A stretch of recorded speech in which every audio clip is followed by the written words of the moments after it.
So hey guys, welcome back to the channel. This is a story about what if Naruto was neglected by his family and adopted by Uchiha. Part 2. If you guys enjoy this, what if?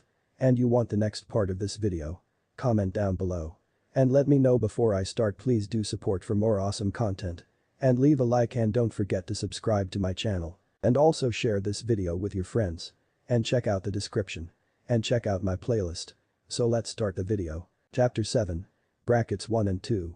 Proving your worth. Naruto Uchiha. The prophet with the cursed eyes. Konoha, day of the final stage. A pair of bleary blue eyes opened reluctantly as slumber was ripped away from their owner. Naruto groaned softly as he blinked a couple of times to see if he could possibly sleep any longer, but his body would not allow him that luxury that day.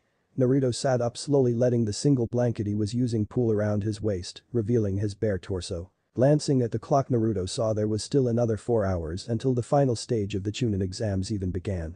Naruto sighed softly, running his hand through his raven locks while releasing the seals on his window, allowing the sunlight to filter through the glass pane. Naruto rose from his bed, stretching out some of his more frequently used muscles with a quick grunt. "One more day and then the firestorm will fall around me." Naruto noted silently as he walked into the shower and prepared himself for the day ahead. One more day and then this village will remember its pariah, but now the wolf has grown his fangs and is not afraid to use them. Naruto continued to think about what the future had in store for him as he finished his shower and dressed himself. Naruto, now dressed and hygienic, took a step out onto the large balcony he had built during his 3rd month living in the complex. A small caw invaded Naruto's ear, and soon after Naruto felt there was an additional but small weight resting upon his left shoulder. Naruto turned his head and let his eyes linger on Susei, his new familiar. With a small smile, Naruto ran his finger gently across the gleaming black feathers on the back of her neck and lower back. Naruto wasn't sure what he would get when the old crow told him he would be getting a partner, but after talking with Susei and getting to know her, Naruto knew he couldn't be happier. "How was your night, Susei?" The young crow cawed happily under her new friend's gentle ministrations, inching closer to Naruto's cheek. "It was absolutely wonderful, Naruto-kun, thank you for getting that tree for me." Susei replied to Naruto's question through their soul link. Initially she was worried since she wanted to stay close to Naruto but did not want to be confined inside of the apartment, but Naruto quickly remedied the small problem with the help of a shadow clone, which bought a small tree that could fit the fledgling crow and put it right outside of Naruto's bedroom, which was where the balcony was located. Naruto's smile grew just a tad as Susei scooted on closer to his face, not minding the action one bit. Naruto slowly walked back into the living area of the apartment with Susei sitting on his shoulder enjoying the ride. In truth, Naruto's apartment only had 3 main parts to it, which were the main section that held the bedrooms, washrooms, kitchen and such, basically a whole house. Above that was where Naruto would store away any information he had acquired that could be considered sensitive, under tight lockdown by some fuinjutsu of course. And beneath the main area was where he had created his training ground, which was quite the mess at the moment. Naruto slowly looked back at Susei and noticed that her Sharingan was blazing and she was staring right back into his eyes. He didn't want people to try and experiment on her in case they found out of her having his bloodline. He doubted they could catch her, but it never hurt to be cautious. "I'm not sure how much chakra it takes for you to keep those going, but I'm going to teach you how to activate and deactivate them at your leisure. You know how to control the flow of your chakra, yes?" Susei merely nodded. "Good, then just temporarily stop the slowness to your eyes, and they should turn off since we are no longer in Kurahane." Susei closed her eyes in concentration and did as Naruto instructed, momentarily halting her chakra from reaching her eyes. There was a slight sting, and when she opened her eyes again they had returned to their normal charcoal color. Seeing Naruto's nod of approval, Susei hopped up on top of Naruto's head and nested in his black hair. She didn't know why, but she just liked it there, plus it had a nice view. "What are we going to be doing today, Naruto-kun?" Susei asked Naruto curiously, since he seemed to be focused on something and as her new partner, she wanted to stay with him as much as possible. Naruto leaned back into the lavesiate he had taken up and with an amused smile, looked up at the crow with a red stripe on her beak, or at least tried. "What do you mean we?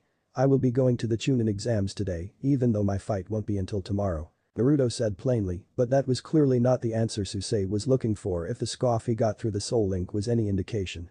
"Is there a problem with Susei?" Naruto inquired curiously, though he had an idea of what it was. Naruto could almost feel Susei glaring into his hair, which she had taken to resting in. "Yes, there is a problem, mister. I am your partner, so I need to accompany you to these exams." Susei cawed at Naruto in a tone that made it seem like her logic was the most indisputable thing in the world. Naruto clearly had other ideas on this matter. "No, you cannot come with me. Besides, you would be in danger since you are not combat ready yet," Naruto said sternly as he looked out the window into the village. It was true that the first year between a crow and their partner was solely for building an accord, trust. That was when Naruto felt an oppressive fear deep within his soul. It was that feeling when a woman was smiling an overly sweet smile that promised pain if the wrong answer was given. Are you saying you wouldn't protect me if someone tried anything? I mean, I will be with you the entire time. The tone she used was very dangerous, and Naruto knew it, but fear would not have an influence on his feelings. Susei too felt it through the link that Naruto would keep her from harm from anyone who attempted to harm her, especially with how they shared their similar pasts. Susei bobbed her head in approval of Naruto's feelings, since it just showed how right she was. See, that is exactly what I thought. I am coming with you to Naruto-kun. Naruto sighed softly and rubbed his temples not because of Susei's triumphant cawing, but the irritation of working with a female crow. Tiresome female. Naruto muttered softly thinking Susei would not hear him over her celebration, but he was wrong. Susei, who did hear him, narrowed her eyes before starting to peck viciously at his head while pulling out small strands of hair. Naruto's eyes widened in pain and he quickly sprung to his feet, uttering random profanities from the pain until Susei decided he had enough punishment. The young raven-haired crow-wearing shinobi had a single thought as he wore a deadpan expression. What a wonderful way to start the day. I heard that. Susei replied through the link, getting Naruto to groan and the Kyuubi, who was awake, to let out a deep chuckle at Naruto's life. The crowd roared exuberantly as the participants filled into the stadium, each person cheering for their sentimental favorite. The stands in the top ring of the stadium were frequented with those who hoped to make it big by placing a bet on a long shot. There were 5 chairs on the northern and southern ends of the stadium. The north end was reserved for the cage and the southern end was for the daimyos. There were 3 proctors standing in front of the Chunin hopefuls. Most of the genin were taken back by the sheer magnitude of the event. Those who were Naruto, Gaara, and a few others. The Leaf Jonin chews on a used chakra to magnify his voice and quiet down the crowd. Hello everyone and welcome to the 30th International Chunin Exams. I am the head proctor Genma Shiranui. I would all like you to rise out of respect for the cage who are about to make their entrance. The Jounin of the special squad meant to guard the Hokage requested as all eyes filtered to the northern section of the stadium. The first person to enter the cage's booth was a beautiful woman who had a small smile on her face as she peered out at the crowd. Her green eyes showed a general warmth as she waved, her auburn hair falling down to her shins. Underneath the blue and white ceremonial robes of the Mizukage was a long blue dress that went past the knees and was closed with a zipper on its front. Underneath that was a layer of chain mesh. This was Mei Terumi, the Godame Mizukage of Kurigakure no Sado. She was the wielder of a dual bloodline and was the woman who took over directly after the Yondaime Mizukage was overthrown. She took her seat on the far left. The next person to enter was a very short old man who was levitating to make up for his height deficiency. The man's face was covered by a very angular beard and mustache, thick eyebrows and a very large nose that held a red color to it. The elderly cage wore a jacket that was yellow and green in design, with a red collar labeling all high-ranking shinobi in Iwagakure. Under that jacket was the typical Iwa flak jacket to provide more protection. This man was Inoki of both scales, and he too was in the robes made for the Tsuchikage. Inoki took the seat to the far right. The next man was a muscular, dark-skinned shinobi with a very serious expression on his face, almost as if he couldn't be bothered to look at the adoring crowd.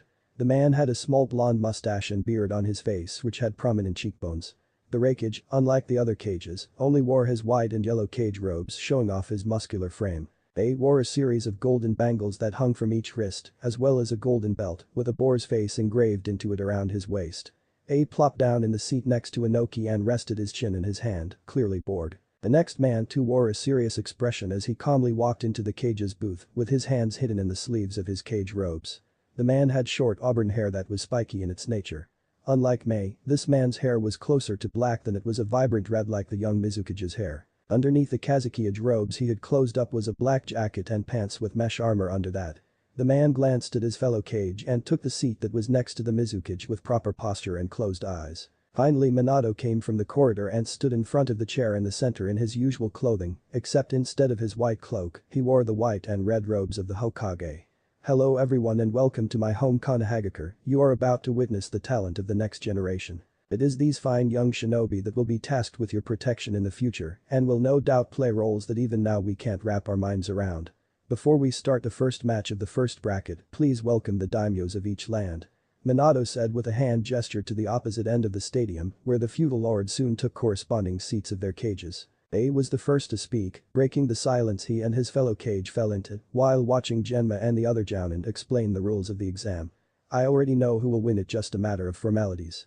The muscular Raikage said with a grunt as his eyes scanned the line of Chunin. That would be. the Tsuchikage asked with a dry drawl, seeing as how the brat from Kumo he had met before had yet to break from his arrogance. Inoki watched as a grin threatened to split the Raikage's face. That would be Uchido. She is not only the Jinchuriki of the two tails, but she trained under my partner B who you all know has absolute command of his tailed beast. The tanned man took the obvious chance to boast about his Jinchuriki's strength and by proxy his own. The Mizukage smiled softly as she looked down at the young shinobi down on the field where she momentarily locked gazes with Naruto who was calmly scanning the booth as well, ignoring the proctor's instructions. Who is that boy and why is he looking at the Hokage with such void eyes? The Mizukage then cursed herself for not looking at the booklet of competitors before she came to the stadium. My, how very humble of you Raikage Dono. Mei said with a calm tone, but the slight was evident. If I had to bet my money would be on young Chijiro. He is one of the 7 ninja swordsmen of the mist after all. That and he was trained by 2 of the other swordsmen. I have high faith in him. Mei gave her own pick with nothing but confidence in her soft voice, ignoring the scoff from the Raikage. My granddaughter has all of the skills necessary to win this tournament, but she needs to get it through her head that her overconfidence will be her downfall. Inoki gave his own pick with a bitter grumble, since his granddaughter was almost as cocky to the point of a cage-level complex, where he glanced at the Raikage. That may be true of Inoki Dono, but I have a hard time seeing my son losing. Gaara has been groomed since a young age to be the ultimate weapon. The pure power behind his attacks is truly staggering. The Wind Shadow said in an even tone of voice, but still confident nonetheless. A number of failed assassination attempts on his son founded that confidence. I have heard that your boy is quite unstable in his mind. Inoki pointed out with a small smirk on his aged face. The Kazekage frowned but did not comment on that point. He turned his eyes towards the blonde Hokage. Who is your pick, Hokage Dono? One of my daughters, the first match is about to begin. Combat field. Will the genin please make their way to the combatants booth while Niji Hyuga and Akatsuchi remain? The Kunoichi Jounin from Kumo asked the field to clear out aside from the 2 fighters and the Jounin. Niji Hyuga, are you ready? A nod from the Hyuga prodigy was the answer. Akatsuchi, are you ready? A second nod was the answer. Hajime. Niji stood there confidently as the crowd watched with bated breath at the thought of the exams finally starting. Niji stared at the larger Iwa genin with his wide eyes that were meant to see everything. It was these eyes and his ego being inflated from being called a prodigy, despite coming from the branch family that created the incantation of hubris that now took the field. Akatsuchi was contrasting Niji to Hinata and was very surprised in the contrast in their demeanors, and he wasn't even aware of their blood relation that ran deeper than mere clanmates. Niji closed his eyes and shook his head, an arrogant gesture if there ever was one in a mono-on-mono fight. These eyes can see much more than a chakra network I went in. These eyes blessed on me can see the outcome of this battle. Fate has deemed you unworthy and because of this you will lose to me. Niji stated smugly with an overconfident smirk across his pale skin, obviously looking down on the Iwa shinobi. Akatsuchi to his credit remained with the same smile that was dopey in nature that he came in with. Now it wasn't any mental training that kept him calm despite the compassion of him endured. No, it was just simply who the large man from Iwa was, an easygoing spirit. You know what Hyuga-sen, you aren't very kind are you? That lady from your clan, Hinata, I think. She was much nicer, maybe stronger too. Akatsuchi commented with a smile directed at Niji who dropped his arrogant visage in exchange for a seething glare. The mention of the Hyuga princess made the usually calm Niji's blood boil under his skin. He seemed to awaken with his latent family issues. The Niji being compared to someone who lived the life of royalty while not deserving it was ridiculous, and why? Because his father was born a few moments later than the current clan head. An outsider like you knows nothing. Niji shouted, seeing red in his usually all-seeing eyes as he rushed forward with malcontent for his opponent. Akatsuchi, who was already aware of what the gentle fist could do, backpedaled to keep a respectable amount of space between him and Niji. However, a charging Niji quickly shortened that distance, despite Akatsuchi's attempts to make it otherwise. Within Akatsuchi's guard, Niji lashed out with a number of hand strikes before Akatsuchi managed to bring his guard up using his forearms. A rare frown took over the large Iwa teen who was quickly becoming tired of being Niji's punching bag. Acting out with a quick leg sweep that got Niji to open up his base and slightly alter his perfect form, Akatsuchi was able to throw a quick jab straight to Niji's chest, getting the Hyuga prodigy to slide back with a small grunt. Niji quickly quelled the minor pain and glared down at the larger man as he positioned his hands at the ready again. Niji ignored the stinging sensation in his hands from what felt like striking solid rock. Akatsuchi moved in deceptively quick and pressed on Niji, who was forced to use his superior speed to avoid being struck by Akatsuchi's powerful punches. Niji, who was evading most of his opponent's blows, was fed up with being put on the defensive in a taijutsu fight, his area of expertise, or so he thought. Intercepting an attack by the wrist, Niji quickly retaliated with a flurry of strikes aimed at Akatsuchi's chest. By the time the quick strikes were over, Niji was panting from exertion and hopped back to create a moment of rest. Niji watched with a pleased smirk as Akatsuchi's shoulders slumped along with his head. Niji, now with a second wind so to speak, resumed the arrogant stance he had taken at the beginning of the match, along with a slow shake of the head. I told you that fate had deemed you the loser of this battle, and you only hastened that by engaging me in hand-to-hand combat. Not even an Uchiha would think of fighting a Hyuga in a prolonged Taijutsu battle. I have closed most of your chakra points. It is over. Niji said to the seemingly paralyzed Akatsuchi, who had still yet to move a muscle since Niji relented with his barrage of palm strikes. In the stands, the Leaf Jounin of the teams participating all were seated within close proximity to each other to watch their students do battle, even Kurenai, whose students were defeated in the Forest of Death. Of course, there was friendly banter between each Jounin with their own thoughts on who would win the whole tournament, as well as a few friendly wagers. Even Kakashi, who was always fashionably late, was there on time despite Sasuke's match, which wasn't until day 2. A threat to his most cherished Uchiha by a certain red-haired wife of the Hokage would do that to a man, a perverted one. Man, that sure is one arrogant brat you got there, guy. Anko, one of the Jounin who didn't have a team comment, chuckled. Currently the Leaf Snake mistress was carelessly polishing Dango by the stickful, with her feet up on the empty seat in front of her. A seat which she threatened the man in front of her to vacate with an all-expense, paid trip to the T&I department. Yes, Niji-kun does have a problem controlling his arrogance despite my best efforts to change that. I believe being called a prodigy in such an illustrious clan like the Hyuga has only fueled that superiority complex. Plus the fact he is a branch member only serves as a bonus to young Niji's desire to act as he does. The usually bubbly and energetic guy said with a grave expression on his face just didn't seem to fit the green spandex wearing Jounin. Why would Niji be fueled by the simple fact that he isn't a main family Hyuga like Hinata? That seems like a rather childish reason. That seems out of character for someone like him.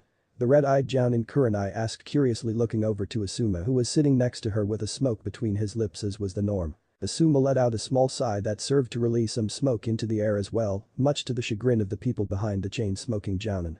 That's right, you weren't a Jounin yet, so you might not have heard about the specifics.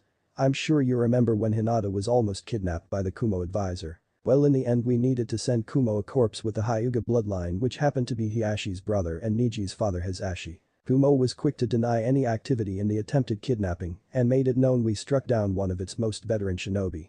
They demanded a dead Hyuga in return, which Minato-kun agreed to, but with a twist. We put a few seals on the body that would destroy the Byakugan, then fade away. Kushina finished the story with a frown marrying her face, since she was never on good terms with the village hidden in the clouds. Combat field, Proctor, you may as well call this match. I have struck far too many of his chakra points for him to continue, much less be in any combat effective position. Niji stated confidently as he looked over to the Proctor from Kumo, who he didn't even notice thanks to the tunnel vision effect of the battle in front of him. The Kumo Kunoichi serving as the Proctor heard the Hyuga's words but gave no response as she focused in on Akatsuchi, whose only movement was his steady breathing. She was about to call it in favor of the young Hyuga when movement was caught within her peripheral vision in the direction of the Iwagakure Genin. Then, to the shock of the previously smug Hyuga, Akatsuchi simply rolled his shoulder, getting a pop as the bone went back into place. Akatsuchi looked back up and smiled at Niji, who was still, and a surprised look plastered on his face. Oh, that kind of hurt there, Niji-san. I am impressed at how much strength there is behind those blows. Akatsuchi, who could see the dumbfounded look on Niji's face, decided to shed a little light on the matter. Well, I guess I can tell you since you're the only Hyuga I can fight here. You see, I had to fight another Hyuga in the forest where she broke through my earth armor a few times, so when I knew that I had to fight you, I just increased the strength of the armor around my chest area. It doesn't matter what your countermeasures may be, you will lose fate. Just Guy Niji was cut off when he caught the side of a spear made of earth, quickly honing in on his position. Niji couldn't move in time, but thankfully the spear only nicked his cheek, leaving a cut there which was dripping red with his prodigious blood. What? Niji asked in a slight stupor at the feel of his own blood. Niji had no time to question what was happening, as 3 more earthen spears threatened to impale him if he didn't act. Peyton. Niji shouted almost desperately as he began to spin in a clockwise motion while releasing chakra from each of his. This feat earned shocked gasps from the section of the Hyuga clan that was observing in the stands. A few were appalled that a branch member knew a secret art from their clan, while a few more open-minded people like Hiashi were impressed at what Niji managed to do. The spinning created a revolving dome of chakra that grinded the spears into nothing but dust. Eventually Niji's spinning came to an end, and very quickly he opened his eyes as he stopped rotating. Akatsuchi saw him open his eyes and quickly surmised that in order to fight the disorientation, such high-speed rotation would create he needed to close his eyes. A second weakness Akatsuchi found was the sheer amount of chakra necessary to pull off the technique, since it was pure chakra. The third was the lack of mobility that hampered Niji as he performed that technique, each of which Akatsuchi planned to take advantage of with the next attack.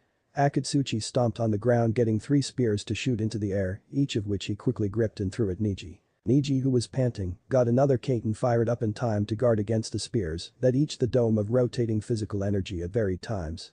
Akatsuchi quickly got behind the dome of spinning chakra and waited for it to come to an end. Niji, not able to hold the chakra anymore due to exhaustion, searched for Akatsuchi's presence and realized that the Iwanin was behind him. It was too late because Akatsuchi managed to finish the hand signs for himself as Niji started to turn to face the Iwa shinobi. Earth release. Stone golem technique. Niji watched as a large humanoid stone was spewed from Akatsuchi's mouth before he bit down, separating it from his person. The golem then encompassed Niji in a strong embrace that Niji tried to break from but couldn't find the strength to break from the firm hold. The golem squeezed down on Niji frame, eliciting a pained shout from the Hyuga prodigy. The pressure got to be too much as the moments passed on and eventually Niji fell limp in the stone humanoid's arms. Winner by knockout, Akatsuchi. The Kumojounin shouted after checking up on the unconscious Niji, getting a roar from the crowd. While not flashy with it was still an excellent hand-to-hand combat battle. Combatant booth. That is what happens when one gets too reliant on one skill instead of creating an arsenal to use. Naruto said as nothing more than an observation, getting a sound of approval from Susei through their soul link and a nod from the diver helmet-wearing Kunoichi, who managed to take space next to him as the other was taken by a wall. Uchiha and a shinobi with a Kiri headband made their way down the steps towards the field as Akatsuchi came back up to the congratulations from his comrades. Sasuke, who heard Naruto's words and in his narcissistic ways twisted it to fit him, took a shot back at Naruto. Why do you have a bird on your shoulder, loser? Becoming some sort of bird watcher. This earned a pair of admiration-filled squeals from the Uchiha's most loyal of fangirls, which in turn got a groan from the Nara, who couldn't believe one of those people were his teammates. Lee shouted of how Sasuke's words were quite unyouthful, which the Avenger ignored in favor of staring at Naruto, with his Sharingan activated in an attempt to intimidate Naruto. The crow let out a low caw at the arrogant Uchiha. Naruto did not bother to take his eyes off the battlefield as he leaned on the wall with Susei on his shoulder to keep a more professional appearance. Who this is of no importance to you. Just hold your tongue and your beating shall come soon enough. Naruto said impassively as he idly stroked the back of Susei's head with his finger. Ara, who was at the other wall staring at Sakura with eyes that could murder, thought with a bloodlust. Don't worry, mother. Soon we shall have the pink-haired one's blood on the sand. Soon. Combat field. Uchiha and the boy named Hintao simply stared at each other for a few tense moments, each coming up with their own battle plans, with the proctor from Konoha just calling the start of the match. While the boy from Kiri went over his own options, Uchiha was having an audience with her own demon. What do you think we should do for this guy Nibi? Uchiha asked the being who had more than a few centuries of experience on her and was willing to share it. Considering the format of the tournament, I say that we keep our skills hidden for the most part until the later rounds, where the more difficult opponents will be. Uchiha nodded mentally since that was the usual strategy in a tournament where you had to battle multiple times. That makes sense, but what do you suggest that I do to win this match? Uchiha asked to keep a keen watch on Hintao, just in case he made a move while she was in an internal audience with her demon. Take a slight amount of chakra from me and use your claws and natural flexibility to try and overwhelm the boy. If that doesn't work, then we can always adapt as the situation calls. Then almost simultaneously both the Kunoichi from Kumagakure and the shinobi from Kurigakure nodded their heads. Channeling a bit of the yokai from the two tails into her nails, getting them to grow into claws, Uchiha dropped down much like a cat would, her slitted eyes staring intently at Hintao. The shinobi from Kiri took imitation and began to run through a few hand seals. Uchiha rushed at the shinobi hoping to stop him before it was complete. Water release. Water bullet. Hintao then released a concentrated glob of water from his mouth that was fired towards Uchiha.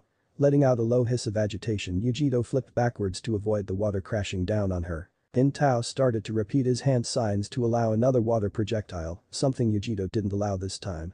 Already upon the Kiri team, she brought her claws down in a swiping motion, forcing him to release the series of signs to cover himself with his arms. Both fighters could hear the slashing sound of Uchiha's claws, easily tearing through the fabric of his clothing. Hintao reached into his pouch and armed himself with a kunai in each hand and tried to hold back the claws from gouging out his eyes. The pair reached a stalemate with Hintao holding back Uchiha's claws with his superior strength. Just a little bit more. Yujiro hissed out, mentally reaching out for just an ounce more of the Nibi's demonic chakra, which she was granted.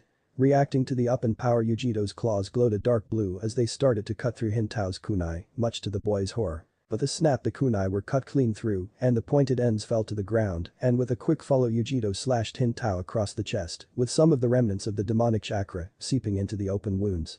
The energy transfer went unnoticed by most in the arena, including Hintao himself. Combatant booth, this fight is over. I guess it was too much to hope for that boy to push Yujiro to reveal any of her more lethal skills. It can't be helped, I suppose. Naruto could feel the confused feelings Susei was emitting through their soul link. Yujiro is a Jinchuriki much like me.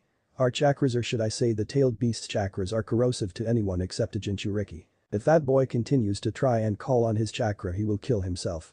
Susei, who took in the information like a sponge, wondered why she didn't get affected if Naruto's chakra was meant to be acidic, but saved that question for another time. Yeah, kick that guy's ass, Yujiro.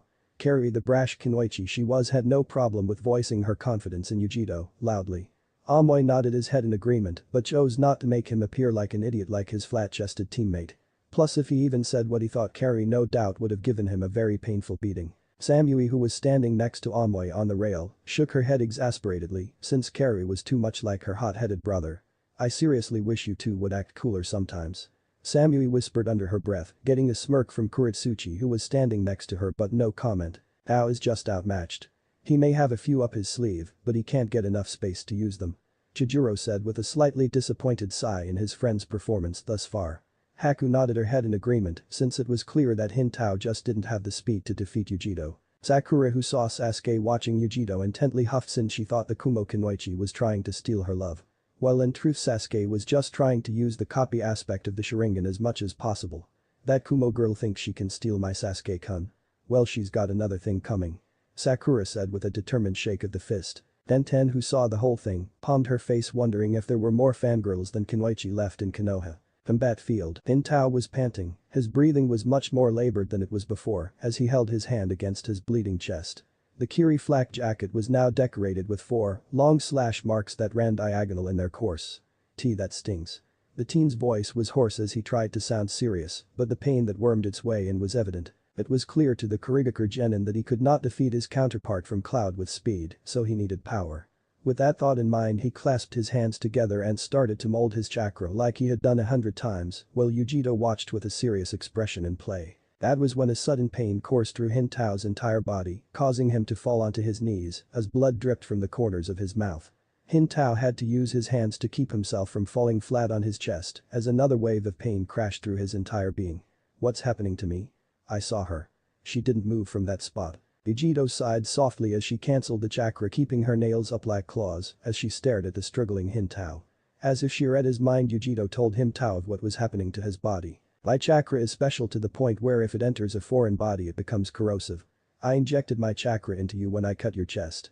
If you continue to try and use your chakra for the next few days, the pain will continue to magnify until it kills you.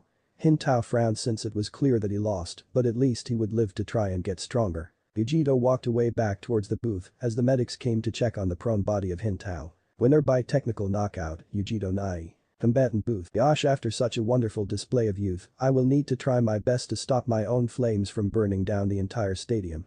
With one last shout of youth, Rock Lee leaped over the rail and down onto the field, where a resounding shout of youth coming from the crowd resonated with Lee's earlier shouts. Ten, who was his only teammate in the viewing area due to Niji still being in the medical ward, couldn't make herself any smaller than she was at the moment. She groaned, wondering if it would kill her bushy-browed teammate to be normal for once in his life. Yup. Most likely. Well, he's an odd one. Kuretsuchi said good-naturedly as a sweat drop grew on the back of her head, watching Lee go about doing push-ups as he waited for her. This earned her a nod from Akatsuchi and a slight snicker from the diver helmet-wearing Kunoichi. With one last amused shake of the head, Kuretsuchi made her way down to the field using the more conventional way. I'll see you two in a few. Kuretsuchi said confidently as she disappeared from sight. Ten chose not to comment on the girl's confidence and would let Lee's ability speak for itself. Sasuke's hands tightened around the railing as his red eyes focused on Lee, still with a vivid memory of his defeat prior to the first stage of the exams. During the month or so he had to train, Kakashi had used Lee as a base to improve his taijutsu skills, so it was only natural for Sasuke to want to fight Lee after he planned on tearing through Naruto in his first match. He was confident that with his Sharingan now capable of keeping up with his body, that he could easily handle the guy look-alike. He was Sasuke Uchiha after all. The diver wearing Iwa Kunoichi gathered her courage and looked at Naruto with a lovely smile and tapped him on the shoulder to gather the teen's attention. Naruto blinked a few times when he felt someone touching him. Turning slowly, he looked at the woman next to him with a polite smile. "Hello, Naruto-san." The girl greeted Naruto, showing none of the nerves she was currently feeling at just talking to her crush. "Hello." Naruto returned the greeting but faded at the end, seeking the name of the kunoichi who suddenly struck up a conversation. "Oh, forgive me. My name is Yuna." The now named Yuna replied in the same soft tone and sweet smile that made Naruto smile in return. "Hello, Yuna-san. How may I be of assistance?" Naruto asked with the same polite smile on his face as he glanced to the field to see if the match started, where Lee was going on about youth, which even seemed to amuse the proctor, giving Naruto some time to talk to the Iwagakure Kunoichi. Naruto seemed amused when Yuna fidgeted slightly under his naturally intense gaze, even if there was no malcontent in his blue eyes to make her squirm. Yuna could see the mirth that was dancing in Naruto's blue eyes and did her best to not blush in embarrassment. Taking a calming breath, Yuna faced Naruto with a small smile and a faint dusting of pink on her cheeks. "Well, I heard back in the room for the first exam about your qualifications and I was wondering what you thought about the fight." Sure, it wasn't anything big, but it gave her a chance to start a conversation with the young son of the Hokage. It was a start and that was all that Yuna felt she needed. Flatterer. Naruto chuckled softly when her blush darkened for just a moment but still gave Yuna his assessment. "Well, I do not know much about your teammate aside from the fact that she is the Tsuchikage's granddaughter, so I assume she has her skills. Lee is an interesting character and no, not just his personality, though that is part of it. Lee cannot use ninjutsu or jinjutsu due to a disease affecting his coils, but his taijutsu is brilliant as is expected when Mido Guy is your sensei." It was then that Yuna cut Naruto off and finished his assessment for him and managed to get just what he was about to say. "The winner will be the one who gets the other to stick to their strength." Precisely. Combat field. "I hope you are ready, Kuretsuchi-san, because I can no longer hold my flames of youth back," Lee stated as he folded one arm behind his back with another bent up over his chest.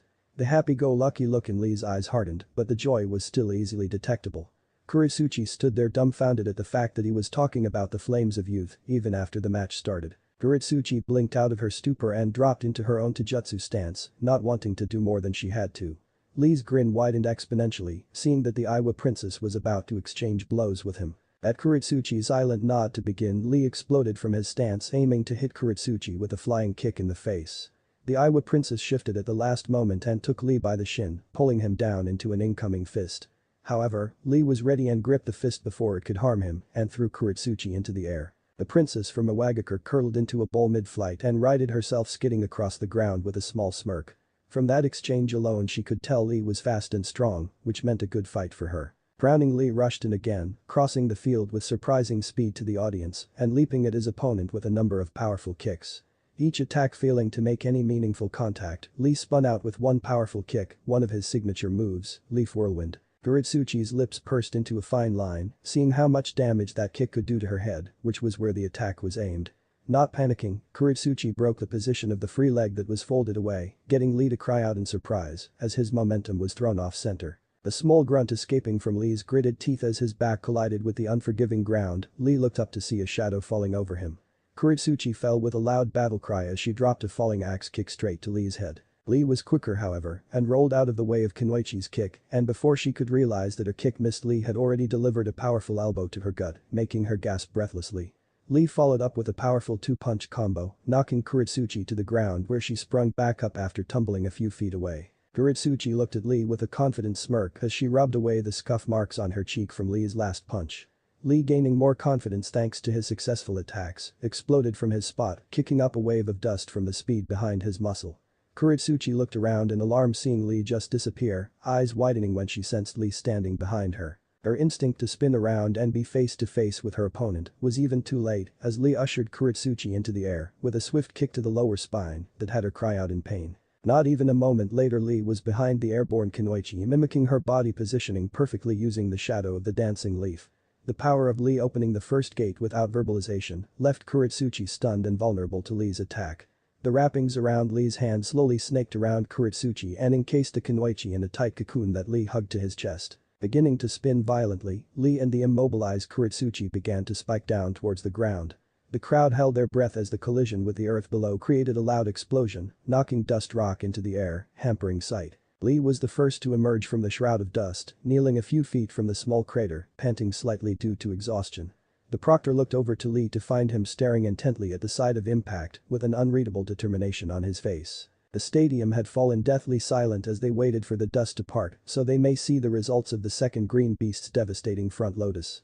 The cloud of dust finally cleared and the crowd gasped in horror at the sight of Iwa Kunoichi's legs sticking straight up and her upper body lodged into the ground. Lee had his head tilted to the side not because he had just severely hurt a shinobi with his move, but because the impact of the front lotus had felt different than it should have.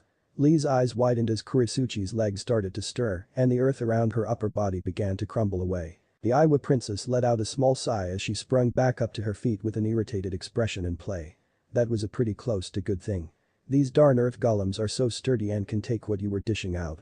But next time you should hold off on releasing those bindings. But that Kuretsuchi quickly closed in on Lee and delivered a mighty uppercut of her own, leaving Lee on his back with a startled expression. Lee managed to gain motor control over his mouth and nodded his head, taking what Kuretsuchi said to heart. Kuretsuchi began to perform hand signs for the first of the match when she decided to ask a question of her own. Say. How come you have not used it yet? I mean pure taijutsu can only get you so far. Lee's black eyes were suddenly filled with a raging fire that made Kuretsuchi take a step back when he looked at her with set eyes. Lee was now standing up with his thumb up and his teeth gleaming in the traditional good guy pose. I'm glad you asked. You see, I was born with absolutely no talent for ninja jutsu, so it is my dream to prove to the world that I can become a genius with my hard work in taijutsu. The overwhelming passion in his voice managed to convince a few people in the crowd he could, but Kuretsuchi was not one of them. Her expression in a word was skeptical. Page Booth. While normally I disagree with my foolish granddaughter, I believe her to be right in this matter. That boy should just give up or become an academy instructor. Inoki said with a small shake of his head at the foolish bushy-browed Chunin hopeful. A shinobi was meant to be able to use the arts of ninjutsu and jinjutsu. If a person could not do so, then they were not capable of being a shinobi, simple as that. Now I don't know about Tsuchikage Dono. If you recall, Maido Guy uses taijutsu and is in fact training young Lee.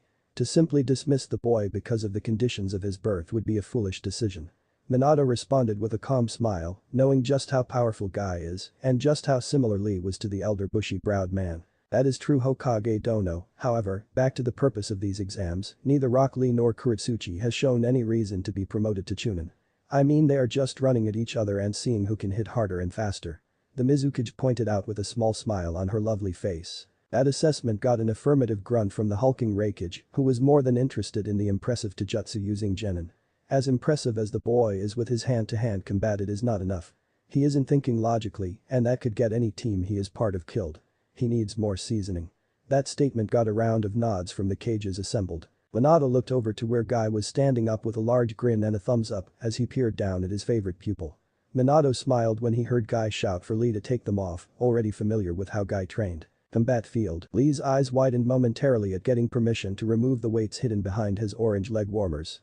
Kuretsuchi had other plans as she shot off a ball of flames at Lee that when it neared Lee's position exploded, confusing Kuretsuchi since that shouldn't have happened. That was when Lee appeared suddenly in front of Kuretsuchi and hit her with a rising kick that took the young Iwa teen off her feet.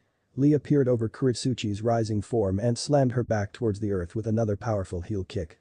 Kuretsuchi's eyes shut in pain as her mind tried to understand how Lee had suddenly gotten so much faster. Kuretsuchi growled and got back to her feet and went through a series of hand seals before even Lee could close the distance.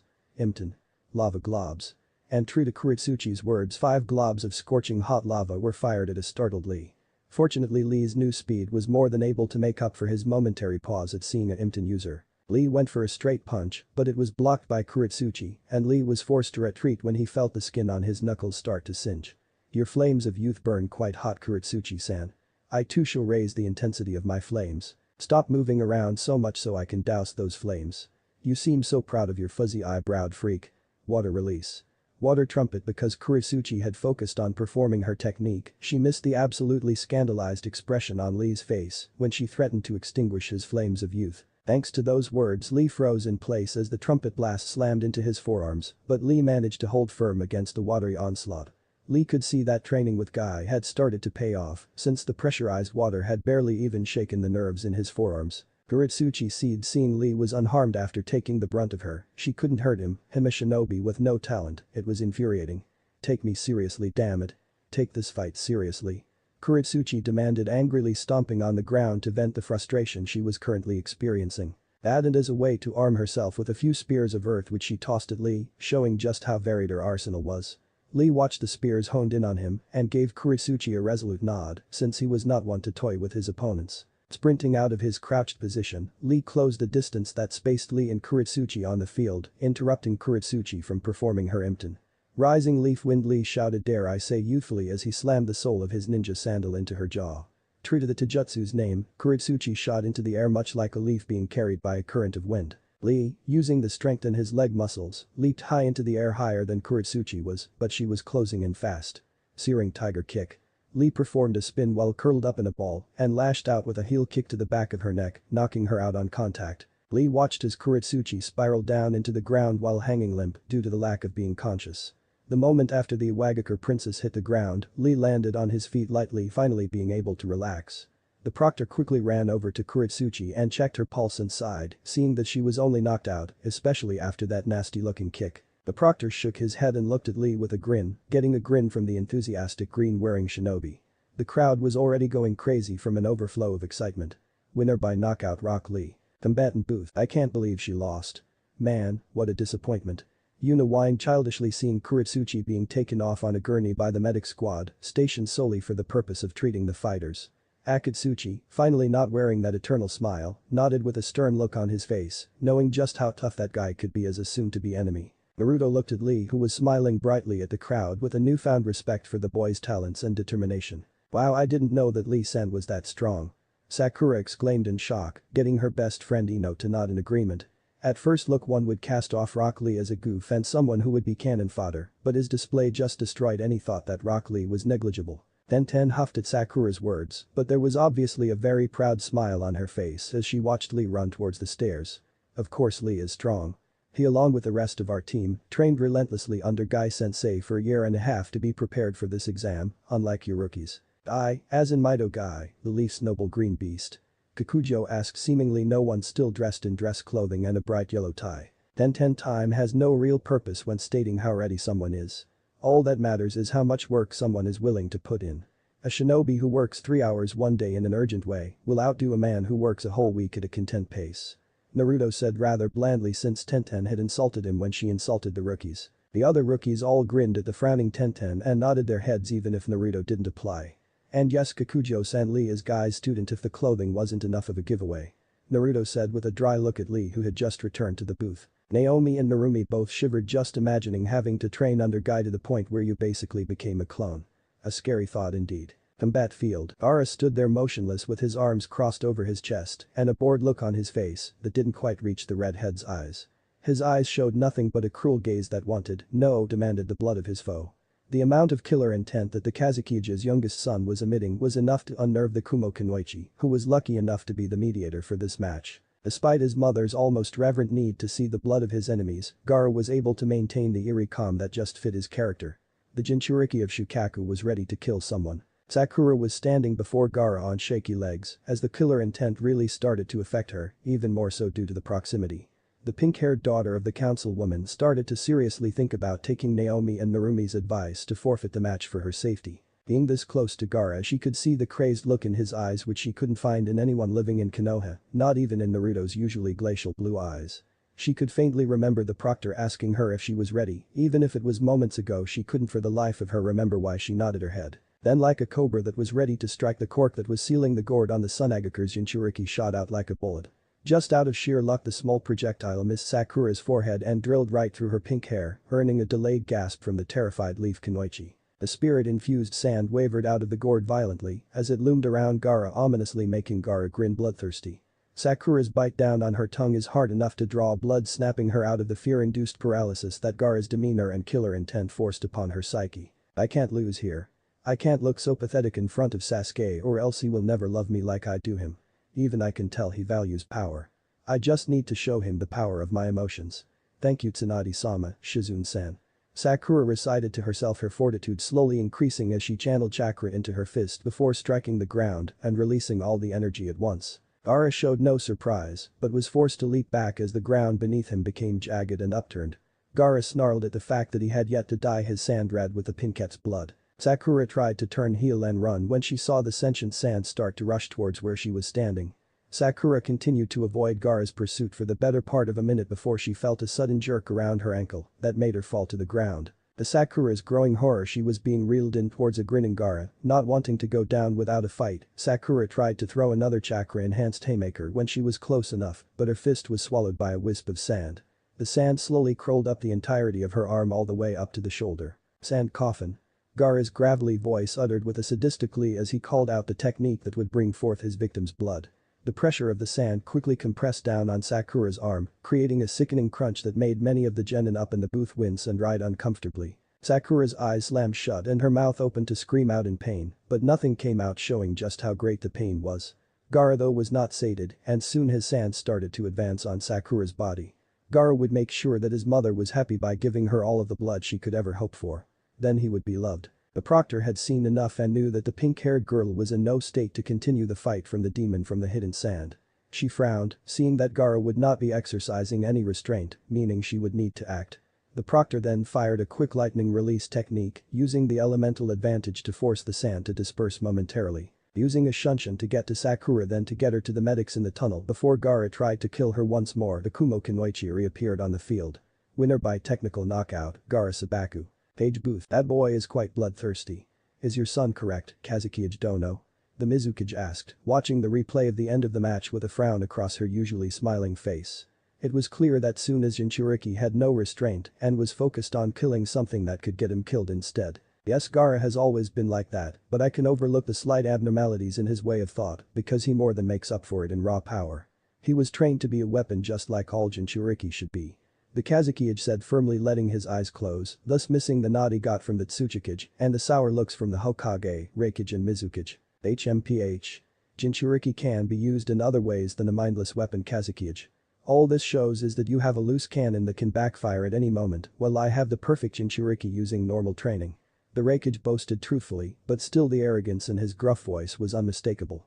The Kazukiage leaned back into his chair, further meditating on the younger man's words. The topic of Jinchuriki aside. Who do we believe to be fit for a promotion thus far? Mei asked, trying to change the subject since Kiri had yet to locate the Rikubi and the Sanbi had yet to reform despite Igura's death. Mei figured it would be best to further that topic for Kiri's sake. Though we have only seen one fight from each, I believe Akatsuchi and Yujito would be strong candidates to be promoted to Chunin. Akatsuchi showed an excellent level of preparation and execution, while Yujito was able to control the flow of battle. Minato offered his own evaluation of the talent displayed so far. Lee, despite his victory, showed absolutely no tact and could have been easily killed by a seasoned Chunin. Gaara, despite his impressive control over sand, shows little restraint, so more is needed before I can truly say. The rest of the cages nodded their heads in agreement. Combat field. The first match of Bracket 2 will now commence. Kari vs Kankuro Sabaku. Begin. Genma proclaimed with a swift hand chop as a gesture to begin as well. Kari allowed herself to grin maliciously at the war paint-wearing puppeteer from the village hidden in the sand.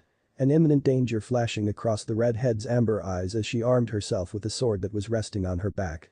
Kankuro too plopped something in front of him, it was the object he had wrapped up on his back. The smug grin that Kankuro was giving Kari made her anger flare up violently. Don't worry Kuroheim, after I cut up your pretty little face you can use that makeup to cover the deformities. Kari taunted Kankuro, giving her sword a quick brandish. Kankuro, who was just as hot-headed as Kari, started to growl at the infuriating woman from the land of lightning. Kari's smirk widened, seeing the twitch of Kankuro's brow telling her that her words were striking home. That's it, you flat-chested bitch, I am going to send you back to Kumo inside of a nice warm body bag. Kankuro responded with his own pointed yet true insult. Kankuro could have sworn he heard someone tell him in the form of a rap that that was the wrong move, but shrugged it off.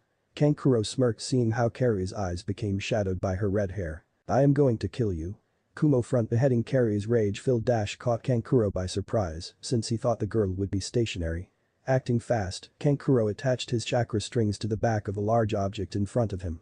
Kari's eyes widened when a puppet came ripping through the bindings with a blade protracted from its mouth aimed for her forehead. Bringing her sword up, Kari parried the stab, forcing Kankuro to pull his puppet crow back to keep some form of defense against Kari, who obviously preferred close-range combat.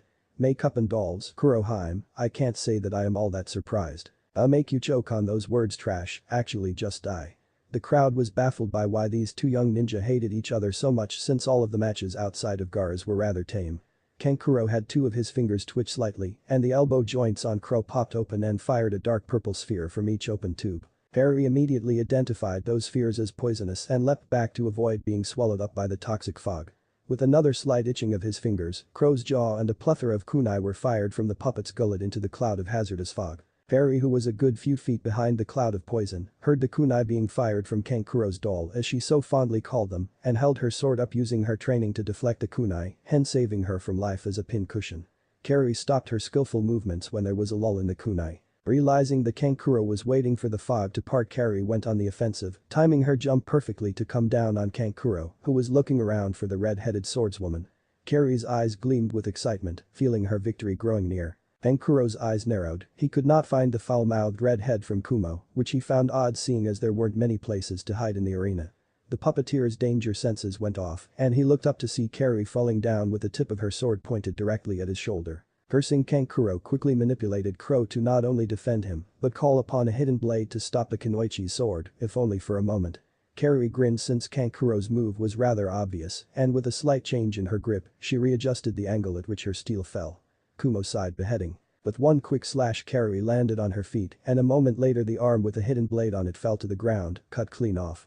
Kankuro clicked his tongue on his teeth and went to repair the easy fix, however a gleam out of the corner of his eye forced him to bring Crow in front of him once more. Kankuro ducked quickly when he saw that it was Carrie's blade that was threatening to behead him like it had already done to Crow.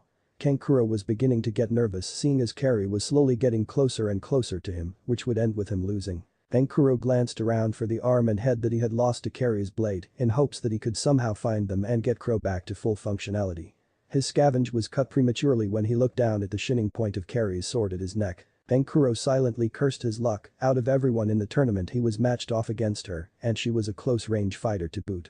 Kankuro, finding the bladed arm behind Carrie, managed not to smirk at his new chance for victory. Kankuro moved his hand in what he thought to be a discreet way, however Carrie saw it coming and grounded her heel down on his hand. Kankuro groaned in pain, feeling a few of the smaller bones in his hand being crushed underneath Carrie's foot.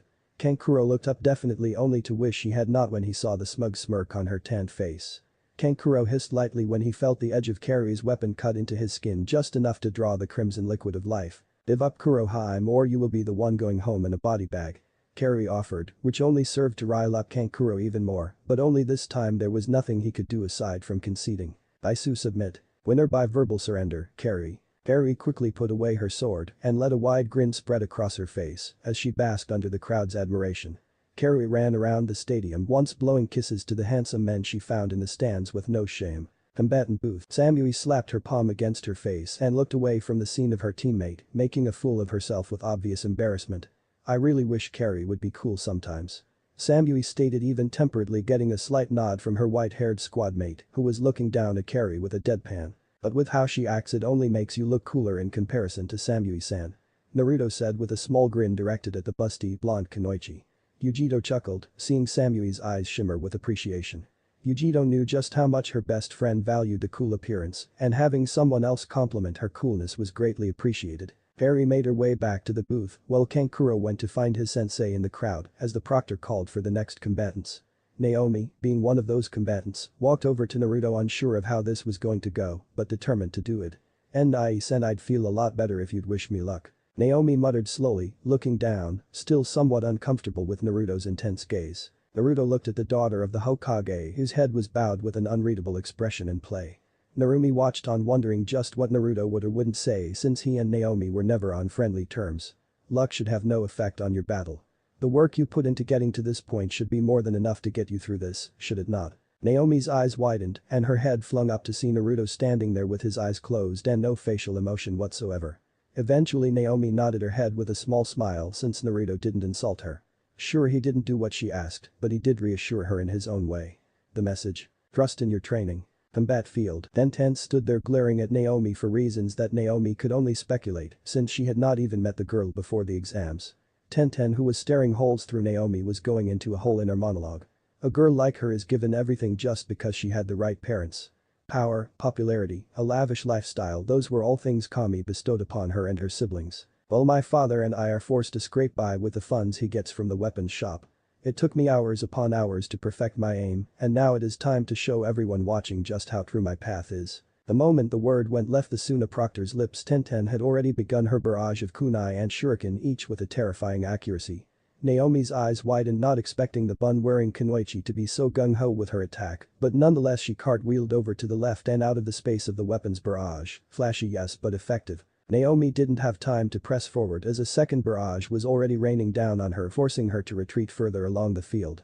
Naomi silently wondered just how many kunai and shuriken Tenten had seen her already armed with more. "Stay still, would you?" Tenten growled, showing her frustration, getting Naomi to blink from the audacity behind her request. Focusing back in, Naomi raced forward to avoid a handful of kunai that flew by her, cutting a few strands of her vibrant red hair. Naomi, now close enough, threw a closed fist towards Tenten's jaw. However, training with a team of taijutsu experts paid off for the clan-less kunoichi. Leaning back at the last moment, Tenten forced Naomi's fist to soar harmlessly over her face before she quickly brought her knee up, striking an unprepared Naomi dead in the stomach. The pain tolerance developed in training with her mother helped Naomi shrug off the strike and score a slug straight to the side of Tenten's skull. Frowning at the outcome of the short-lived taijutsu exchange, Tenten decided to stick to her strength, her weapons. Rolling a scroll over her forearm, Tenten unsealed 2 Fuma shuriken and held one in each hand. Naomi, who was near the trees that they put into the area, quickly took shelter behind the thick wooden trunk as the sound of the large shuriken thumped and embedded themselves in the wood. Tenten frowned at seeing Naomi hide in the woods, but quickly smiled, having a thought on how to draw out the hiding leaf kunoichi. Then Ten pulled out a new scroll and held it horizontally, directing it at the trees. From the scroll came a large metal sphere with metal spikes protruding from every few inches on the metal sphere. With a small yell and a pulse of chakra, the dangerous metal orb flew at the trees, bouncing off the tree trunk, showing an explosive note already sizzling. Boom, the metal sphere exploded in an impressive display of fireworks, completely destroying the trees that were nearby. A shadow raced from the wreckage, one that the crowd, Jenin, Jounin, Cage and Tenten, all picked up on.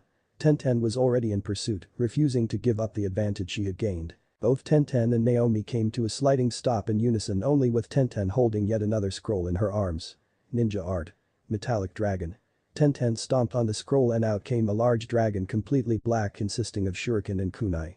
The dragon exploded forth a metal scratching on metal, making it seem like a shrill roar as it slammed down on Naomi. Naomi's family minus Naruto were all displaying a great amount of concern when the dragon rose up, showing Naomi riddled with kunai and shuriken.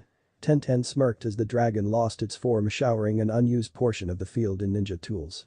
Just as Tenten was about to proclaim her win, Naomi went up in a puff of smoke. Then Ten looked around in alarm, seeing her defeated opponent no longer in place. Naomi appeared behind Tenten and swept her legs out from under her, causing the weapon's user to fall onto her stomach. Naomi followed up with a swift yet devastating axe kick straight to the center of Tenten's spine, getting the girl to cry out in pain. Naomi then kicked Tenten in the ribs, getting her to roll a good 10 yards away, coughing up small amounts of blood. Then Ten glared up at Naomi from her position on the dirt floor of the arena, panting hard as blood trickled from the corners of her lips. Standing up with a determined cry, Tenten threw another wave of shuriken with great velocity towards Naomi. Not being able to get away from the wide wave, brought her hand in front of her. Then Ten watched in shock as the shuriken all missed their marks by mere millimeters. In the stands, impossible, Tenten never misses her mark. She has always had perfect aim. Guy shouted in disbelief, matching the emotion of Niji, who was seated nearby with teammate who had been sitting by the Jounin since the start of the exams. Guy looked over to Kushina, who had a knowing grin on her face. Now Guy, surely you didn't think Minato-kun wouldn't help Naomi-chan with her wind release, did you? Kushina's grin grew seeing Guy's look of disbelief, and with a small pump of her fist she shouted out for her daughter. Finish her, Naomi-chan. Combat field, I missed but I never miss. It must have been a fluke, I can miss again. I won't give up after coming so far. With a new determination, Tenten threw another barrage of kunai at Naomi, and once more the wave of the kunai was too wide for Naomi to avoid. Tenten watched with a keen eye, refusing to miss again on her pride as a markswoman. I've had enough of this, Tenten. I have more fights to worry about. Naomi went through a few hand signs and gathered her chakra for her first and only ninjutsu of the match. Wind release. Great breakthrough. Tenten's eyes widened as the kunai were blown back at her by the strong wall of wind created by Naomi. Bracing herself, Tenten was cut by a few of the kunai, while some bashed against her, putting her in a slight daze, which Naomi used to create a shadow clone, and in unison clone and original, threw themselves at Tenten with spin kicks, crushing their shins against opposite sides of Tenten's cranium in tandem. The proctor went over to check on Tenten before stating the results, which everyone could see. Winner by knockout, Naomi Namikaze Uzumaki. Naomi gave a slight bow to the crowd before returning to the booth. Combatant booth, I knew you would win, Naomi-chan. Narumi chirped brightly and immediately hugged her sister in congratulations. Naomi nodded happily, returning the hug while looking over to Naruto, hoping to get something from the man she wanted approval from.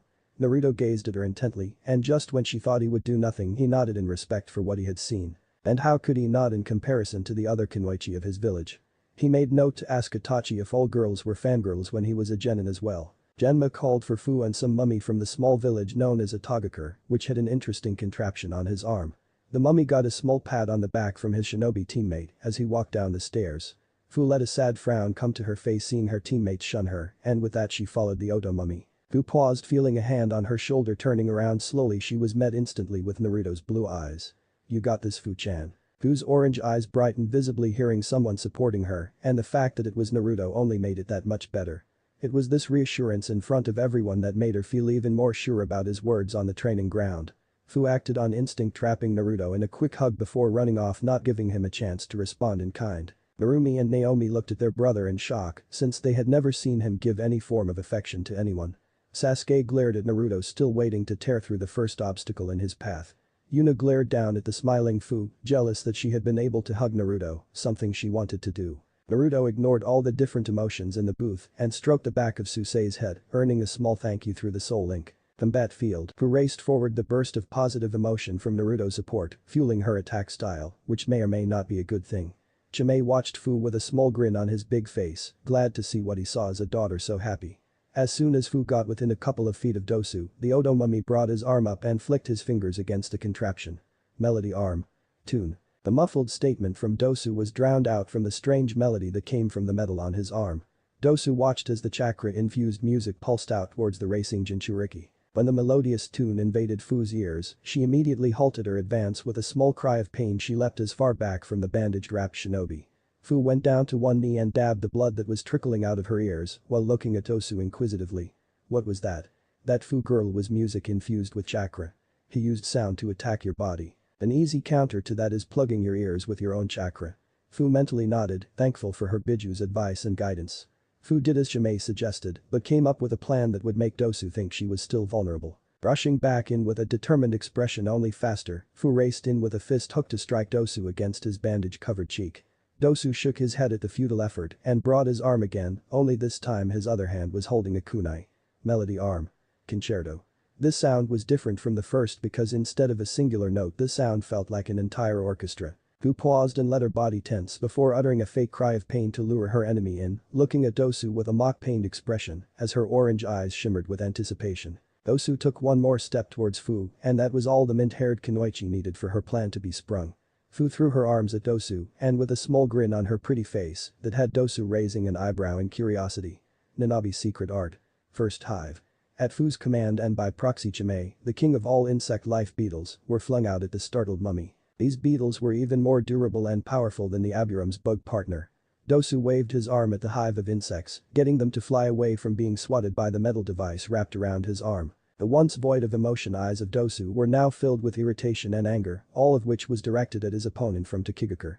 Dosu quickly jumped in front of a kneeling Fu with his arm raised over her head with a grin, straining the fabric wrapped around his face. "This is the end for you, girlie." Melody arm.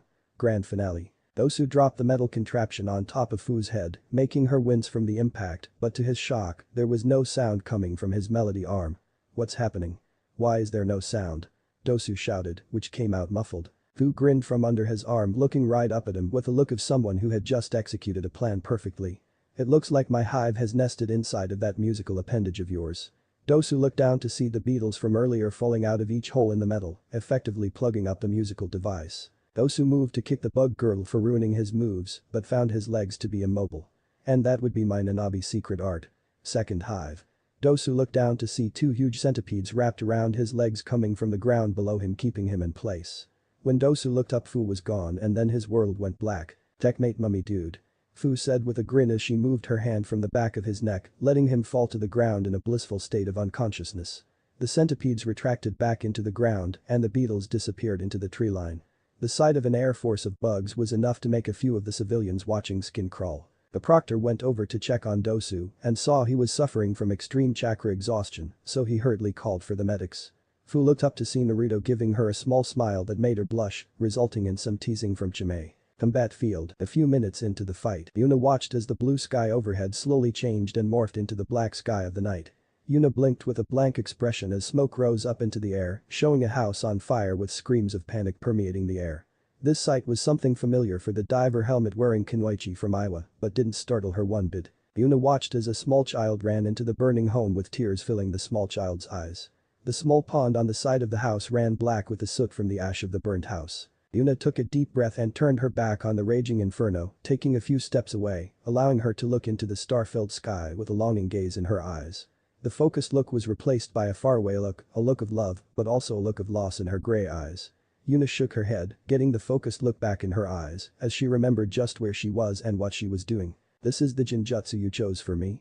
You don't even have enough control to show me my true nightmare just the beginning. Yuna allowed a mischievous smirk to cross her beautiful face as she held a single hand sign, her own chakra flaring up from use. Demonic illusion. Mirror heaven and earth change. Kin blinked once because one moment she was moving in to kill the Iwa chick who she trapped in her Jinjutsu, then the next she was walking into a dark room going deeper and deeper. She didn't know why she was walking further in, but she just couldn't help it, like something was drawing her in, enthralling her. It was the literal fly walking into the spider's parlor situation, but with the art of illusions. Kin gasped in fright when she came to look at the back of the man who frequented her nightmares. She questioned herself for the reason of his appearance as she tried to sneak off before he noticed her, however the man's head turned mechanically showing his gold eyes and pale skin, then unnerved the Odo genin.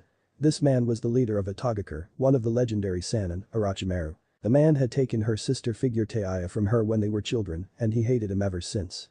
But there was always that lingering fear that the snake man would come back and take her as well to do Kami knows what. Then Orochimaru gave Kin a disturbing grin that made the Kunoichi take a step back, and to her horror, her back collided with a wall preventing her escape. Orochimaru slowly morphed from a man into a giant white snake with small gold eyes, but purple rings around those golden eyes. The snake bared its fangs, and with one long hiss it launched itself at a screaming Kin, and then everything went black. Yuna strolled up to Kin with her hands folded behind her back and poked her with her toe a few times getting no response. I think she's out. Genma's sweat dropped as he cleared his throat. Winner by knockout, Yunanera. And that was day 1. Chapter 8. Brackets 3 and 4. Survive the cut. Combatant booth. Narumi stood at the rail, her eyes glancing around the stadium frantically in search of the sight of her wayward brother. Not having any success with the search, a frown came across her face as she tightened her grip around the railing. Narumi wanted nothing more to show Naruto just how strong she had become, more than even Kushina could even imagine, but it would seem that Naruto had other plans. Even if Naruto was late, she just couldn't believe that he would miss his match, especially considering who his opponent was meant to be. She believed her brother would show up. Narumi sighed and smiled sadly at Naomi, who knew exactly what she was thinking. Sasuke too took notice of Naruto's uncharacteristic absence, but unlike the sorrow Narumi felt, he was feeling even more arrogant than he was moments ago. Sasuke crossed his arms over his chest and closed his eyes with a victorious smirk on his face. I knew that loser wouldn't show up to fight me. The power I gained was meant to kill that man, it would surely be enough to kill that loser. Hokage-san or not, I am still in Uchiha. Sasuke assured himself, ignoring the fact that Ino was trying to hang from his arm, seeing as how her long-time rival was finally out of the picture. With one last look out for her brother, Narumi relented on her search and hopped down onto the field at the proctor's behest. She channeled some chakra into her ears to tune out the arrogant ramble of the Odo shinobi, not that he noticed. When Narumi caught the proctor's questioning glance, she killed the chakra filling her ears and nodded her head slightly. The proctor had an amused smile on her face, knowing just what Narumi had done, but said nothing. The first match of bracket 3 begins now. The proctor exclaimed, getting a roar of approval from the anxious crowd. Zaku couldn't help the cocky grin cross his face when he finally got to face his opponent in the tournament. What Zaku was looking at was nothing more than a spoiled princess that would be an easy win. Zaku started to laugh rather boisterously with a firm shake of his head, getting Narumi to tilt her head in confusion. I can't believe this. They gave me one of the princesses to fight. Well, who am I to spit in the face of a gift? I hope you are ready to lose, girly. Zaku shouted with a dark grin on his face. Why are most guys just like you? They are idiots with superiority complexes that usually die early because they overestimate themselves. Where have all the real men gone? I mean, look at you. Nothing special. Narumi said almost disappointedly with a small noise of disapproval. The entire crowd went ooh at the rather stinging insult directed to the raven-haired shinobi from Itagakur. Zaku went red-faced in anger at the Kunoichi's insults, but couldn't come up with an intelligent response of his own. Snarling viciously, Zaku opened his palms, displaying 2 small black holes in the middle of both of his palms. I do see why it matters for a self-righteous bitch like yourself who is about to be dead. Say goodbye. Zaku shouted with anger as he started to channel the chakra through the tubes in his arms that were implanted into him by Orochimaru to try and create something akin to a living puppet. Narumi narrowed her eyes, and a faint blue glow started to take shape inside of the black pits in the middle of his palms. Wind release. Decapitating airwaves. The gathered chakra burst from the holes in his palms, thrusting forth a sharp wind wave that forced Narumi to retreat as the wind slammed down in front of her, cutting into the ground. This is ridiculous. The attacks aren't all that strong, it is just the number of them that are keeping me from closing in on him. Narumi assessed the situation, continuing to avoid the airwaves that the Odo teen was blasting out while cackling maniacally. There was a pause in the waves coming at her, taking that chance Narumi raced forward hoping to score a few meaningful blows during the pause. It turned out to be a mistake because just before Narumi could reach Zaku the blue in has increased to be twice as large. I won't be able to dodge that in time. Ninja art. Shield main. Wind release. Severe decapitating airwaves. With his triumphant call, a much larger and faster wave of wind blasted towards an incoming Narumi. Just as it looked like the deadly wind was about to cut Narumi up, her blonde hair wrapped around her, protecting her from the deadly impact behind the wind technique. Zaku gnashed down on his teeth, seeing the Konohagakure Kunoichi protecting herself from his most lethal attack. Narumi released the technique, silently thanking her perverted godfather for teaching her a few of the hair techniques he had developed over the years. Letting her face come back into play, Narumi sent Zaku an eerie grin as she raced forward again. Zaku's eyes closed in pain as his jaw snapped back behind the surprising strength in Narumi's uppercut blow. Despite managing to stay on his feet, Zaku lurched forward when there was a sudden impact in his gut. Looking up at Narumi with a clear alarm on his once cocky face, Zaku cursed out loud, not finding anything. Narumi, already on the boy's left, brought down the point of her elbow on the back of his head, making him crumble down onto the ground. You thought I was a weak little girl, but in reality the one who was weak was you. You couldn't even force me to use an elemental. Narumi said, looking down at Zaku with a frown before sighing and putting a more comfortable smile on her face as she waved at the cheering crowd. Winner by knockout, Narumi Namikaze Uzumaki. The proctor shouted out under the clapping and cheers. In the stands, the large man with a mane of white hair was standing against a wall in the very upper ring of the stadium with a large grin on his face. That's a girl. I knew keeping your hair long would work out for you. Jiraiya praised one of his proteges with a giant grin on his face. If the white-haired hermit had it his way, he would be doing his research, but Minato pretty much threatening to use him as practice for the Flying Thunder God made Jiraiya agree to hang around for security purposes.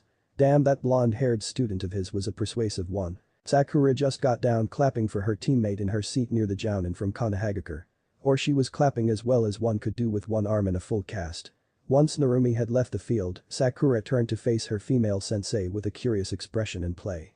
Kushina-sensei, how did Narumi do that with her hair? Sakura then subconsciously ran her uninjured hand through her pink hair, thinking about the technique. Kushina, who had been cheering enthusiastically for her daughter, turned to her injured student with a proud smile. That's an easy one, Sakura. Narumi's godfather invented a number of techniques using chakra and hair. That is why both Naomi and Narumi keep their hair long. Asuma took the dying cigarette and snuffed it out on the arm of the chair and moved to place another cigarette between his lips, getting a disapproving frown from Kurenai. Asuma looked over across the way to see a hesitant Choji being chewed out for being afraid to get his hands dirty, while Shikamaru was shaking his head, probably muttering something troublesome. I can see one way that Choji can win this thing. How is that, Asuma-sensei? Kiba asked, really hoping that Choji would kick some serious ass out there. If his opponent makes the one mistake you don't make around any Akimichi. Combat field, Henry vs Choji Akimichi. Begin. With the proctor moving out of the way, the boy with the red scarf from Taki looked at his opponent and he couldn't be any more underwhelmed. The boy took the end of his scarf and wrapped it around his neck tighter in preparation for what he presumed to be a quick and decisive battle between him and the Akimichi heir. Choji was feeling incredibly nervous, never before having so many pairs of eyes observing every move he made. The nerves were so great that Choji couldn't even find it within him to reach down into his bag of chips for a snack. You don't look so tough. As matter of fact, you seem to care more about your next meal than this tournament, fatty? And that was the mistake he couldn't make. As if a metaphorical switch was flipped, the once timid eyes of the husky genin from the hidden leaf become two raging infernos burning with determination to prove that he was not fat but simply big-boned. If Choji could see Lee at the moment, he would see him cheering on his comrade with a similar look in his eyes. Choji took the bag of chips and emptied it into his open mouth. Crumpling the bag and tossing it away, Choji slapped his cheeks, getting a little color in them, as well as getting a more focused look. I am not fat, I am chubby. Choji shouted passionately before dropping into a fighting stance while gathering up his physical energy. Partial multi-size technique. Arm. Choji's right arm swelled up to a gigantic stature. Fenry gulped, seeing just how angry Choji had become due to one simple word. Choji brought his large fist over Fenry, who became completely overshadowed by the silhouette of Choji's expanded fist, making him even more nervous. With a determined cry, Choji drove his fist down, encompassing a large amount of space, forcing Fenry to leap away, lest he be flattened under Choji's righteous fist. The boy looked over to see a fist imprint on the ground and breathed out a huge sigh of relief, knowing he avoided going back to 2 dimensions. Getting back to his feet, he looked to his left and found Choji rolling towards him like a boulder going downhill. Letting out a groan, Fenry proceeded to run around in a serpentine motion, hoping to lose the ball from Choji, but with each zigzag Choji was behind him and gaining. Fenry ran towards a wall with all intent and purpose on climbing it, however in his rush, he failed to maintain control of his chakra and slipped. It was that slip that let Choji plow into Fenry, grinding him against the wall, making the boy cry out in pain. Choji pushed into the wall with all of his momentum, creating a spherical indent in the previously flat wall.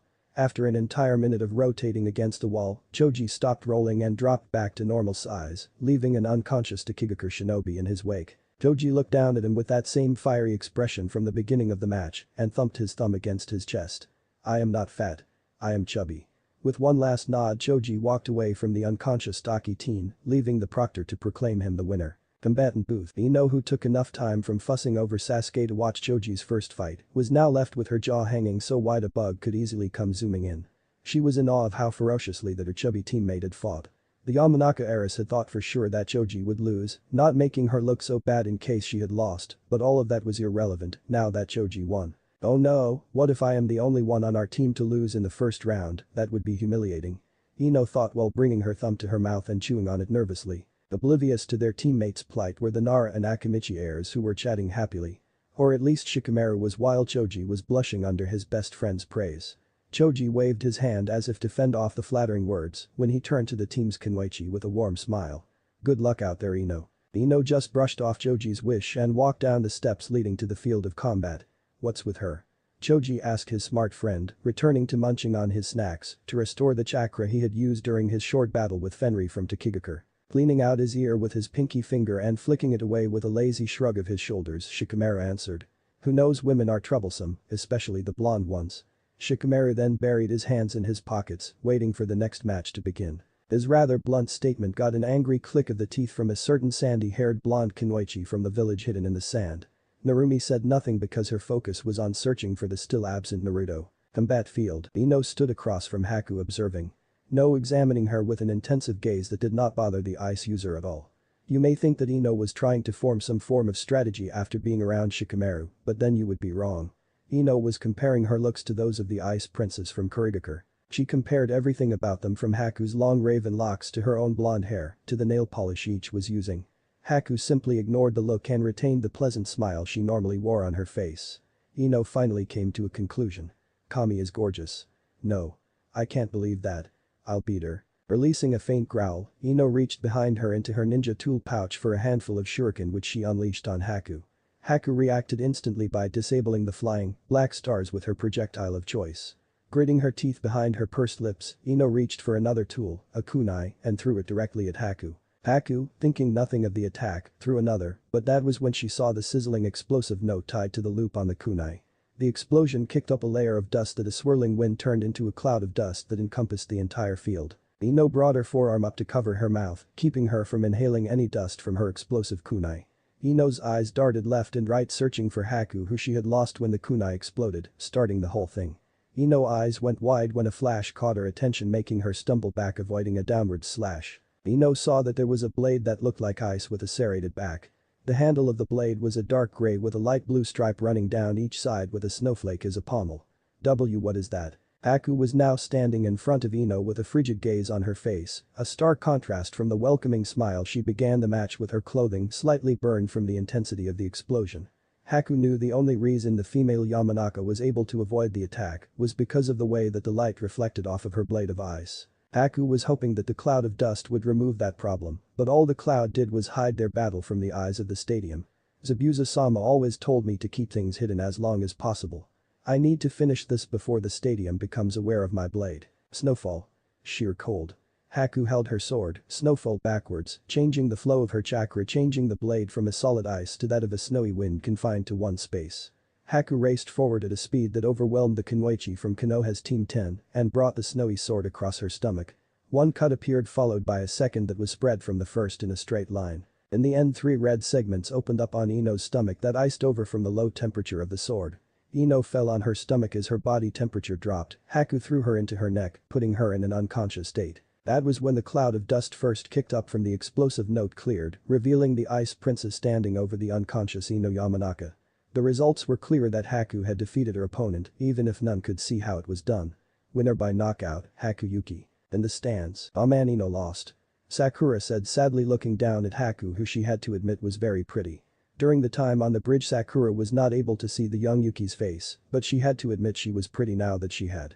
Despite Ino being her biggest rival in a number of things, Sakura still wished for her success, unless it directly affected her. Humans are selfish like that. Now, Sakura, there is no need to hide your happiness behind fake words. The scarecrow of the group chided his pink-haired student, still reading his Uchiha book, despite the action that was going on in front of him. Sakura glared at the Jounin with gravity-defying hair for his words that were sadly true, not that she would ever admit it. Kakashi looked up, sensing said glare, and I smiled, only serving to infuriate the daughter of the councilwoman further. Kakashi then watched on with a morbid expression as a kunai pierced his little orange book and pinned it against a pillar a few rows back. Kakashi glanced over fearfully at the Uzumaki woman who had done it to find her hair swing like it was on fire. Kakashi whimpered piteously as Kushina cracked her knuckles menacingly before dragging the fearful Haddock away for a behavior correction. This action got laughs from the Jounin gathered as well as their genin. Unbeknownst to all of them, the special tutor, Ibisu, snuck over to the book and took it before slinking away to indulge his perverted nature. Combat field. Genma bit down on him as he glanced at the boy wearing dress clothing and the busty Kunoichi from Kumagakure.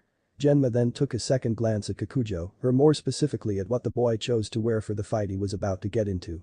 However, Genma shrugged it off since his friend Guy and his young protege wore something much more revolting. Kakujo vs Samui.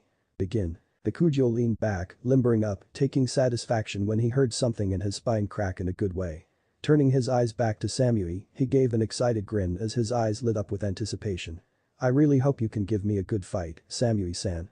Kakujo cracked his knuckles and straightened his yellow tie out before dropping into a loose combat stance. The most in the stands, it looked riddled with holes, but that was what Kakujo wanted, since he would be able to counter and counter viciously when his opponent would strike for the false openings he was creating purposefully. Samui stood there keeping her cool as she tried to dissect her opponent from Kurigakure's combat stance. It was easy to find flaws in them, too easy if she had to guess. Her guess would be that it was a lure of sorts. Taking a calming breath, Samui decided to keep to her strengths instead of charging into a possible ambush without any previous knowledge. His demeanor spoke of the utmost confidence in his strength. The Kunoichi from the Land of Lightning could tell that much. The problem was guessing if that confidence had a base or if it was groundless confidence. Likewise, Kakujo let out a deep chuckle, nodding in complete agreement before rushing towards an immobile Samui. Reaching the Kunoichi, Kakujo threw a straight jab at Samui's throat.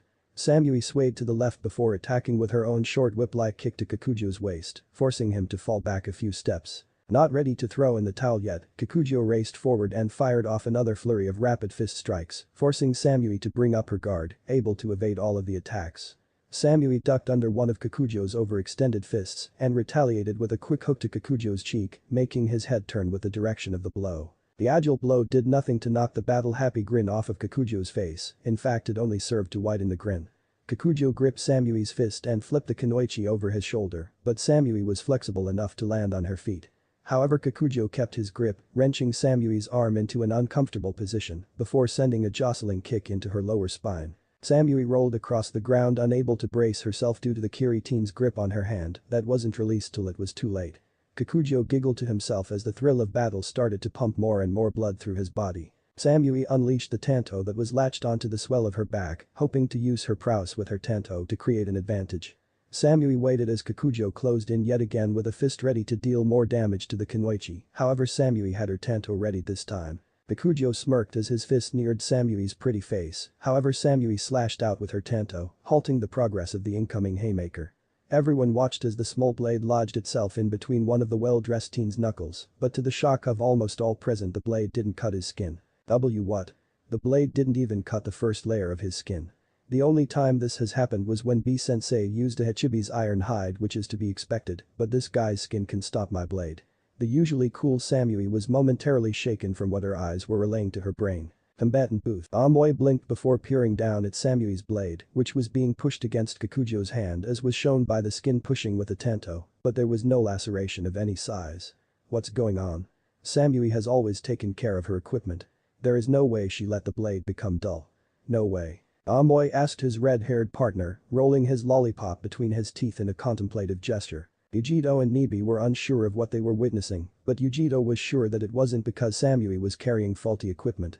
Samui would rather be caught doing something embarrassing than allowing her equipment to fall into a state of disarray. That guy has some sort of trick to him. Sasuke too was displaying his disbelief by tightening his grip around the rail to the point that his knuckles went white from the strength behind the grip. The Uchiha Sharingan glaring brightly at the Kiri-teen in hopes of unraveling the mystery being presented, but ultimately finding nothing but a growing sense of frustration for his efforts.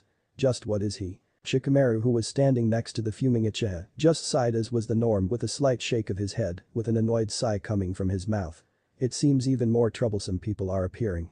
I really don't want to fight that kind of guy. The Nara, who had no problem engaging in sloth-like behavior, let his thoughts be known. Naomi glanced down at the still grinning Kakujo with a rather serious look on her normally easygoing face. It just goes to show you that there are all kinds of shinobi in this world. Naomi said rather wisely as she watched Samui try to comprehend what she was facing. Her words got a nod of agreement from her sister. The other two shinobi hailing from the village hidden in the mist opted for silence, not wanting to spoil their teammates' theatrics. Something they sadly had come to expect from the well-dressed shinobi. Combat field. Samui tried to put more force behind her tanto in hopes that the added pressure would break through her opponent's strong defense. Kakujo shook his head at the futility of the Kunoichi's effort to cut him up. Only seen to the eyes of the cage watching and those on the field, a sudden burst of light yellow energy knocked the Kumagakure Kunoichi's tanto into the air. Acting upon the shock of what happened, Kakujo lashed out with a quick kick that Samui managed to avoid by instantly leaping back when she was disarmed. Samui furrowed her brow and never saw anything like she had just witnessed. Samui readied a kunai with an explosive tag wrapped around the hilt, knowing that without more information, her chances of winning were slim at best. Frowning with concentration, Samui tossed a kunai the Kiri shinobi, who no doubt saw the attack coming, but did nothing to erase the grin he had sported since the initial moments of the match. Kakujo leaped back when his back came in contact with a tree that he had failed to notice, his eyes reflecting a brief startle when the kunai reached him and rang the arena with a resounding bang. Samui waited for the area of impact to clear with a calm demeanor, but on the inside she was waiting anxiously to see if the last attack bore any results. The smoke cleared and chuckles came from the area where the well-dressed shinobi from Kurigakure was seen. When the smoke from the fire cleared, Kakujo was seen with his arms crossed over his chest, with one eye open looking around wildly. Samui looked to see that the tree around him was unscathed, showing that he did indeed take the blast from the explosive note. To her silent ire, Kakujo's flimsy black dress shirt was not even ripped or singed, so the question was how Samui didn't have the answer. Kakujo blew on his hands childishly in an effort to rile up the poised Kunoichi. Man, oh man, that one stung something fierce. That is some high-quality equipment you have there, lady. Kakujo said with a sing-song voice as he dropped himself back into a loose combat stance. Samui's eyes narrowed at the shinobi for his nonchalance, but he seemed rather passive as well. Samui could use that because without being pushed she was allotted more time to try and solve the riddle across from her. Samui finally realized that it was not confidence that had the team from her so loose but arrogance. Arrogance and passiveness meant that the boy would be very susceptible to defeat. If I can't deal physical damage in that way, then why not try alternative means? Samui closed one of her eyes and held her fingers in a circular motion.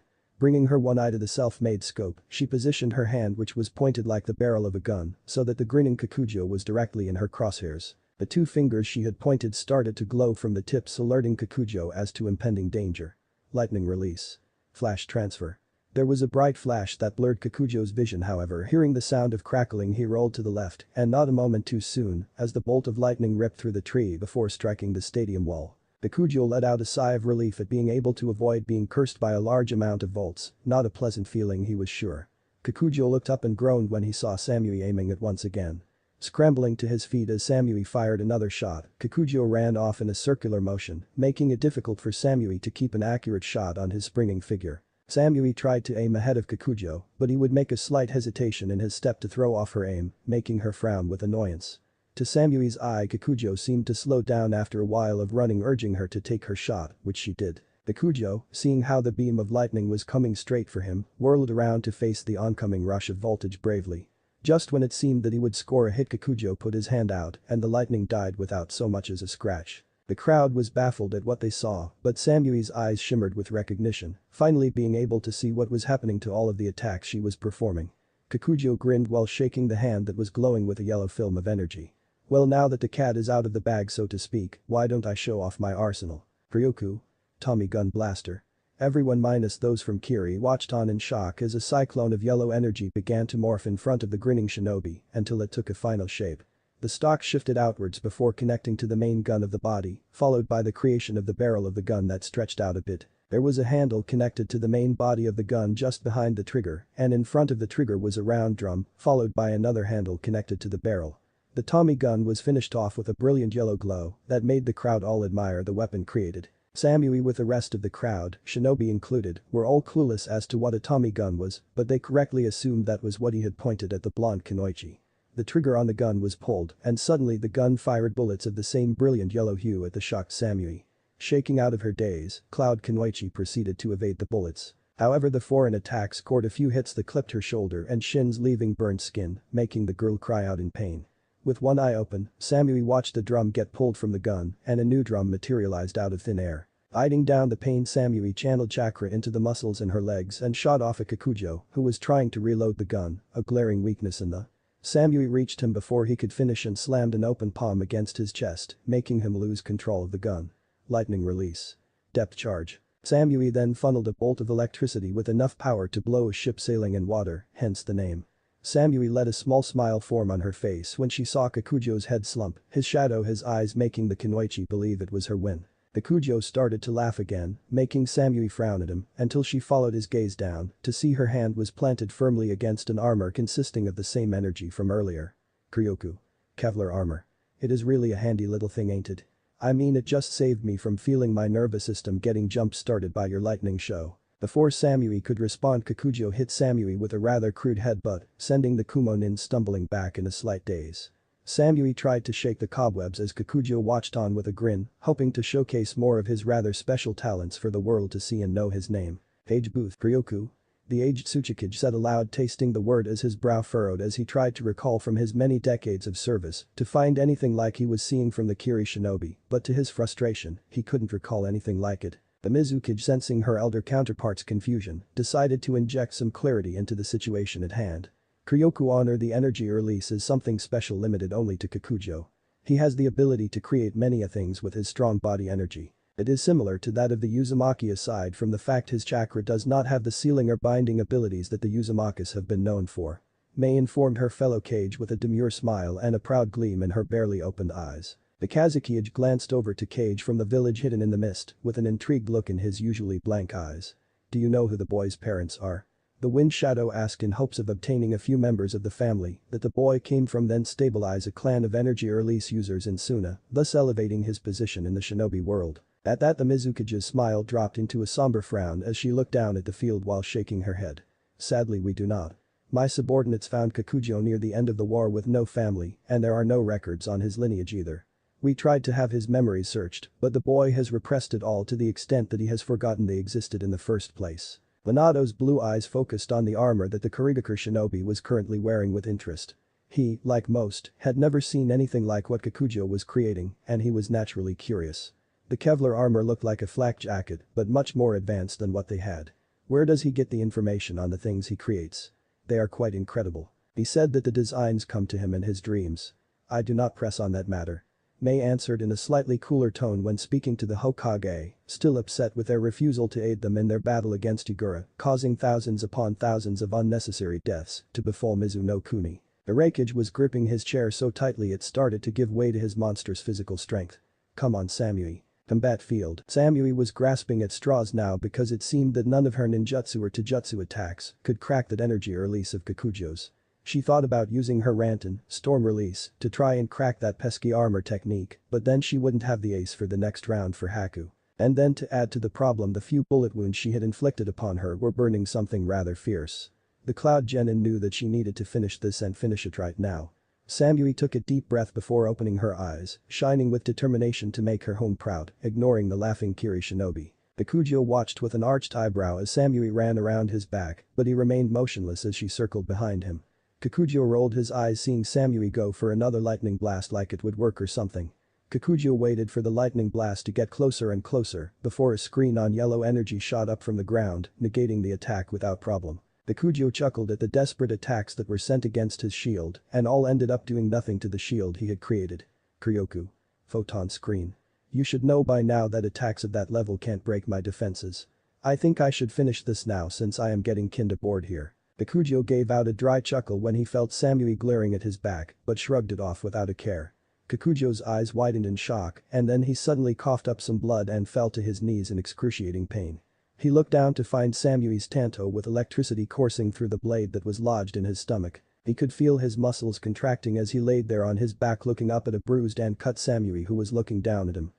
How? You were too confident in your abilities and when you were laughing you were distracted. I placed a minor genjutsu on you to make you perceive things in an inverted manner. So when you thought I was attacking from behind I was attacking you in a frontal fashion. Overconfidence like yours leads to the death of shinobi much stronger than we are. Checkmate. Samui walked away rolling the shoulder that was shot with a silent groan. Kakujo laid there staring up at the bright blue sky with a disappointed expression. He knew he was showboating, but that was so people would recognize his name and request him personally. Bakujo managed to shake his head in disappointment at his failure to get out of the first round and the chewing out he would get from his sensei. Man, sensei is going to put me through the ringer when I get back to Kiri. That slave driver. And no doubt it will be worse because of why I lost. Man, this is going to suck. Winner by technical knockout, Samui. Daimyo Booth. Oh my, that was a rather intense battle those two young ones had. The fire daimyo said in a childish voice, his face hidden by the small fan he was waving over his face. This served to keep people from reading his emotions like a mask, but without covering the entirety of his face. I need to talk to the Mizukage about teaching the shinobi about arrogance. Grumbled the disgruntled water daimyo as he handed a grinning lightning daimyo a slip with the amount of money placed on who would win the last fight. Man. Let's just put it around $1 billion for context. The guards just looked on with disbelief, seeing how frivolous their feudal lords were being with such large amounts of money. HMPH, it is not like any of this matters because Gara will be winning this tournament and then I will have bragging rights. The large daimyo from K's no Kuni stated rather boldly with his eyes closed, clearly not expecting to be challenged. His eyes opened when there was a loud snort off to the side. You mean the boy who can't control his impulse to kill people? Even after a proctor has told him to stop. Yes, he sounds like an excellent choice. The daimyo from the land of earth asserted himself by voicing his skepticism in the wind daimyo's choice. The fire daimyo giggled behind his fan at the antics of his fellow daimyo, and then there were still more fights to be had. Combat field. Tajiro pushed his glasses up his face and lowered himself with Hiramekure lowered down in perfect balance with his center of gravity. Amoy spat out the stick that once held a candy at the end while gripping his own blade while staring down the hidden mist swordsman with a serious gaze leveled on the boy. Both swordsmen were anxious to see what a style from another village could do when put up against their own. Chijiro was the first to speak with a small smile that displayed his pointed teeth. I look forward to seeing your capabilities as a swordsman, Amoy-san. I can say the same. Amoy replied casually before he and Chijiro rushed forward at the same time, getting the crowd to rave seeing two similar styles clashing. Chijiro swung his larger blade forcing Amoy to falter and avoid the strike. Amoy quickly went on to create a plan of attack, seeing that not only did Chijiro's blade have a longer reach, but greater defense capabilities. Man, those Kiri blades sure make having duels difficult. Amoy thought with a slight draw as he leaped to his right, avoiding a downward slash from the blue-haired teen. Chijiro tried to pull the tip of his blade from the ground, but found it to be stuck in the ground. Amoy, seeing a moment of opportunity, slashed Chijiro's arm, cutting the boy's skin and getting a yelp of pain. Using more strength, Chijiro whipped Hiramekure from the ground, swinging it at Amoy, who brought his blade up vertically to impede the larger sword from bifurcating. Amoy grit his teeth as the force behind the swing wore on his arms and sent him skidding back from Chijiro. Even if he is able to wield it like it weighs nothing, it still takes time for him to wind up his weapon. That is my window of opportunity.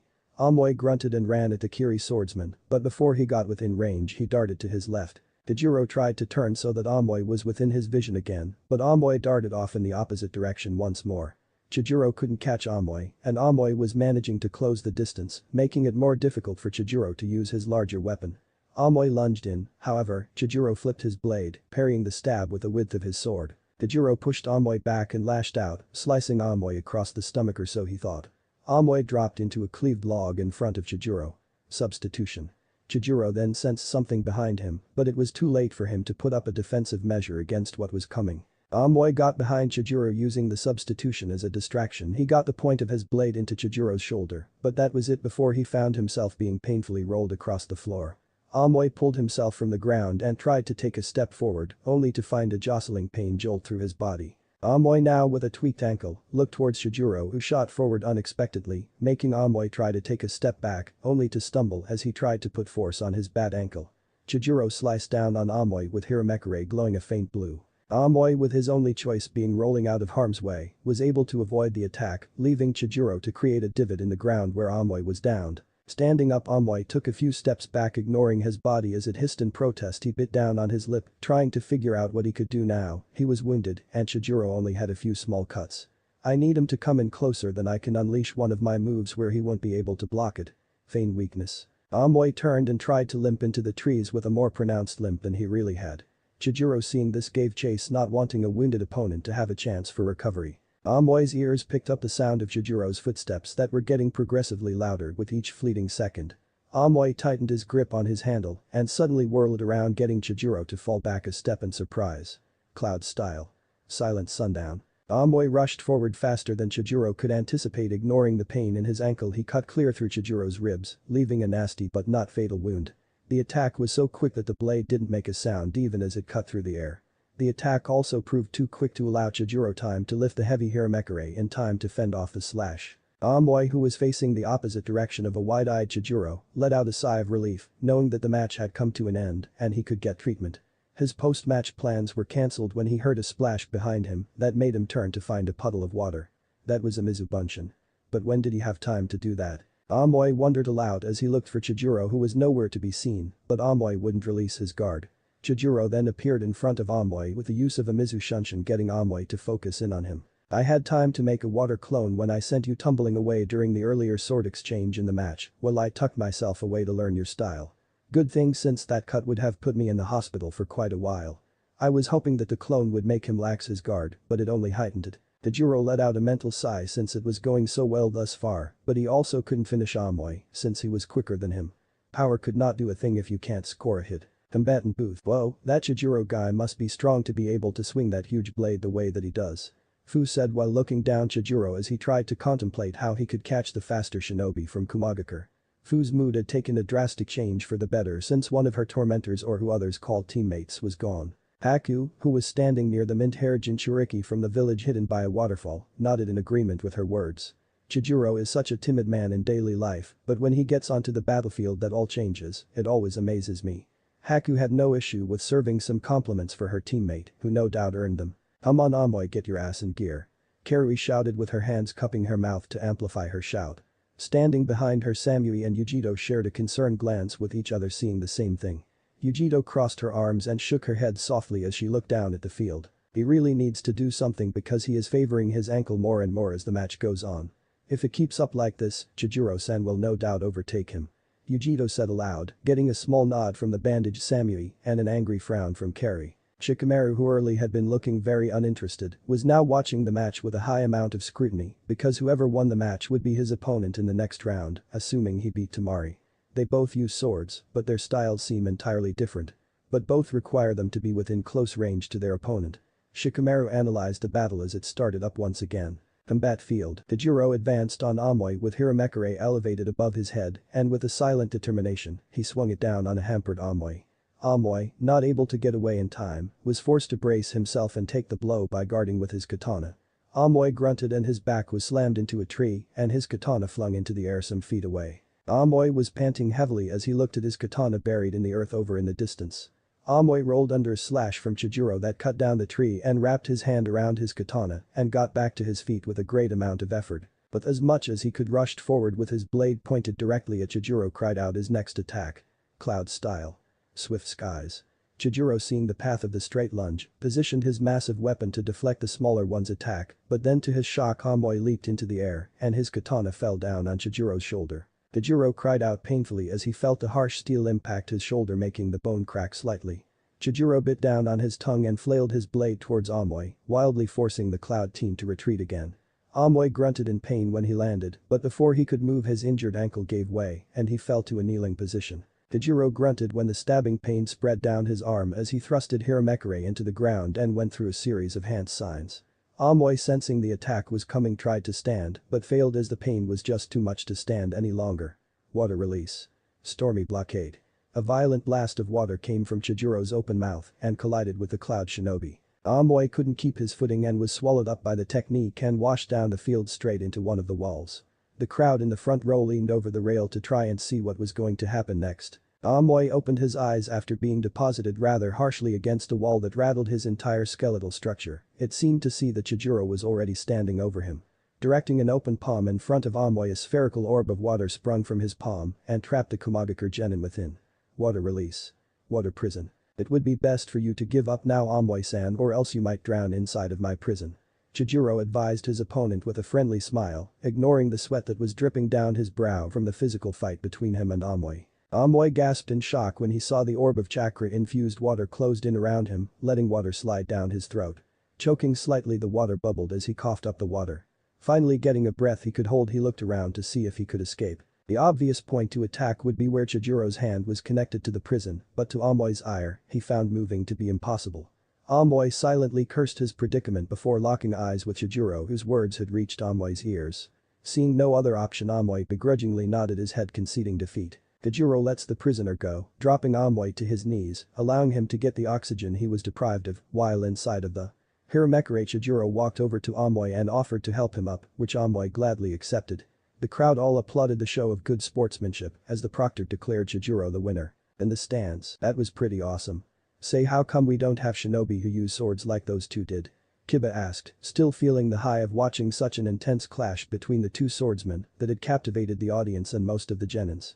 Akamaru barked, supporting what his human partner was asking, saying. Hinata tapped the Inyazuka heir on the shoulder, garnering his attention, which got her to look down at her fingers. Kiba-kun, you are forgetting about Naruto-san. Hinata reminded her teammate of getting a defiant scoff from the feral-looking teen. Kiba always tried being the alpha male, yet Naruto acted the part, whereas Inyazuka spoke the part. While Kiba, both Kiri and Kumo focus highly on their kenjutsu, while Konoha focuses on formation-based units, and that is why there aren't as many swordsmen in Konoha, also because of bloodlines. Something never had many of, and Kiri is lacking due to their war. Kakashi informed the young Inyazuka pup, now focusing on the matches after his chat with Kushina. Shikamaru is up next. Do you think he can beat sensei? A bandaged but yet still spry Yamanaka heiress asked of her sensei with blue eyes, reflecting genuine curiosity. Asuma could tell that his student was still sore from her early round loss, but he was proud that she wouldn't let that turn her into some sort of cynic. Asuma let out a plume of smoke from his mouth and rubbed his bearded chin with a contemplative glance directed at the sky. Well, that's hard to say, Ino. We both know how Shikamaru can be even lazier than a sloth at times. I just hope the magnitude of these exams will remedy that, at least partially. Asuma closed his eyes and shook his head. Or at least I hope it does. Combat field. Shikamaru bit down a displeased groan when he recognized the look the fan-wielding Kunoichi was giving him, a look of feminine fury. Shikamaru cursed Choji for convincing him to try until he had secured his promotion to the rank of Chunin. He glanced up at the clouds, which only made Tamari's anger grow, believing that the Nara heir was not taking her seriously. Man, this is such a troublesome tournament. I really wish my mother would let me just live an ordinary life with an ordinary girl, but no, I need to be a shinobi. Shikamaru released a tired sigh that finally made Tamari snap at what she perceived to be a disrespectful gesture. Snapping open her fan and waving it at the reluctant, pineapple-haired shinobi from Konoha, she grinned, watching the sharp blast of air traveling at Shikamaru, who didn't seem like he planned to move. Tamari's easy win was snatched away when the shadow-manipulating shinobi suddenly moved to his left, avoiding the wind attack created by the giant war fan. Tamari started to backpedal as she watched a shadow stretch from her opponent and slither on over towards her. She quickly kept her retreat along with random movements to her left and right, but Shikamaru wasn't a Nara for nothing. He had seen that obvious tactic coming and split his shadow to snare the Kunoichi. Tamari's eyes widened and she cursed herself for being hurt at SP easily, and just when it looked as if she was about to be caught, the shadow stopped like the strain on the stretch had reached its limit. Tamari held her breath, waiting for the two shadows to pincer in on her, but when nothing came, she allowed herself to look back at Shikamaru, who had a strained grin on his face as a bead of sweat made its way down his temple. I was so close to getting her, but it seems she is out of my reach, if only slightly.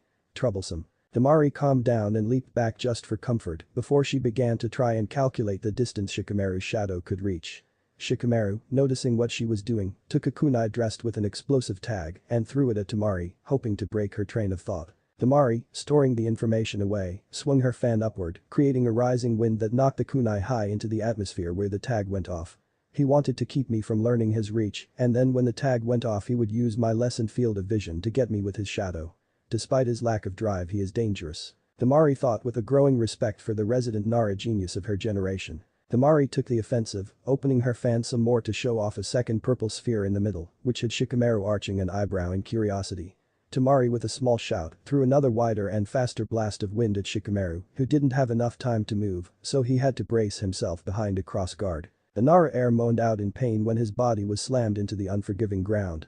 Shikamaru looked up at the clouds with a strange expression as he forced himself to stand back up and continue his fight with the Kazukija's daughter. Shikamaru turned to face Temari, only this time her giant war fan was opened up all the way and she was holding it behind her back with an arm. Temari revolved on her heel, throwing another blast of air at Shikamaru. Wind release. Wind scythe jutsu. Shikamaru, who heard the name at the last moment, leaned back to his left, but the wind still cut his cheek, letting blood flow free from the laceration. Shikamaru dabbed his palm on his cheek, wiping the blood off his cheek and rubbing dirt into the wound and clogging the cut up. Temari gave Shikamaru a wide grin seeing the blood she had drawn. Shikamaru knew that he would need to avoid the rest of her attacks, or he would find himself in pieces deposited around the arena. Shikamaru took off running to avoid another wind from the fan-wielding Kunoichi. Temari growled after a few minutes of cat and mouse with the team from Konoha. She was getting irritated. The ground was carved all around from the number of shots that she fired off, each with no success. Why wouldn't you stay still? Stopping running is annoying. Temari demanded, firing off another side wind at Shikamaru, who shocker ran away from the attack. Shikamaru kneeled down and sent his shadow at Temari, who chuckled at the desperate and rather obvious attack.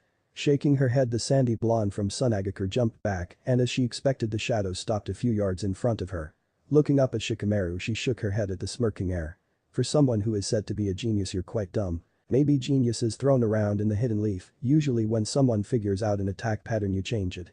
Shikamaru shook his head at the confident Kunoichi, which got him a frown in return. Temari went for a final swing of her fan, but to her immense shock, she couldn't move a muscle on her body. Shikamaru glanced down, allowing Temari to do so as well, and see that their shadows were linked to each other. I wasn't just running. I was stalling for time. I knew you would figure out my reach, I planned for that, I wanted that. Once you figured it out, you would get confident and sloppy. The sun and clouds move, and that means the shadows move as well. The closer that we get to sundown, the longer my reach. Temari was left speechless as Shikamaru told her his plan, and that was then that she realized that the teen in front of her was already 3 moves ahead and probably had a backup plan as well. Shikamaru reached into his kunai pouch and held it in his hand. However, Temari didn't have a pouch on that side, so she was holding nothing. I suggest you forfeit, otherwise you will lose your life. I'll throw this kunai at you, and I won't even release your shadow to give you a chance to dodge it. Temari gave the Nara heir her best glare for a few moments before sighing and nodding her head in acceptance. I give up. She conceded regretfully. Winner by surrender, Shikamaru Nara. Combatant booth. Narumi looked around anxiously as the next 2 fighters made their way down for the second to last match of the first round. There was still no sign of Naruto, and his match was next. Narumi couldn't lie to herself, she was nervous something happened to her brother. Her head snapped to the side when she felt a hand on her shoulder, but eased up seeing it was her sister. Take it easy, Narumi-chan, Ai-san will be here, and then he will kick the arrogant Uchiha around the arena. Naomi assured her sister, since she had faith that her brother wouldn't miss the chance to play Sasuke in his place in front of the eyes of the world. Who would miss that chance? Narumi looked at her sister for a few minutes before relaxing and giving her sister a small smile as she nodded her head. Yeah, you are right, he'll be here.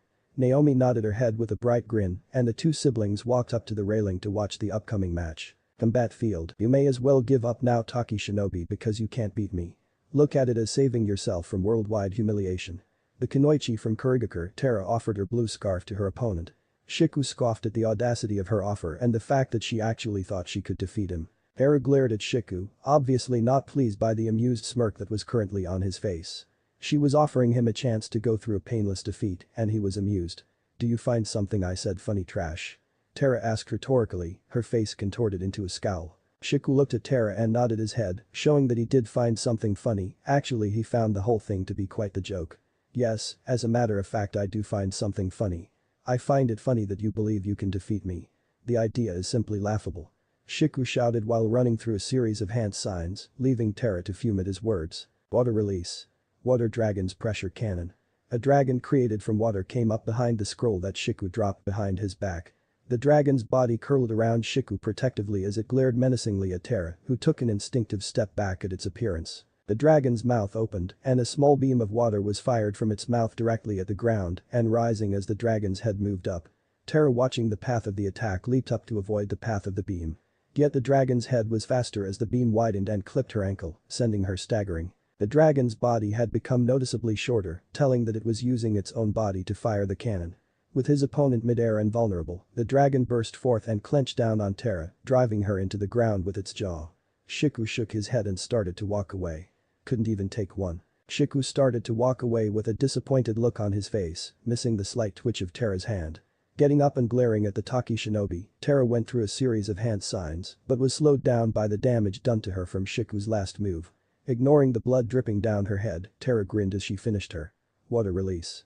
Scalding intentions. Shiku spun around when he heard his foe's voice and went wide-eyed when a giant wave came crashing down on top of him. The steam from the water whisked up into the air, making those in the front row sweat from the heat. Terra grimaced as she heard her opponent's muffled shouts of pain as the searing water washed over his body. Terra rubbed the back of her hand across the bloodied section of her forehead with a groan as her tired muscles cried out in agony. That's it. Terra looked on in disbelief as Shiku walked through the steam, but she gagged at what she saw. The skin around Shiku's jaw was burned clean to the point where she could see his teeth and jaw. He looked like a B-horror movie zombie. Shiku growled at Terra, which made his exposed jaw move in a very unnerving way. Terra was so enthralled by the sight of his jaw, not in a good way, that she missed the last sign in the series of his. What a release. Waterfall splitting sword. A glob of water coated the young man from Taki's arm and slowly took the shape of a sword while water ran through it like a current. Shiku sped forward and overtook Terra and with one quick slash removed the girl's arm, but the look in his eyes craved more. Shiku grinned darkly and moved his sword arm to the unconscious Kunoichi's neck to finish the job. The Suna proctor took that moment and intervened by gripping Shiku's arm and throwing him back, saving the girl's life. Shiku ignored the proctor who went to stop the Kurigakure Kunoichi from bleeding out as he grabbed his blue scarf and glanced down at it for a moment before wrapping it around his jaw, hiding the deformity from the sight of the world. After that little incident between the shinobi from Takigakure and the Kunoichi from Kurigakure, Genma stood there with Sasuke as he called Naruto's name for a third time for him to come down to the field. Sasuke stood there with a cocky smirk, believing the reason the scorned child of Konoha's first family was not present was due to his fear of him. Genma looked up to the cage's booth to see that his cage nodded down to him. Genma cleared his throat. Last call for Naruto Namikaze Uzumaki, please come to the field or you will be disqualified. Then as if a switch was flipped, the audience recognized the name of the shinobi who was being called and went into a hideous uproar. That's the demon brat. What's he doing here? Why is Hokage-sama letting that thing compete? We should kill him before it's too late. What if it has gotten too strong for us to kill? No worries, Uchiha-sama will finally rid us of that monstrosity. Death to the demon. That was the chant that had prevailed across the stadium from the bigoted villagers and those who weren't sure but didn't want the others to turn on them.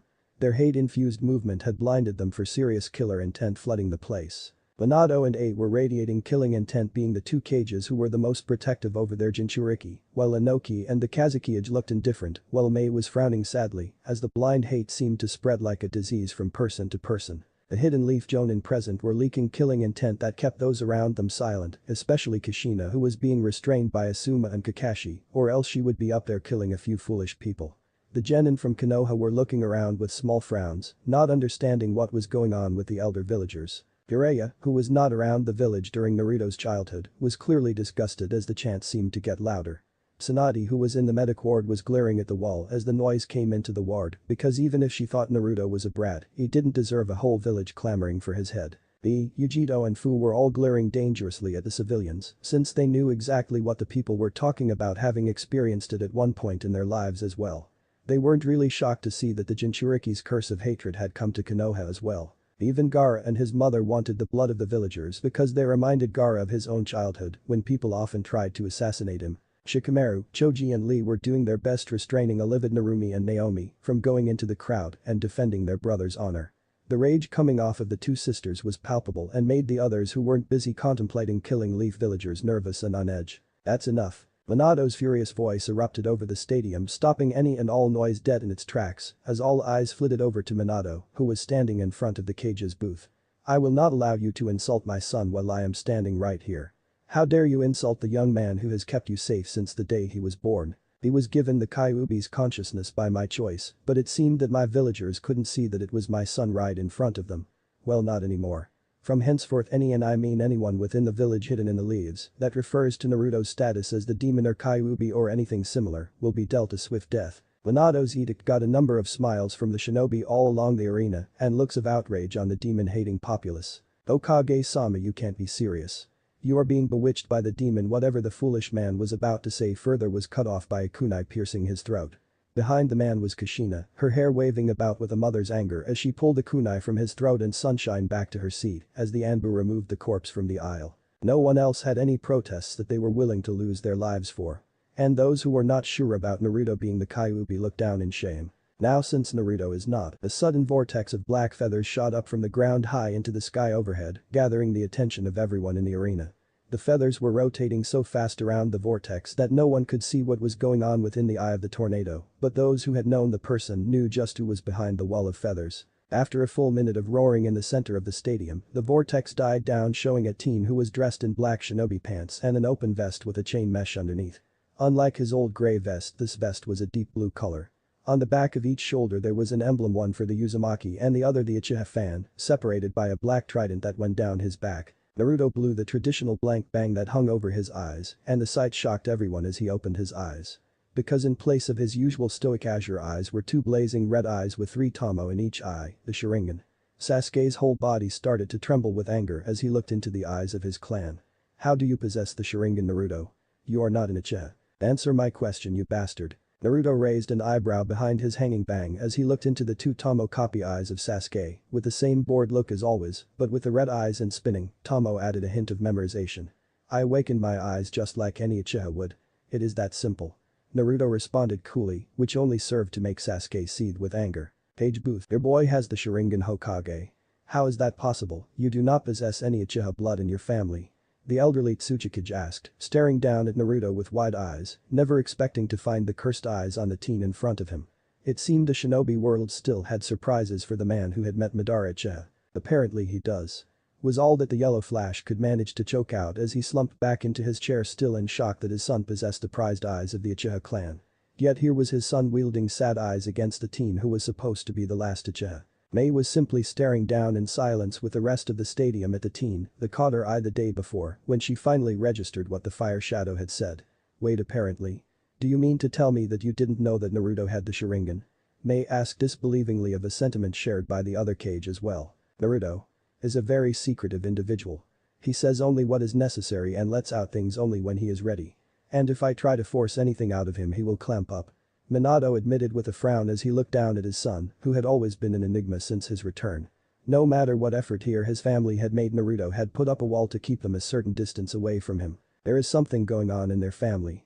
From the way Naruto glared at him yesterday to the lack of communication between him and Naruto. Interesting, and if I play my cards right, I might be able to hurt Konoha and get a new ally. Not to mention Naruto is quite handsome. Mei thought, licking her lips at the last thought. You can't command around your own son. What a disgrace. A said through his loud laughter, taking a shot at his speed rival, ignoring the narrowed glare he got from the 4th leaf shadow to focus in on laughing at his incompetence. Oh yes, and from what I hear you can only order your brother around when he is within arm's reach of you. Minato shot back, taking pleasure in the annoyed look and the instinctive hand clench from the hulking Raikage.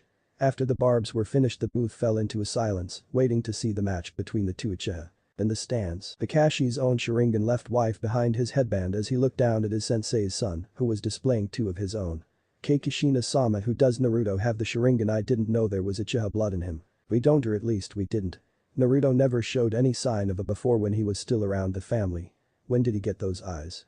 Kushina, just like her husband and the rest of the crowd, was left speechless at Naruto's new appearance. There was no denying what was right in front of their eyes. Asuma, getting over his shock, chuckled as he went to replace the cigarette that fell from his mouth when Naruto appeared. Man, that kid just keeps getting more and more interesting. Asuma had always seen Naruto in his childhood because he would often stay at the Sarutobi compound. At first Asuma had felt envious of the young Naruto for having his father's attention, but that soon went away when he saw how bad Naruto had it. And since he had come back, the two often played shogi and talked with each other.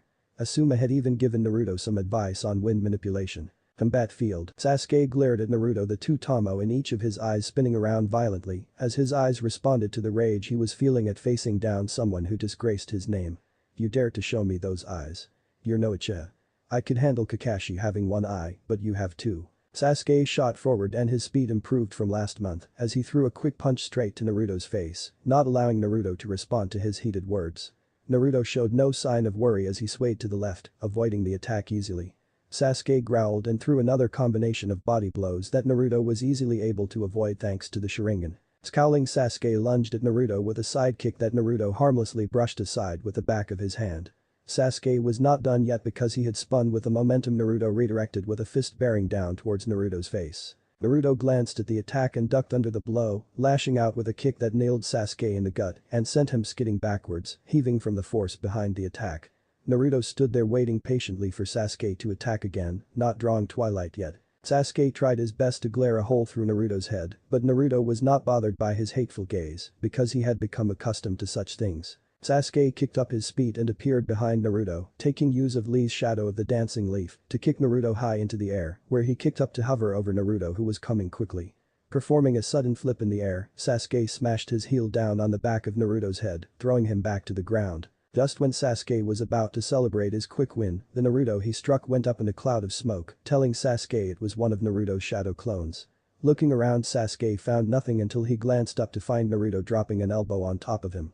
The Avenger managed to bring his guard up and lessen the effect of the blow. Naruto landed softly on his feet, brushing the dirt off his arms before regarding Sasuke with his Sharingan gleaming brilliantly in the sunlight. Naruto shook his head when he watched Sasuke drop into the Interceptor Fist Jutsu style. Your combat style is reliant on your Sharingan, yet you are facing someone with a high knowledge of said style and more experience wielding the Sharingan than you. This is not a fight you can win. Naruto informed Sasuke with an even-keeled tone, not even holding arrogance, just truth. Sasuke growled at the Uchiha and the son of the Hokage for his slay at the difference between their skill levels. Let's see how you like the taste of Uchiha's most useful food, Sasuke shouted while going through the signs for the Uchiha's favorite fire. Sasuke leaned back as a burning sensation started to swell up inside of his chest. Fire release. Grand Fireball. Sasuke spewed a giant ball of flames larger than anything he had done before. Naruto watched a sphere of fire close in on him and performed a substitution with the always present log. Sasuke sneered when he saw a pile of ash that was not Naruto, with the man he wished to burn standing there with the same uninterested look in his eyes. Naruto stared at Sasuke with a normal intensive stare as he unfolded his arms from in front of his chest. Is that all of the firepower that you have? Naruto asked blankly as he looked at the snarling Uchiha across from him.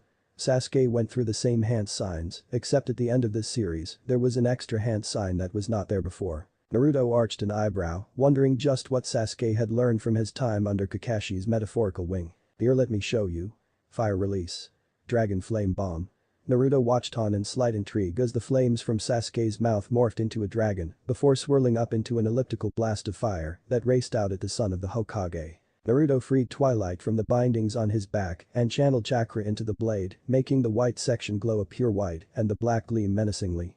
Naruto closed his eyes as he came closer to him and buried his sword deep into the ground in front of him, mouthing something quietly so that no one could hear what he had spoken. Hami no Kanyamai. Exile to hell. Sasuke watched as a sudden column of fire roared to life coming from Naruto's blade, absorbing his technique into the fire. The column was not done yet, however, as it shot up and started to spread. The stadium watched on silently as the one column of fire turned into a cage that trapped Sasuke and Naruto inside. Sasuke quickly tried to escape, remembering his time fighting Haku and how poorly that turned out, but the moment he tried to breach the cage, a column of fire roared to life in front of him, forcing him to step back. In the stands, whoa, I have never seen anything like that. Ino whispered out in admiration, momentarily forgetting her obsessive crush for the Uchiha brooder. Watching as the fire erupted at random times in a perfect circle, stopping every attempt Sasuke made to break free. Sakura looked on, nodding her head since there was no way anyone could deny that the technique was impressive. Of course Misachi would be kicking some ass. Kushina was absolutely beaming with joy at seeing her son handling her best friend and rival's son with ease.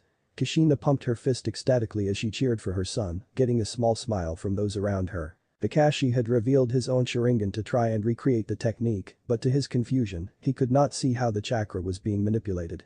"Sensei, have you ever seen anything like what Naruto is pulling off down there?" Amoy asked his rapping sensei with the crutches he was issued lying across his lap as he watched Naruto's blade glow in the intense light created by the flames of his technique. "No, I haven't. This is something novel, that other Uchiha better figure something out quick or he is going to learn how to grovel," he replied, waving his hands around eccentrically, getting tired groans from those who were sitting around him for the second day, who had quickly become tired of his little gig. Sometimes I wish that someone would come around and break that jaw just to save me from your tortuous wrapping. The Eight Tails said irritably, creating a depressing rain cloud to hover over Killer Bee's head, making even more people look over at him like he was an alien species. Combat field. The Hokage's son looked at Sasuke as a wall of fire sprung to life between the two for a moment before falling, making Sasuke much more weary than before, while Naruto remained compassed. This Sasuke is on fire. Naruto said in monotone before snapping his fingers, which was followed by a fire pillar shooting up catching one of Sasuke's arms in the width of the fire. Sasuke cried out in pain and yanked his arm away from the fire and leaped away. Looking at his arm, the Avenger could see his wrappings burnt away and skin slightly burnt after only a moment in the fire. Sasuke shook his head.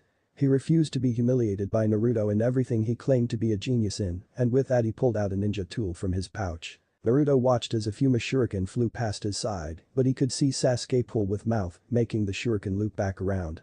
Naruto then felt his arms being pulled against his body by a ninja wire that was between Sasuke's teeth. Sasuke had suppressed the wire with chakra, which Naruto was easily able to pick up on thanks to his Sharingan, but let it wrap up anyways. Sasuke chuckled as he went through another set of hand signs for yet another fire, which Naruto waited patiently for. Fire release. Dragon fire technique. The flames made a beeline for Naruto using the ninja wire as a conduit for travel. Sasuke watched as the fire made it halfway through the length of the wire before the wire fell limp to the ground, with the fire following soon after. Sasuke stared at Naruto for some sort of hint at how the wire had just cut and fell limply to the ground. Just to let you know, Sasuke, my eyes pick up chakra just like yours do, so trying to conceal the wire with chakra was very foolish. Naruto said, managing to pull off a blank yet still insulting tone of voice that had Sasuke scowling once again at his opponent and fellow Konoha shinobi. Naruto said nothing as he vanished in a shunshin, appearing in front of Sasuke and kicking him in the gut. Naruto sent a pulse of chakra from his soul, sending Sasuke into the air, where Naruto had a shadow clone waiting. The Kage Bunshin gripped Sasuke by the top of his shoulders and slammed him back down into the ground, dispelling over the Avenger, hampering his vision, while the real Naruto came down with the foot of his shinobi sandal, slamming into Sasuke's gut. Naruto ignored the feeling of wood under his foot in favor of searching for Sasuke, who substituted at the last moment. Naruto searched the area with his Sharingan but found nothing due to the chakra infused into the flames surrounding him. Naruto turned and went to retrieve Twilight, no longer needing to keep up his prison of flames. Just as Naruto went to reach for his katana, the sound of birds chirping echoed out in the arena. Sasuke sped through an opening with lightning-natured chakra coursing around his hand. Chidori. Sasuke shouted, using the fabled assassination of Kakashi the copycat ninja.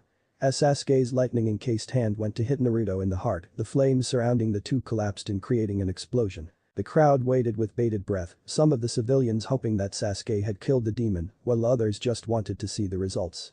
Kushina, Naomi and Narumi were all worried, seeing how close Sasuke had gotten to Naruto before the fires collapsed in. Kakashi was busy explaining why he believed it to be the right choice to teach Sasuke that to his eternal rival. The wind blew away the smoke to reveal Sasuke with his hand thrusted forward and a look of complete shock plastered on his face. Sasuke's hand was touching Naruto's chest, but there was no lightning or an entrance wound because around Naruto the air was swirling around frantically, surrounding him like a set of armor. Sasuke pulled his hand back when it started to get cut up from the sharp blades the wind was creating. I created this move in case Kakashi decided to teach you his Chidori. As a counter, I created my Fujin no Yoroi. Armor of the Wind God, though I suppose if it was Kakashi using my armor wouldn't be strong enough to handle the stabbing power. I assume I do not need to explain why your attack did not work. Page Booth. That's me, the Brad is using my. An enraged Ace shouted, standing on his feet glaring down at Naruto while lightning started to spark around him. Inoki looked over at the Raikage and shook his head, seeing he was still the same unruly Brad as he was in his younger days. Now Raikage dono, surely you're not saying that Naruto-sen has actually seen you and managed to create a version of his own? Mei looked at the Raikage with a pleasant smile, getting the man to grumble, but eventually nodded and sat down. It would be ridiculous to think that Naruto would have met the Raikage enough to create his own armor technique. Besides, his armor seems to work differently from yours, whereas you create your lightning, Naruto seems to be pulling in the air from around him and manipulating it to shield him.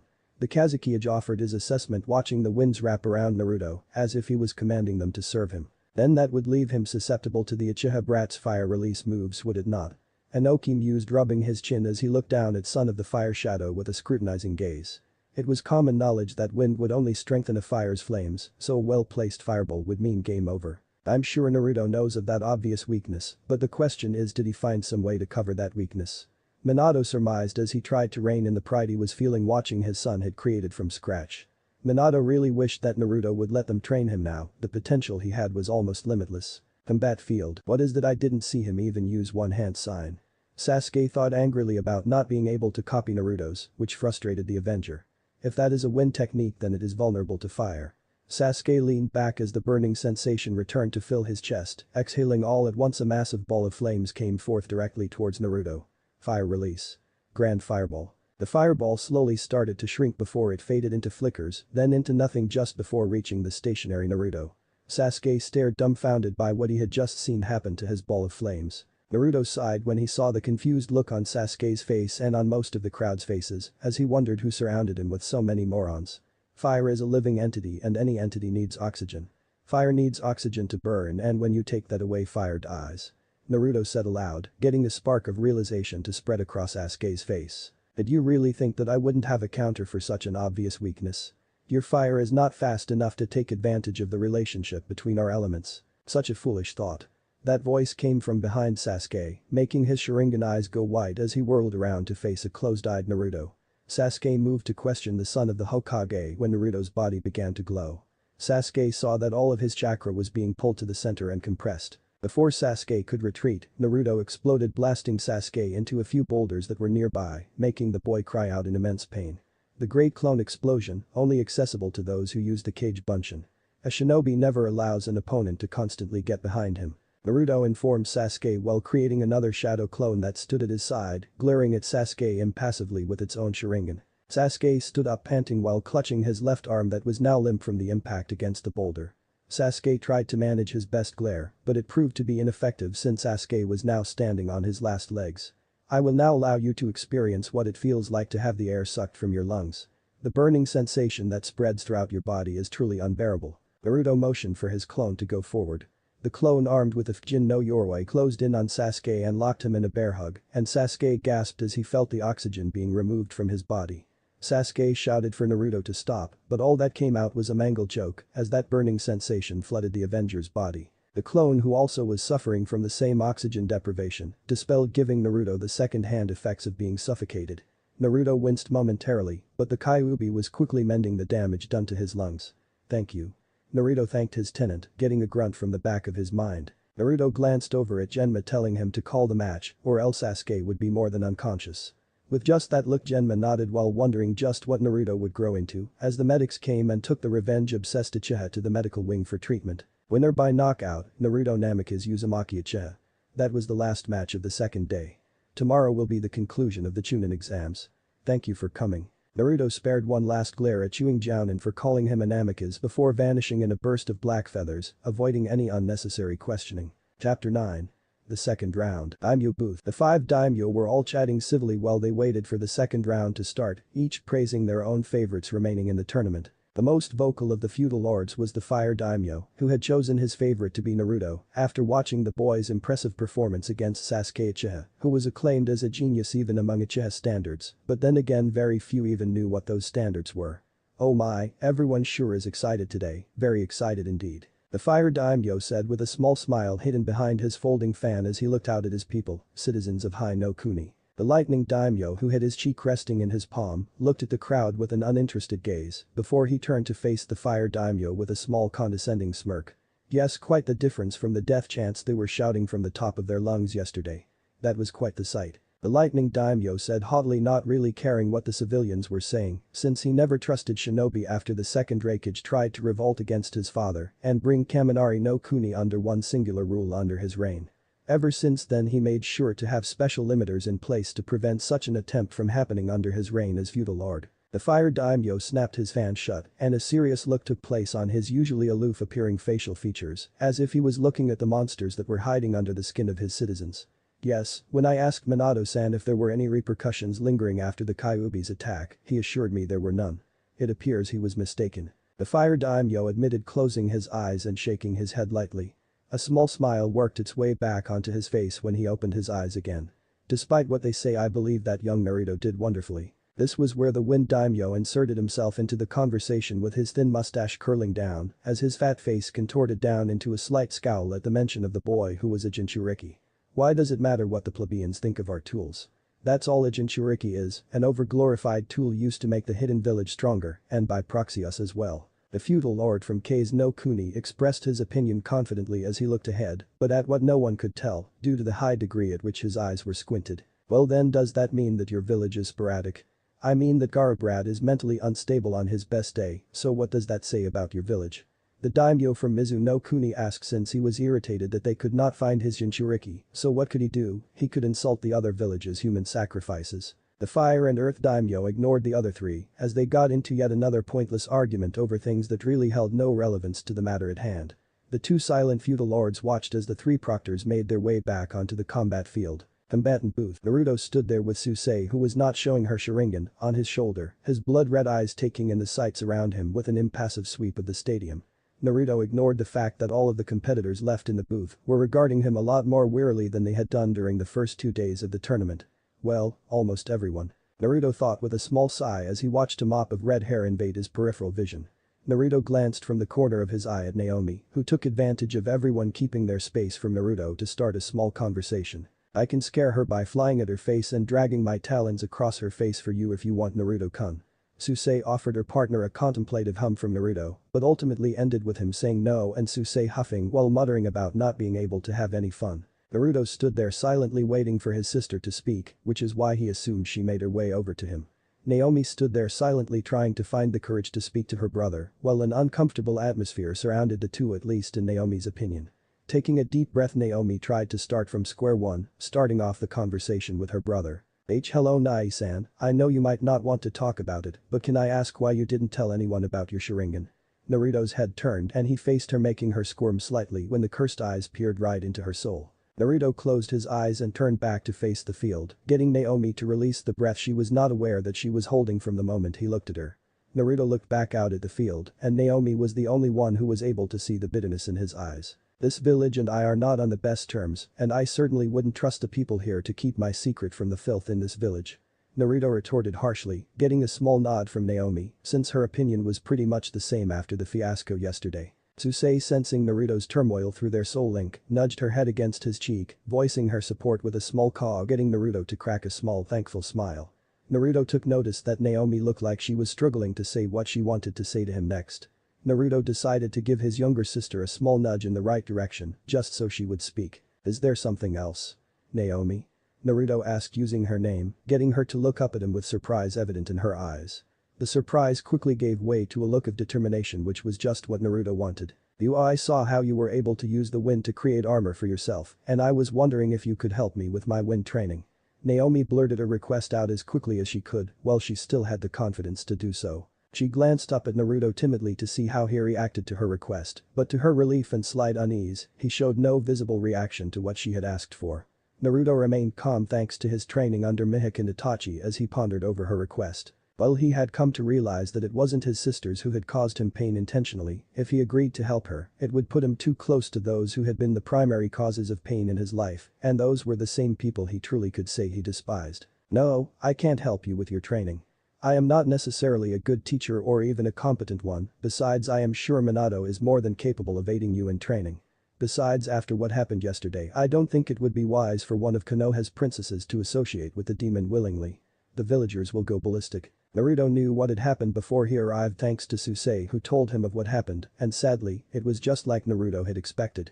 Hatred just does not go away, and most in Konoha were so lost in the abyss of their hatred that no matter what he could do would fix not a thing. I don't care what the villagers think.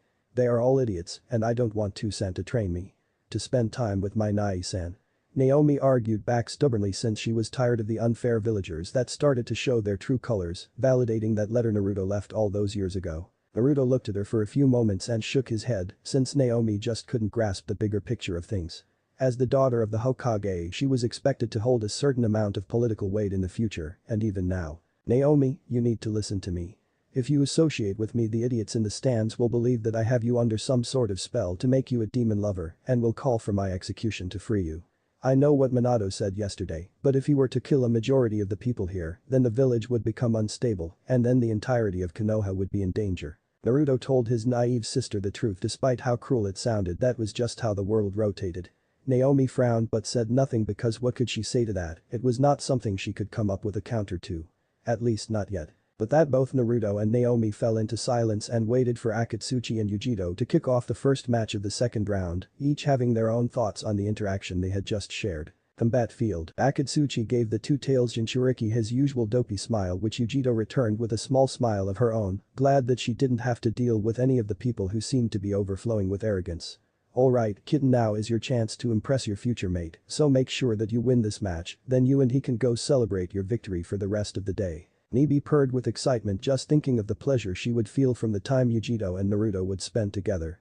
Yujito was glad that she was focused on the seriousness of the situation, or else she'd be blushing up a storm.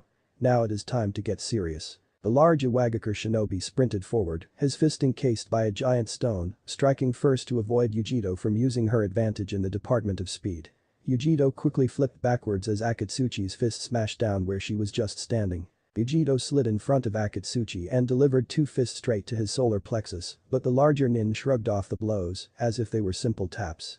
Yujito frowned, seeing that her taijutsu was not enough to crack the earth armor of Akatsuchi. Akatsuchi swung his arm to the side at Yujito, and his forearm smashed right into the two Yujito brought up to protect herself. Yujito thanked her rapping sensei for building up her team's pain tolerance, because that one attack felt like getting rammed by the painful end of a sledgehammer. Yujito didn't want to feel what it felt like to be hit squarely by an attack like that. Akatsuchi whipped his fist out at Yujito, forcing her to rock back on her feet to bend out of the path of the attack. Hooking her foot around his heel, Yujito spun around so that she was facing his back in an impressive feat of flexibility. Taking a kunai, Yujito plunged the blade deeply into the back of his shoulder. As soon as the kunai was buried into the large man's back, his body started to lose shape before it fell to nothing more than a pile of mud at Yujito's feet, getting the Kumo Jinchuriki to skim the area for her opponent. Yujito whirled around half expecting to find the large man closing in with a sneak attack, yet there was none. The stadium fell silent, most searching along with Yujito, wondering just how such a large man could have hidden himself well. Those not in tune with a shinobi lifestyle thought that. Yujito was starting to lose her patience when her tenant suddenly shouted something to her. "He's below." The Nibi alerted her container, but just a moment too late because as she looked down a large stone fist was already mid-flight and directly aiming for her exposed stomach. Yujito bit down on her tongue to keep from crying out in pain as she felt the oxygen momentarily stripped from her lungs. Spitting up a small amount of blood, Yujito's slitted eyes glared at the cheerful rock shinobi. She knew he wasn't insulting her with that look, but in the heat of battle, it felt like an insult, like he wasn't taking her seriously. "You need to calm down, kitten. You're working yourself up over nothing." Yujito, hearing the calm voice of her trusted companion, allowed herself a moment to cool her head. It was times like this that Yujito was glad she had Nibi to keep her calm and avoid making potentially fatal mistakes. My taijutsu doesn't have enough force to crack that armor, so using the cat claws would be pointless. I can't do any kind of genjutsu thanks to all the chakra I have. It is time to dip into my ninjutsu. Yujito said to herself, channeling her chakra into her throat, creating a burning feeling to intensify. Yujito used one of the two-tails' favorite fire-style techniques. High release. Mouse hairball. Yujito spat out a ball of hair that was quickly set ablaze by the blue flames that surrounded the two tails like fur. Akatsuchi, who had just climbed out of the ground when the ball of flaming hair turned into a mouse before it split itself 10 times in mid-flight. 6 of the 10 mouse-shaped fireball projectiles pelted Akatsuchi at different angles, making the boy yelp out in shock as the fire was hot enough to burn through his earth armor. Yujito let a pleased smirk flash across her face as she broke through the large man's armor with her first. Akatsuchi dropped his earth armor since it took up a lot of chakra, and Yujito proved that she could get through it. The usual happy and almost clueless expression on the large man's face changed into an uncharacteristically serious expression. Akatsuchi buried his hands into the soil below him, and Yujito was forced to watch as the one solid ground shifted into a liquid mud-like substance that continued to grow and expand in its width. Earth release. Mud flow river. Leaping into the air, Yujito fired another mouse fireball, heating the mud up so she could have a small island to stand atop of. That served to backfire on the Kumagakure Jinchuriki as the current of the river whirled around the small island, creating a muddy whirlpool around her. Yujito thought about jumping into the air, but then she would leave herself vulnerable to an attack while being stuck in midair. Yujito watched as the mud splashed up into the air from the sheer force and velocity of its rotations and knew that falling would spell her defeat.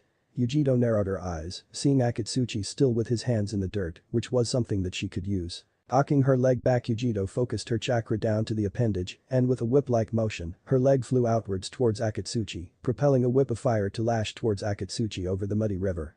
Fire release.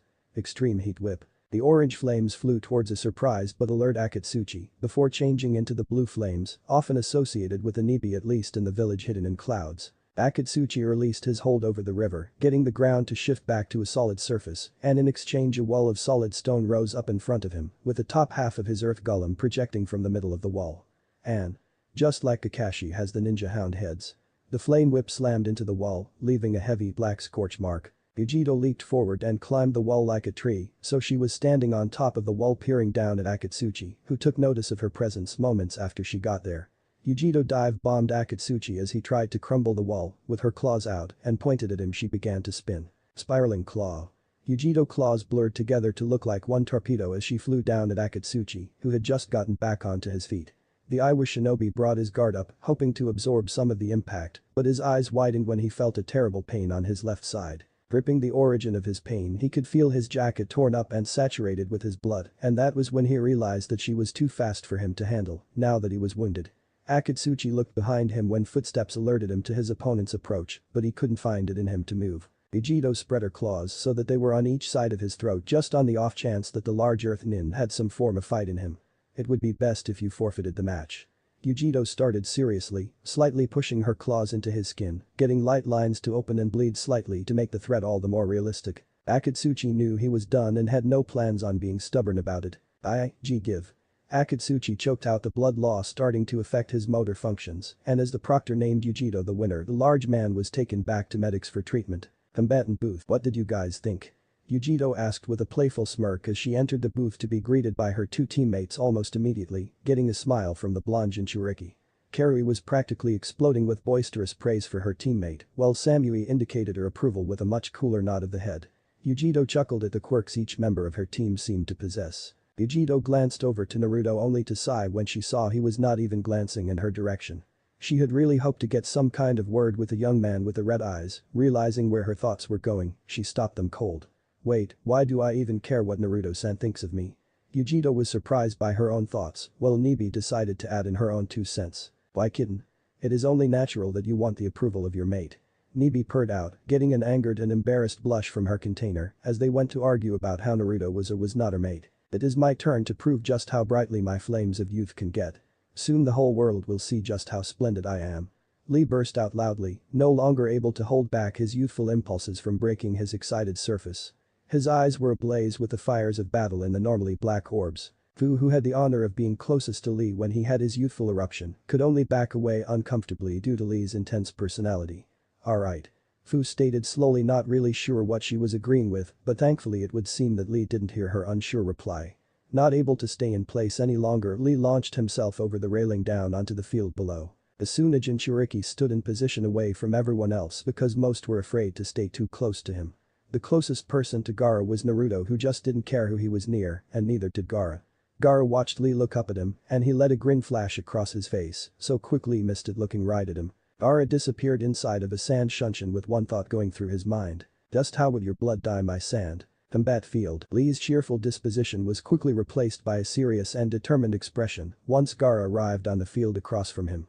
The fuzzy-browed Chunin, hopeful just like everyone present, remembered the brutal efficiency Gaara displayed during the first day of the exams, which made him wearier around the youngest of the Sand Waterfall siblings. Lee though felt the unyouthful feeling of disdain for how Gaara treated his longtime crush, Sakura. Lee silently vowed to avenge Sakura's unnecessarily brutal defeat. Gaara on the other hand was showing nothing, but if one was to look into his pale blue eyes, they would find the hunger for blood in those void eyes. Lee pulled up his leg warmers, showing off the weights he had strapped around his shins, which Lee moved to get rid of right off the bat. Gaara allowed this since it would be more enjoyable that way when he took the blood forcibly from Lee's body. Dropping each weight to one side resulting in a crater, Lee disappeared from the sight of many of the genin as he began racing around the Sun Jinchuriki. Gaara stood there confidently as his sand swirled around him protectively, his absolute defense, which was the defense that had yet to be broken, even against the assassins in the village his sand held strong. Lee came to a sudden halt behind Gaara with a strong right aimed straight at the back of his skull, but was intercepted by a blast of sand that caught his hand. Flashes of what happened to Sakura's arm went through Lee's head, quickly forcing him to leap back and become an indistinguishable blur. Gaara didn't bother to try and search for Lee because he knew that his opponent had to come to him. Not a moment later Lee's leg was smashed against Gaara's sand, sending some grains over his kanji for love engraved on the side of his forehead. This time when Lee leaped back, the sand followed him like a wave that threatened to engulf him. Gaara's mother voiced its displeasure when it did not feel any kind of unnatural disturbance underneath a large amount of sand from Gaara's gourd. "Hurry Gaara, I want his blood," came the slightly crazed voice of his mother from deep in Gaara's mind, accompanied by a much more frenzied sand that swirled around the auburn-haired Jinchuriki. Upon Gaara's silent command, the sand flew at Lee, making the green spandex-wearing genin kick it up a notch in the opposite direction of the incoming sand. Gaara grinned when some of his sand looped around the ankle of his opponent, making him stumble out of his quick strides. Lee threw a powerful kick that broke his ankle free from the sand shackle, ultimately saving it from being demolished under the sand's crushing force. Lee saw the sand all crush down on where his ankle was just moments prior and breathed a small sigh of relief before racing towards Gaara with determined eyes. Lee easily avoided the blasts of sand that Gaara tossed at him to keep him away and got within the Sunagakur Genin's defensive guard. Not wanting to waste his first meaningful opportunity against his sand-wielding opponent. Tensing his arm to support his weight, Lee drove his foot with incredible force, taking Gaara off his feet and knocking him up into the air. Why is his body so dense? Lee thought about how his foot impacted Gaara and how heavy the Jinchuriki felt. However, Lee did not have any time to think on the development as he pushed off his hands up into the air under Gaara. Lee started to kick Gaara straight into the air, getting both shinobi to elevate from the driving force behind the mighty kicks. There it is again. My kicks are not doing nearly as much damage as they should. Lee growled as the strain on his muscles from the upside-down kicks was starting to become notable, but luckily for Lee, they were at the top of their flight pattern. Lee, using his incredible speed, moved behind Gaara much like he had during his first round match and wrapped up Gaara as tightly as he could, not need to hold back on the auburn-haired genin. Their bodies began to spin quickly as they plummeted back down to the ground 10 times faster than the speed they had used to get up there. Front lotus. Lee cried out as the spinning mass of bodies neared the ground. Remembering Kuritsuchi's advice from the first round, Lee waited until the very last moment before releasing his bindings. A thick cloud of dust filled the air as Gaara's body slammed into the ground. Lee stood there with a victorious smirk on his face as he waited for the dust to clear and what no doubt would be an unconscious and hopefully not dead Gaara. No matter how tough he was, being dropped on your head at that speed without a chance to brace would lead to certain defeat. Lee was brimming with pride because not only had he proven his mettle as a splendid shinobi, but he was also able to get a measure of payback for his beloved Sakura. With a moment of rest came the lack of adrenaline, making Lee drop to a knee in fatigue. When the dust cleared, Lee's jaw went limp for a moment before the fiery expression returned in full force because Gaara was indeed lying on his head, but around his head was sand that cushioned Gaara, saving him from the deadly impact of the front lotus. Gaara got back onto his feet while Lee was trying to figure out what happened since he was sure that he had Gaara pinned, stopping him from manipulating the sand. Lee got his answer when the sand that was on the ground formed to take the shape of a gourd which was now resting on Gaara's back. Lee silently cursed Gaara's versatile sand as he tried to recover from the physical toll his body experienced during the prolonged setup to the front lotus, which required him to open Kamen, gate of opening. Lee watched as Gaara commanded his sand to bind Lee, which it did without question. Taking a deep breath, Lee could feel the sand crawling around his legs and steadily getting higher and higher. Gaara's grin threatened to split his face, believing that Lee had given up and he was about to kill the fuzzy-browed genin. Kickman. Kai. Gate of healing. Release. Lee took a deep breath as he felt his energy start to return to his body, as well as how his body felt lighter. Seiman. Kai. Gate of life. Release. Lee's skin started to turn red as blood flow increased to each and every muscle in his body. An intense pulse of energy blasted the sand from his body, revealing him to everyone in the stadium. I can use the reverse lotus now, but Gaara is tough and durable. I need to power up all of the way. Lee thought as he started to unlock the next gate as everyone watched on in some form of surprise. Shimon. Kai. Gate of pain. Release. Lee could feel the enormous amount of chakra flowing through his body, thanks to the open gates, and grit his teeth, he still had one more to go. Toman. Kai. Gate of limit. Release. Lee fluidly switched from the powering up position to his standard strong fist jutsu style, with a fierce determination within his pure white eyes. In the stands, he can open 5 of the 8 inner gates. Kakashi asked in shock, a far shift from his usual laid-back, hip attitude as Guy would call it. The fear of opening any of the gates was extremely difficult even for a talented, seasoned jounin like Kakashi, yet here a genin could manage to open 5 of them. This was a sentiment shared by all of the jounin except for Lee's teacher, who had personally taught his clone the Taijutsu forbidden technique. Lee, this is your power? The Hyuga prodigy of Team 9 thought as he watched his teammate ascend to a realm of power Niji could only hope to reach one day. It was a real eye-opener for the boy obsessed with fate to see someone he deemed inferior to clearly outclass him. How can you lecture me about teaching Sasuke my Chidori when you taught the 8 inner gates to a genin? Kakashi asked indignantly since his rival had wasted no time in questioning his judgment with how he taught Sasuke. My reason for teaching Lee the 8 inner gates is personal. Much like me, Lee had no skills in Gen or ninjutsu, but he had the strongest desire to become a splendid shinobi. He reminded me so much of me that I felt obligated to help him succeed. Guy said seriously, his fists clenching slightly as he gazed down proudly at his protege. Sensei, what are these 8 inner gates you keep referring to? Shino asked curiously, turning his head so that he could face the spandex-wearing Jounin, his glasses reflecting a shimmer almost as if they were resonating his curiosity. I am glad you asked that most youthful question, Shino. The 8 gates limit the overall flow of chakra within a person's body. The idea of the chakra gates comes from the body's limits on the functions that go on within it. This makes the body much weaker, but it keeps the body from expiring or killing itself. Lee and I have undergone intense training, so we could learn how to open these gates, allowing us to surpass our own unyouthful physical limits by each gate opened. Guy explained with his usual jovial attitude, returning full force, getting Asuma to let a sweat drop form while wondering if he was bipolar. Pibble let out an impressive whistle when he heard what Guy was telling them. It was basically that each gate open made you increasingly stronger than you were originally. That gave Kiba maybe his best idea since he had coupled with Akamaru. Wait. So what happens when you open all 8 of the gates? You obtain power that surpasses even cage-level shinobi. Guy replied proudly with a beaming grin, but just as quick as it came it left. But your body will also turn to ash from frying your body. Guy admitted with a slight frown, since no one had ever survived opening the final gate. The genin that had accumulated in the stands were all filled with an awe seeing just how strong one of their own really was.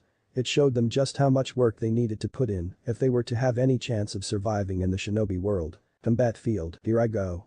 Lee whispered before taking off at an inhumane speed straight for Gaara, who tried to use his sand to impede and possibly prevent Lee's charge, but to no avail. Lee flashed in front of Gaara, and with a swift uppercut powered by a massive amount of chakra, Gaara was knocked high into the air. Lee proceeded to strike and bash Gaara hundreds of times while in midair from one point to the next. The amount of pure energy burning off Lee left a visible pathway in the air from where he and Gaara were traveling, and large splatter-like marks marking where Gaara and Lee paused and where Lee attacked. The inhumane attack continued on for the better half of the next moment, leaving the crowd captivated by the talents displayed by the fuzzy-browed genin. With a yell of equal parts determination and pain, Lee ended the reverse lotus forbidden jutsu with a closed hand strike and kick at the same time, sending Gaara spiraling down into the ground with a fierce bang that sounded like a gunshot. Hovering midair, the red hue of Lee's skin faded back to a much more normal skin complex, with sweat dripping down his temples, the strain of the technique evident on Lee's face. The crowd all started to speak in a hushed whisper that had all blended together into an indistinguishable noise. Not that Lee heard anything, his vision and all his senses were solely focused on the teen with kanji for love on his head, nothing else mattered. Falling to the ground was too much for Lee's battered body to handle, and he collapsed onto his chest panting heavily as he kept one eye on the side of Gaara's impact. Lee groaned. He could feel that a number of his muscles were torn at various places on his body, but he knew the consequences in using the reverse lotus. Slowly a silhouette of a short teen appeared in the cloud of dirt and rocks and walked through the veil, and to the shock of most it was Gaara, and he appeared to not have a scratch on him. Lee was left in a state of disbelief as he looked at Gaara, who was grinning maliciously at his bewildered opponent. That was when everyone saw that there was sand falling from Gaara's body, chipped at places where Gaara was struck the most, but in those places was Gaara's unblemished skin. The sand armor eventually fell to the ground around Gaara's feet, with small red specks littering the grains of sand. Lee couldn't believe his eyes. Not only had he spent himself hitting Gaara with his best and strongest attack, yet Gaara was showing no sign of discomfort. Lee felt the fumes he was already running out start to go dry. Lee growled slightly when the auburn-haired Jinchuriki's sand started to swirl around Gaara, like it wasn't happy at what Lee had just tried to do to Gaara, but Lee shrugged it off. Dropping into a very weak form of his taijutsu style, Lee bit down the groan when his torn muscles moved to accommodate what he had forced them to do. Combatant booth, why is there all that red in the sand? I don't see any open wounds on Gaara or Lee. Narumi asked while looking at the sand at the Sunagakur Genin's feet with an intensity that Naruto naturally produced. Everyone took a closer glance at what Narumi had pointed out and too wondered just what was going on. Yuna, who had a sneaking suspicion about what the red specks were, looked over to the one person she knew who could see what it was, Naruto. You can see, what is that stuff, Naruto-san? Yuna asked while looking over to the teen with the crow on his shoulder, hoping he would answer or she'd feel really awkward about trying to talk to him. Naruto's Sharingan spun lazily as he looked down at the sand, already determining what the red in Gaara's sand was. Naruto turned slowly to face Yuna with his Sharingan still spinning around, ignoring the fact everyone else was still looking at him. Yuna fought down the red that threatened to flood her cheeks when Naruto began to speak. That is not blood but trace amounts of yokai. Naruto said plainly before turning back to the field. Yakai? Choji took a moment's pause in his snacking to question the word Naruto had used, but it was clear Naruto would not be the one to answer. Fu, Yujito, Samui and Yuno all looked over to Choji and Shikamaru, who were looking at them with questioning glances. You don't know what Yakai is? Yakai is basically the chakra of a demon, usually a tailed beast is the origin. Yujito informed the clueless portion of the booth that included more than Choji and Shikamaru.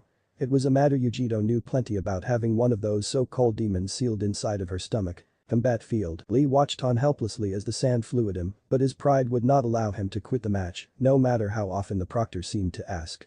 Lee tried to throw a wobbly punch at the sand, but the sand morphed its shape to cast itself around his forearm. Lee looked tiredly at Gaara's open hand and tried his best to glare at his opponent. The action only seemed to amuse Gaara, and with a quick clenching off his hand, Lee could feel his right forearm shatter in multiple places. Lee's mouth opened up in a silent scream, but the fuzzy-browed genin still stubbornly held onto his consciousness. Watch as the sand runs red with your blood. Gaara demanded with a quiet voice that held an undertone of bloodlust within the gravely sound. Lee closed his eyes in a resigned fashion, refusing to quit as the sand continued to slowly swarm around his body all the way up to his neck. Gaara started to close his fingers, and Lee could feel the pressure slowly starting to increase, but before Lee could be compressed under the sand, there was an explosion of sand. Once the sand returned to Gaara's person, there stood Guy with his arm outstretched and a grave look on his face. That's enough, I won't let you harm my precious student any further. Guy said with so much devotion and love that it made the emotionless Gaara actually wince as he looked at Guy with a questioning look. Questioning why he would do something like that for someone who was weak and not for himself. Another voice whispered love, but it wasn't the voice Gaara called mother, it was a much softer voice that he hadn't heard before. Gaara watched as Guy went to check on the unconscious, yet still standing Rock Lee, gripping his head to try and quell the confusing thoughts storming his head. Winner by forfeit, Gaara Sabaku. Gaara did not acknowledge anything as he went back to the booth, still holding his head and his sand whipping about violently, as if echoing the storm of emotions he was feeling. Every person moved away from the evident danger of Gaara's sand as the boy in mention looked up at each and every person, seeming them move away, only further to intensify the emotions Gaara had thought he locked away. The only two beings in the booth who weren't bothered were Naruto, who never broke from his calm demeanor, and Susei, since she knew Naruto was right there. Gaara's wide eyes that were blank to anyone else were desperate when they met Naruto's calm red Sharingan. Gaara's eyes widened momentarily as his hands dropped down to his side and his sand calmed down as well. The auburn-haired Jinchuriki couldn't describe it, but he felt a strange serene feeling sweep through him. Combat field. Harry instantly pressed on her sword-driven fury from the moment that the proctor had begun the match. Not wanting to be split in half, Naomi quickly dashed to her left as the shining steel of Carrie's sword came in a downward slash. Naomi felt the pressure of actually having her elder brother watching her match. It was this pressure that hatched the idea that if she was to showcase her ability with wind, then maybe she could convince Naruto to help her hone her wind affinity. Naomi swayed back, using her natural flexibility to bend back so Carrie's sword would harmlessly pass over the front of her face. Naomi swept up a pebble as she dragged her hand across the ground with a small smile as she evaded a follow-up slash from her fellow Redeed.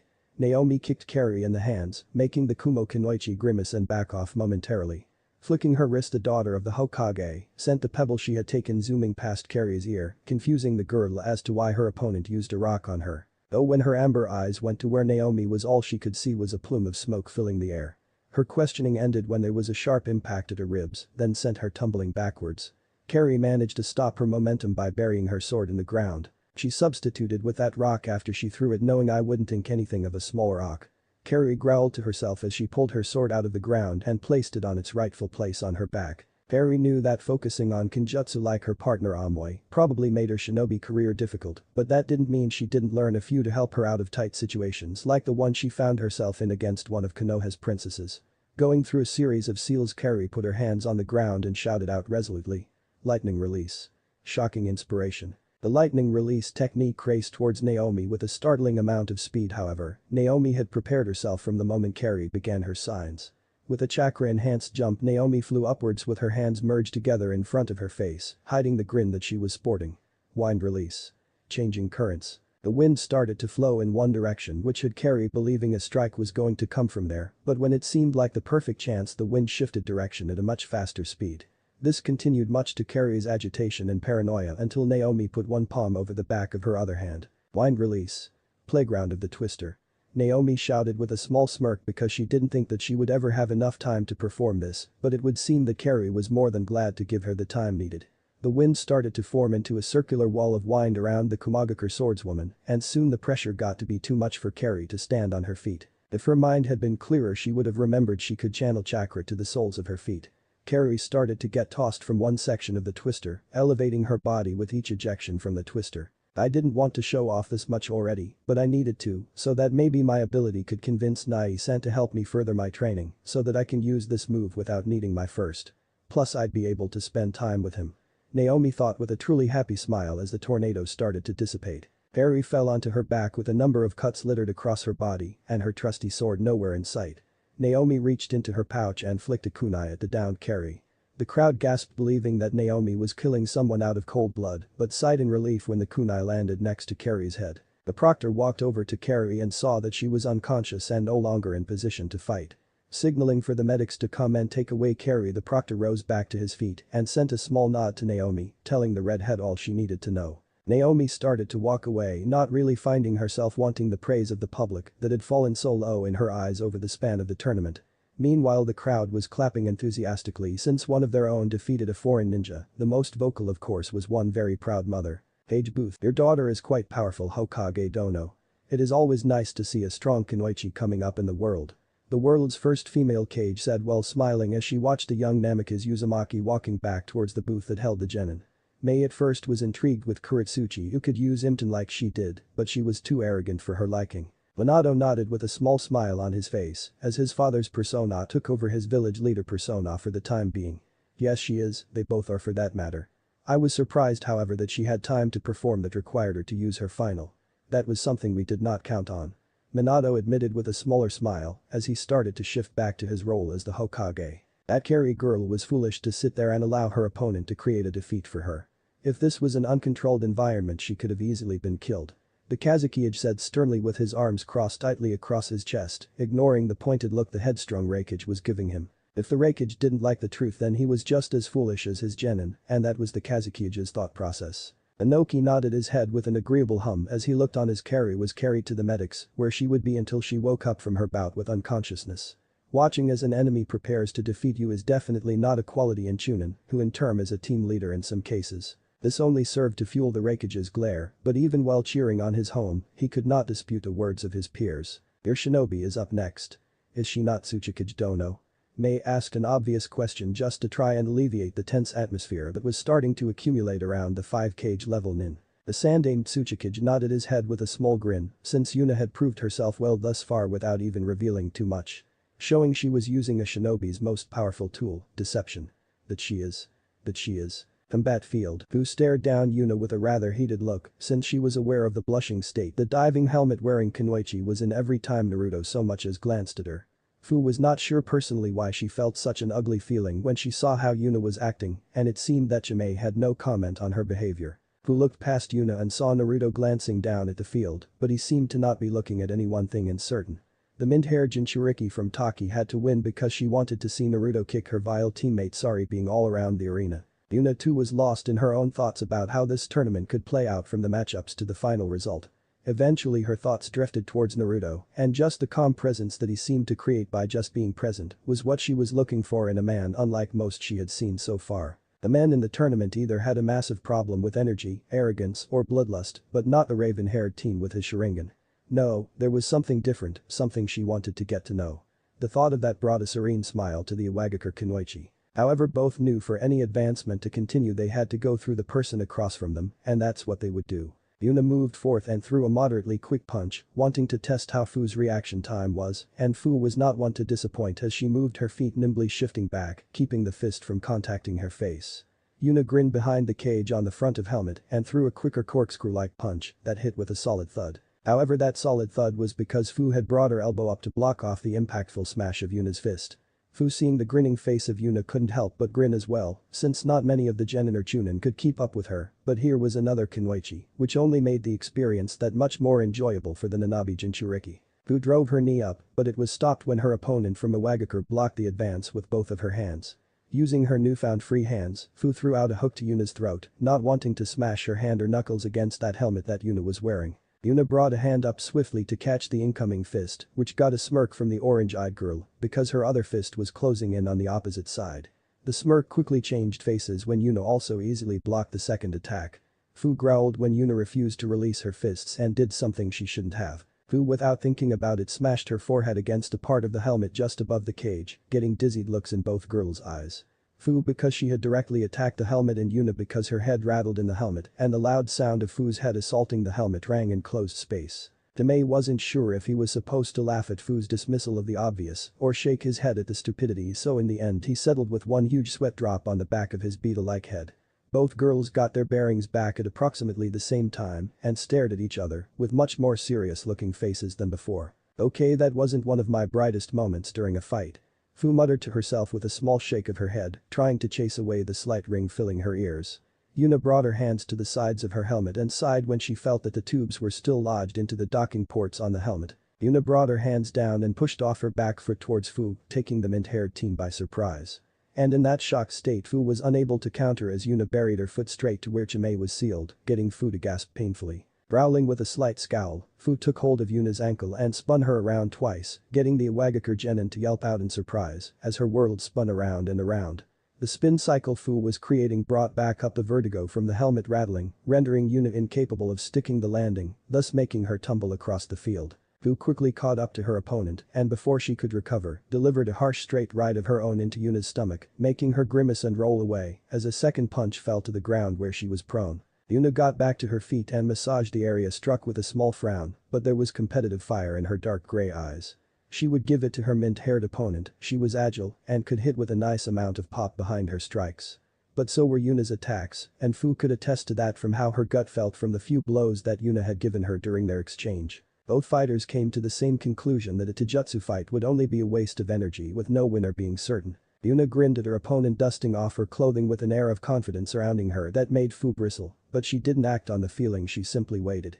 Yuna, looking back at her opponent, rolled her shoulders and smirked. "Why don't we kick it up a notch, because I am really tired of going nowhere and fast." Yuna offered to get a small nod from Fu, who was feeling just the same but had yet to vocalize it. More excitable members of the audience moved towards the edge of their seats to see what the talented Kunoichi would show them. "Combatant booth, those two sure know what they are doing with their fists," Shikamaru said, watching the impressive hand-to-hand combat between the two Kunoichi. While normally the Nara heir would use the time to catch some shut-eye, he figured it would be best to keep tabs on potential fighters, though there was something else. "Why yes, they are quite formidable in their own rights."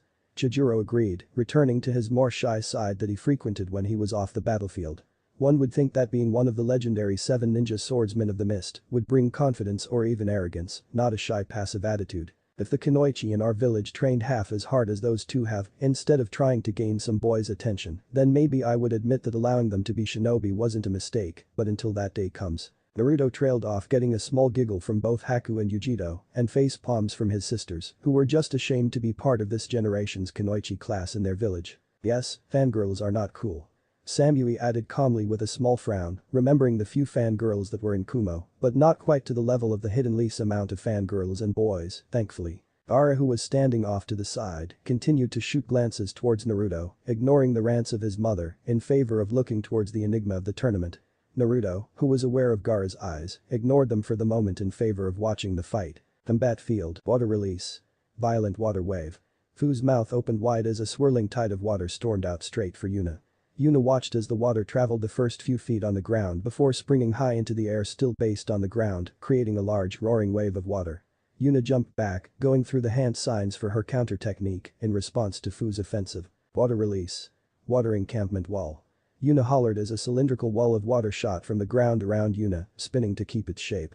The wave slammed into the wall, and the two sources of water created a light mist that sprinkled over the crowd.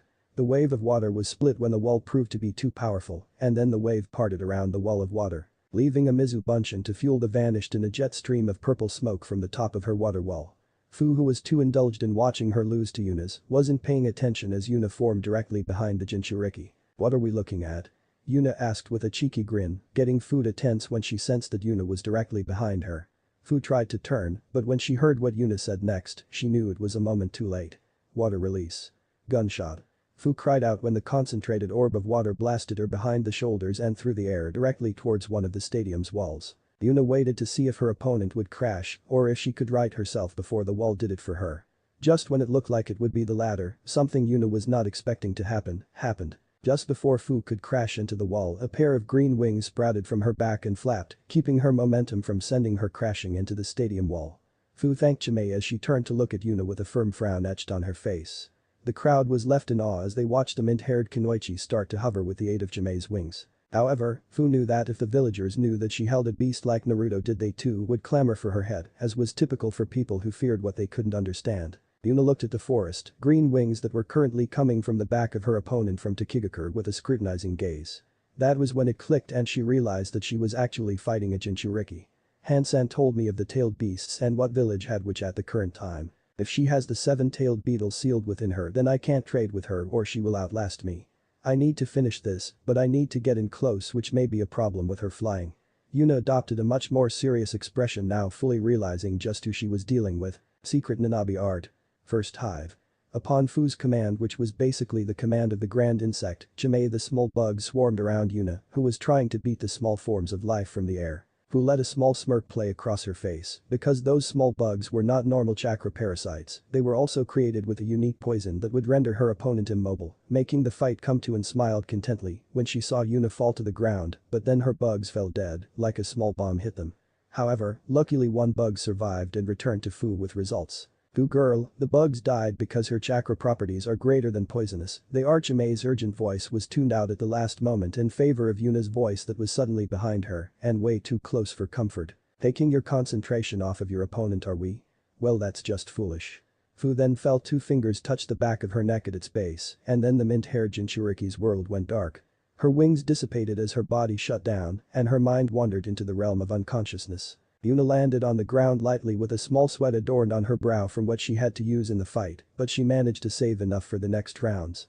The proctor moved closer to find that Fu was indeed out, unlike when Yuna faked it moments before the final attack. Winner by knockout, Yuna. Combat field, minutes later. Narumi stood looking at her classmate with a small smile, already knowing how gentle of a soul the boy had.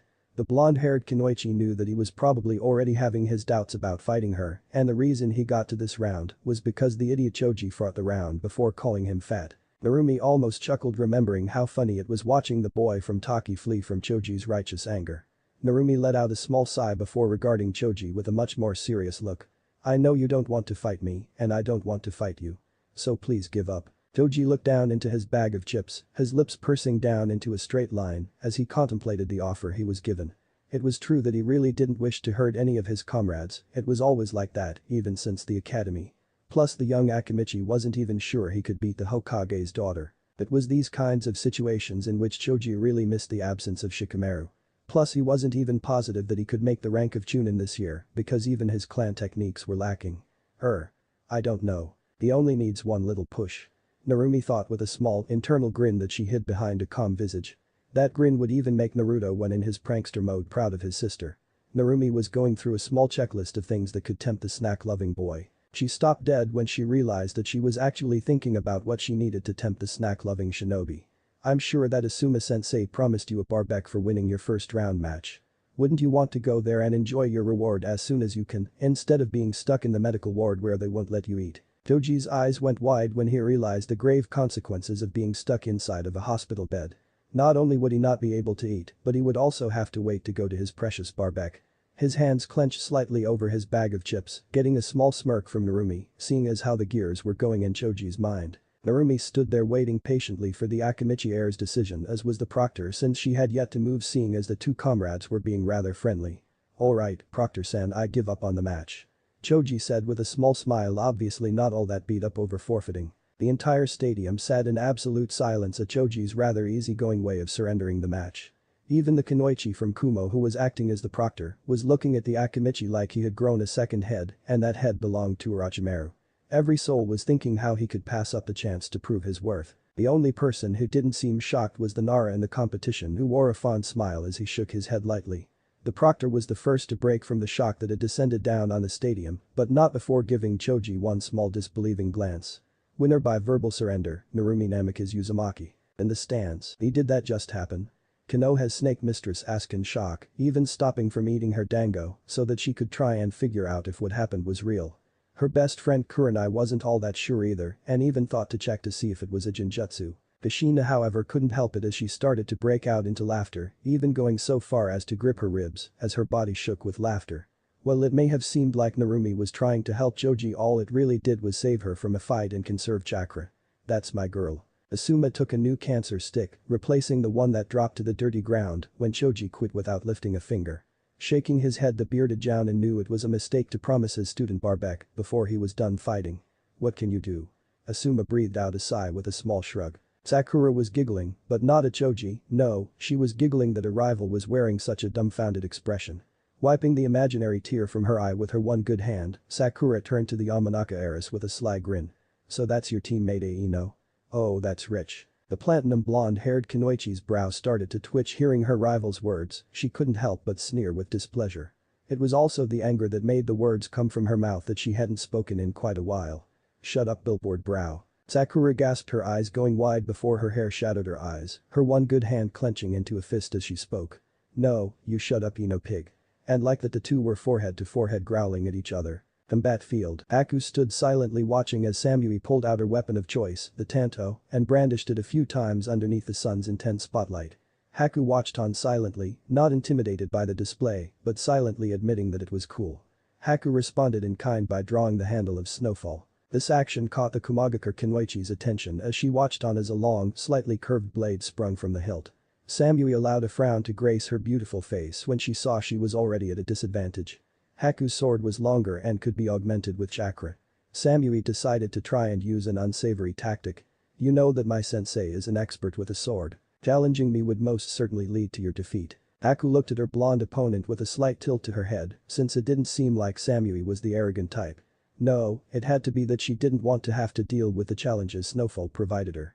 Haku shook her head with a pleasant smile, sticking her left foot in front of her right, with her sword held out like a katana. She could never face Abusa if she gave up so easily, just like Choji had done minutes earlier. I am sorry Samui-san, but I could never give up so easily. Zabuza-sama would never forgive me for taking such a way out. Samui nodded and sped forward towards Haku, who had already begun her swing, almost cutting Samui across the abdomen, but the blonde Kunoichi managed to halt all of her momentum.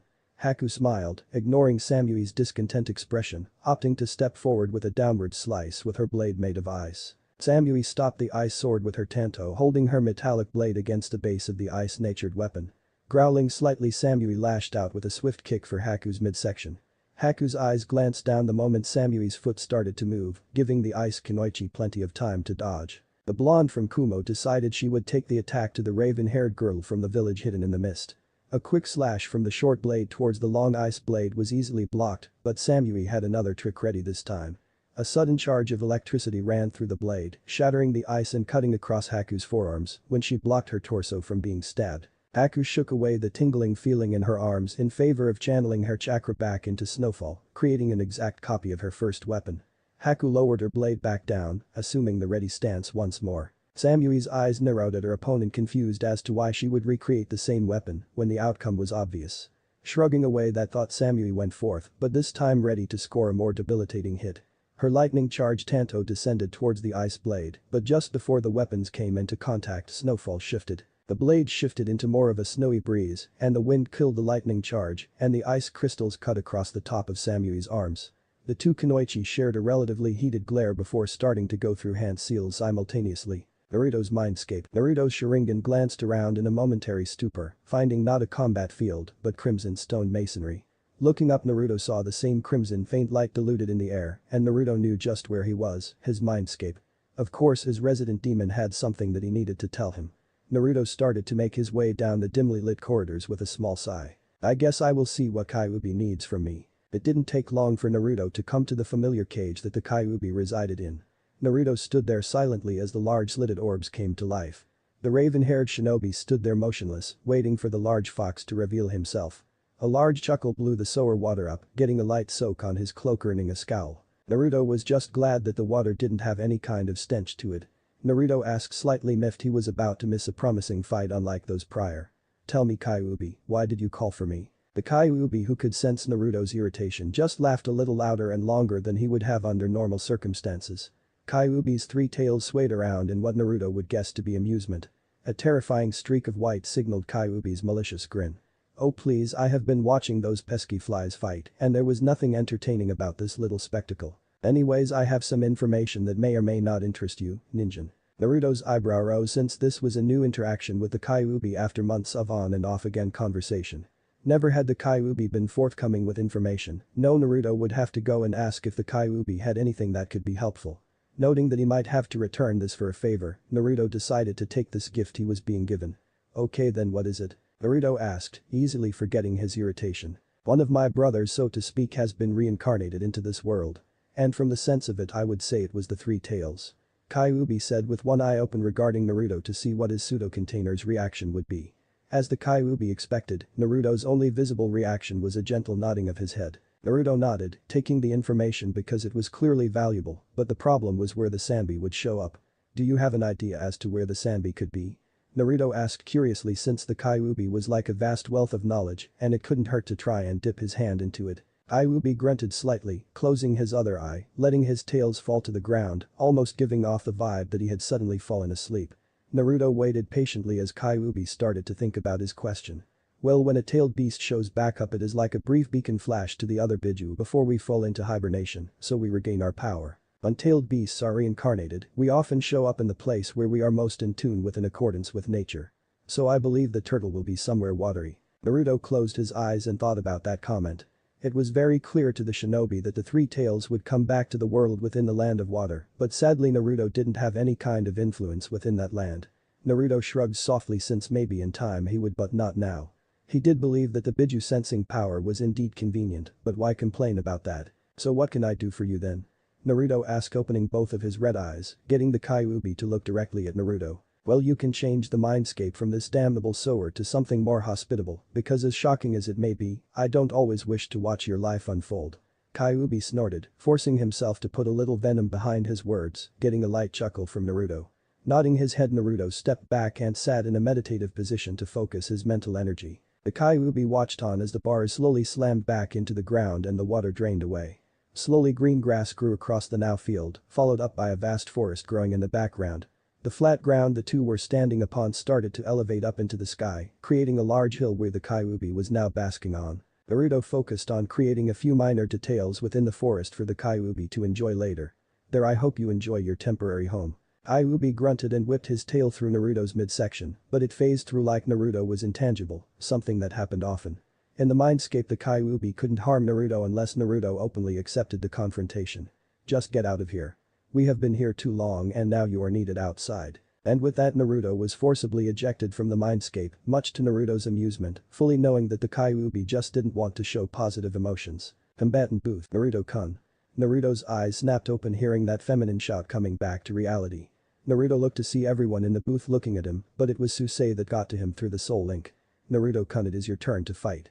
Susei repeatedly wondered what had happened to her partner, but that could be explained at a later time. Naruto looked down at the field to see Fu's teammate with a blue scar leering up at him, and Naruto's eyes narrowed. Naruto leaped down over the railing with Susei perched on his shoulder, something that didn't bother Naruto one bit. Naruto ignored the glare of the boy with a scarf around his deformed jaw in favor of a silent stoicism. Susei giggled through the link, seeing just how angry that their opponent was getting thanks to Naruto's cool persona. The proctor asked if Shiku was ready, earning an immediate nod, and when the same question came to Naruto, he just stared at the Taki-nin. The proctor took the silence as a yes and started the match and leapt away, wanting to stay away from the Uchiha. Finally, I can pay you back for what you did to me back in that stupid tower. You thought you were so great, but all you did was catch me by surprise. That's why this time will be so different. This time you will be begging at my feet in front of the entire world. Shiku's arrogance wasn't muffled by the scarf that muffled his voice. Naruto shook his head as Shiku started to channel his chakra into his seals, but Naruto didn't move a muscle. Just before Shiku could finish the series of signs, Naruto looked over at Shiku with the cool blue eyes he had seen before. You're a fool. Do you think that I was lucky because I inspired fear in you? No, it was not luck that was the difference in our skills. You pose no threat even with any skills you may have acquired. Naruto spoke calmly, but the words cut into Shiku, getting the boy to even halt him just before it was complete. Get ready, Kyuubi, we are going with that. Naruto said mentally after using one of Itachi's favorite tactics to stall Shiku. Itachi had always used a fake arrogance to get into his enemy's head, but somewhere deep inside Naruto actually believed what he had said. Shiku growled at Naruto, who ignored in favor of creating 20 Kage Bunshin without even using a hand sign. The shinobi in the crowd were all amazed that Naruto could split his chakra evenly 20 times without looking fatigued. The shadow clones surrounded Shiku in a tight circle, and Shiku tensed believing he was about to be attacked. The clones all dispelled at the same time, creating a massive wave of smoke to spread around the field. Naruto raced into the crowd with his cursed eyes active so he could see through the smokescreen. The crowd all waited to see just what was going to come from the smoke. Eventually the smoke cleared and an unharmed Shiku was standing in the middle of a complex array of symbols and kanji. Those in the crowd familiar with the art of sealing could see the words connect, mind, and imprison, but yet some of the things were still unreadable even to Minato, Jiraiya and to a lesser extent Kushina. Naruto jumped back a few feet from the sealing array and held a single-hand seal, channeling his chakra. Whirlpool Shadow Style. Gen Fuin Hybrid. Palace of Nightmares. The world around Shiku changed from the stadium to a replica of Konoha during the nighttime. Shiku looked around, and suddenly there was a large explosion, and multiple buildings caught fire creating a large inferno. Shiku looked around in a panic as people started to run around in a crazed frenzy, confusing Shiku. That was when a massive shadow overtook the space he was standing in. Looking up, Shiku gulped. When he looked up he was greeted by the massive stature of the Kyuubi grinning down manically at him. Shiku stumbled back a few feet before turning on his feet and sprinted off with the mass of Konoha citizens. The Kyuubi chuckled darkly and started to walk through the village, creating a massive amount of destruction. Shiku looked up hoping to find anything to save him, but all he saw was a dark sky. But this sky wasn't dark due to the night, no, it was darkened by the ash and smoke of a burning Konoha. He could feel his body physically expressing his fear through the cold sweat on his body and the hammering of his heart inside of his chest. Looking back only created a faster beating as he looked right into the red eyes of the Kyuubi as it got closer and closer, despite his terrified shouts for the monster of destruction to stop. Shiku allowed a smile to cross his face when he caught sight of the massive gates of Konoha, his escape just a few feet away. Just when he was about to escape the nightmarish hell, his body was suddenly forced back by an invisible force, knocking the teen down onto his rear. Shiku felt his throat go dry as he heard the monstrous chuckle from behind him made his heart stop just a beat. Standing up, Shiku stumbled backwards, the invisible wall keeping him upright as the Kyuubi grinned evilly at the boy who hated demons and just how much he would enjoy this. The Kyuubi brought his paw forth and let it loom overhead, absolutely terrifying the boy beneath him. Then at an inhumane speed a single claw shot forward and impaled the boy through the stomach. Slowly the Kyuubi raised his claw, cutting Shiku in half, creating a massive puddle of blood and organs. As the world faded, Kyuubi's evil chuckle was the last sound in the nightmare world. Combat field. Naruto and the rest of the crowd watched as Shiku stood there in the middle of his glowing seal. Soon the crowd watched as a cold sweat became visible on his exposed skin that continued to get more intense. Then, to the shock of all those watching besides Naruto, Shiku fell over, spitting blood all over the seal on the ground. The crowd all went deathly silent as the proctor hurried over to the Taki teen. The expression on his face became grave when the teen's chest stopped rising. Standing up, the proctor faced the crowd with the same expression on his face. Winner by death, Naruto Namikaze Uzumaki Uchiha. Chapter 10. The Quarterfinals. Winner by death, Naruto Namikaze Uzumaki Uchiha. And there was absolute silence inside of the Chunin exam stadium as everyone looked down at Naruto, who was staring blankly at the corpse in front of him. Naruto waited for the seal to fade before he made his way to the booth for the remaining fighters, with Susei still perched happily on his shoulder. The civilians in the crowd, who were filled with bigotry, all sneered at the demon's display, while the neutral and pro-Naruto civilians just looked squeamish. The genin in the stadium looked down at the dead genin from Taki, mostly with a deep frown, as the reality of the ninja world hit them full force. The more seasoned shinobi, however, were very curious as to what Naruto had just pulled off, especially Kushina, who heard the name of the technique. As Naruto climbed the steps of the dark stairwell, he shook his head, but it wasn't clear whether it was in amusement or annoyance. "I believe you just caused me more problems with that fun of yours." Naruto spoke mentally, but there was no disdain or annoyance in his voice, something the Kyuubi noticed. Naruto did know that a certain orange-eyed girl did enjoy what the foolish Taki shinobi just went though. "Oh, but you told me that realm was where I had free reign and I decided to be the executioner. Anyways, that fleshy bag was nothing more than trash and demon hater." "Oh yes, I definitely enjoyed showing him a true demon." Naruto ignored the deep, almost a maniacal chuckle from his resident demon as he made his way back into the booth. Ignoring all the attention on him, Naruto made his way back to the rail. As Yujito passed, she gave Naruto a frown, probably not happy that he killed the boy. The reaction Naruto got from the Sun Jinchuriki was polar opposite. There was an approving gleam in those pale eyes of his. Naruto blinked his cool blue eyes when he felt someone standing next to him, but didn't say anything since he was not the one who wanted to talk. "What was that, Naruto-san? If you don't mind me asking." The voice he recognized as the Yuna girl from Iowa added on sheepishly when she realized it came out as a demand. Naruto looked at the diver helmet wearing Kunoichi with his eyebrow arched behind his hanging bang. It was a technique that belonged to the Uzumaki, but then again he doubted anyone in the exam could even replicate half of what was required to do the technique. That move uses the seal to trap an enemy within a different universe using mental energies. Whatever happens in this reality happens to the body in our reality. That kid died there, so he died out here. Naruto's voice was curt, and it brought shivers down the spines of each genin. Naruto smirked when he could see the effect his words had on his remaining competition. Mental warfare was just as important as physical. Naruto idly rubbed the back of Susei's neck with his finger as the proctor started the match between his fellow Jinchuriki. Combat field. Gaara stood there with a small grin as his arm slowly unfurled from in front of his chest as he looked across at the blonde Kunoichi from Kumagakure. His mother had told him that this girl was just like he was. The auburn-haired Jinchuriki then knew that he had to measure his existence against this girl. Then when he proved that his existence was stronger than her, blood would join the collection that saturated his sand. Then and only then could Gaara say that he was alive and that no one could ever eliminate his existence. His existence would be validated by the blood of his foe. Weary would be a gross injustice on describing how Yujiro was feeling at being around the mentally unstable genin from the hidden sand. Nibi had told her that the one tail was always a little unstable and was more than likely affecting the young shinobi. The bloodlust Gaara was emanating was physically unnerving, and the feeling only intensified when she got closer to the epicenter, Gaara. Yujiro could vividly remember how Gaara tried to kill. No, exterminate each of his opponents thus far. Yujiro didn't want to have to be put in the situation where she was at the mercy of the bloodthirsty Jinchuriki. Channeling the energy needed to her leg, Yujiro struck first. Fire release. Extreme heat whip. Gaara's bland eyes watched him passively as the stream of fire lashed towards him with murderous intent. Gaara didn't bat an eye as his sand flew from his gourd and shielded the young man from the heat and burns that the attack would result in.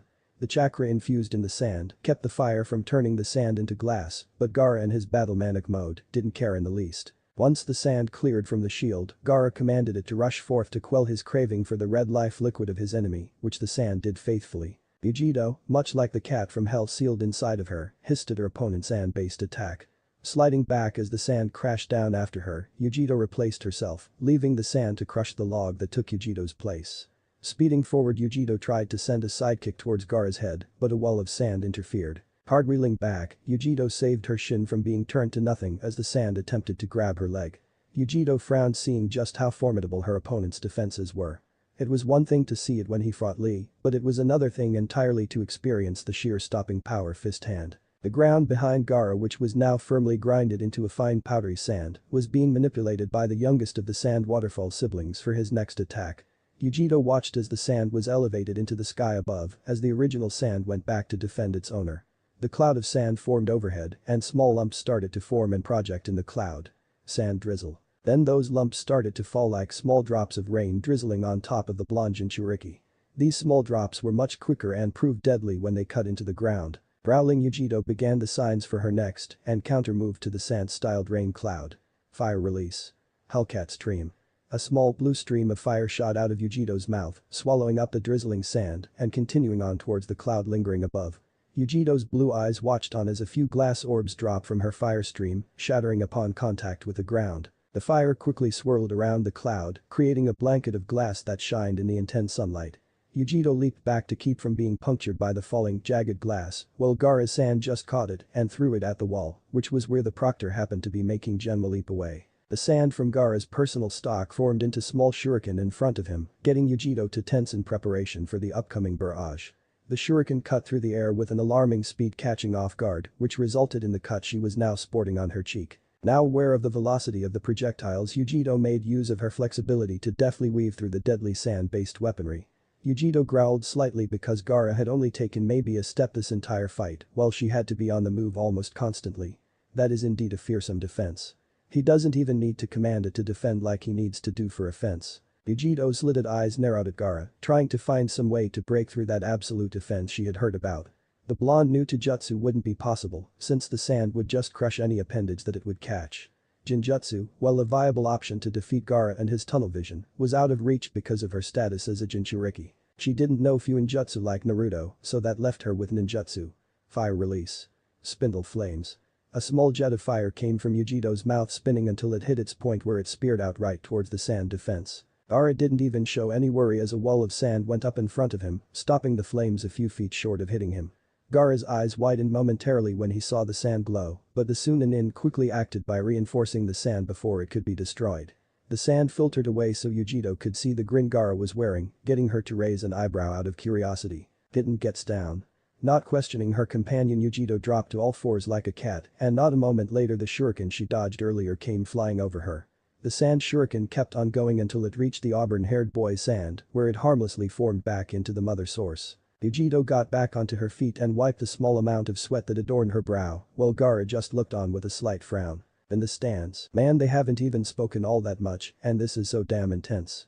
Kiba shouted, wiping his brow with his sleeve, getting a nod from his teammates and a yelp of agreement from his ninja hound partner. Kiba may be gung-ho when it came to proving himself, but in this case he was glad that he wasn't fighting. Kiba, what did I say about your language?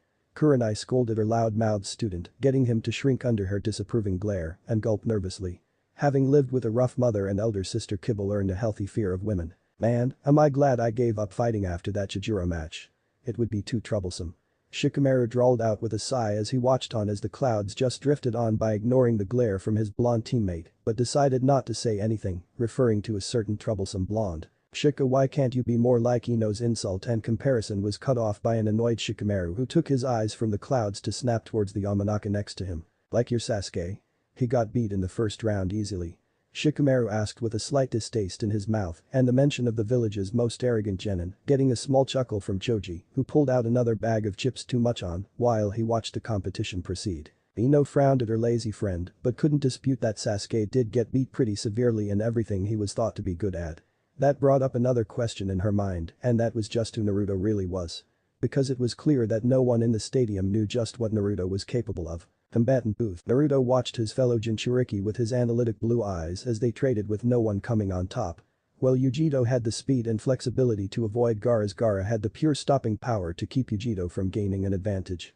But he knew Gaara was expelling less energy than Yujiro was because he had moved less and his sand seemed to act on its own, possibly sentient. Yet the scorned shinobi knew that neither would run out of energy soon, seeing as they were both Jinchuriki. They look pretty even. Narumi said aloud, watching the two shinobi going back and forth with them. The only real damage were the few superficial cuts from Gaara's sand shuriken, but those had since closed up. Naomi seemed to agree with her if the nodding she was doing was anything to indicate her opinion. No, it seems Yujiro-san is at a disadvantage here. Haku's soft voice got the attention of the shinobi in the booth sans Naruto. Well, it may seem like they are, even Yujiro has been forced to use a lot more energy, while Gaara hasn't even been forced to take a step back. A look of realization crossed the faces of most of the genin as they thought back on the fight so far. Well, this should be interesting then. Yuna added with a small amount of excitement in her calm voice. Combat field. Yujiro shot forward with her claws extended so that she wouldn't have to risk being sucked in by Gaara's sand.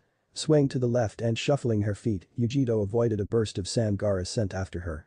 Only a few feet from reaching her opponent, Yujiro lunged forward, but Gaara's sand countered and swallowed her wrist before she could try and carve through the grains of sand. Nibi, I need your chakra around my arm before he shatters it. Yujiro called out, mentally getting the immediate response of a red cloak of Yakai. Using the small boost in strength granted by the malevolent energy, Yujiro wrenched her hand free and skid backwards. Gaara's brow furrowed as yet again the nuisance across from him refused to forfeit her existence. Gaara called on all of his personal reserve of sand and mixed it with the ground below him, multiplying the amount of sand he had at his command. Gaara moved his hands forward and the wave of sand slowly crawled forward. Infinite sand tsunami. The crowd was in awe at the magnitude of the young Jinchurikis as it threatened to crash down on Yujiro. Yujiro turned around and ran as fast as she could muster towards the far wall of the stadium. Getting close enough, Yujiro leaped high onto the wall and stuck to the surface with chakra on the soles of her feet. The dull roar of the sand crashing on the ground drowned out any of the small sounds coming from cheering or clapping crowd members. Yujiro watched from the safety of the wall as the sand washed up and slammed into the wall beneath her, sending a strong vibration through her body. Slowly the sandy powder sank back into the solid part of the ground, letting Yujiro know that it was always lingering just below. Yujiro flexed her hands and reinforced her claws with some chakra, making sure they were strong enough for her next move, because if they weren't then she would be left in a compromising situation. Channeling some extra chakra to her legs, Yujiro kicked off of the wall and towards Gaara, with her claws together in front of her head. Spiraling claw. Yujiro's whole body began to spin clockwise, with each spin the speed behind her body increased as did the speed of the spin. The claws linked up with each other to form one white torpedo-like tip that was aimed and bearing down on Gaara. The sand shield was quick enough to bring itself to Gaara's defense, but the power and velocity behind the spin tore through the shield. Yujiro grinned when she felt her claws digging into Gaara, but her celebratory grin was cut off when she heard a dark chuckle from Gaara. Yujiro looked up and her eyes went from confident to alarm when she saw she only managed to break into Gaara's sand armor. The sand Yujiro broke through swarmed violently on each side of the Kumagakure Kunoichi and suddenly slammed into each side of her.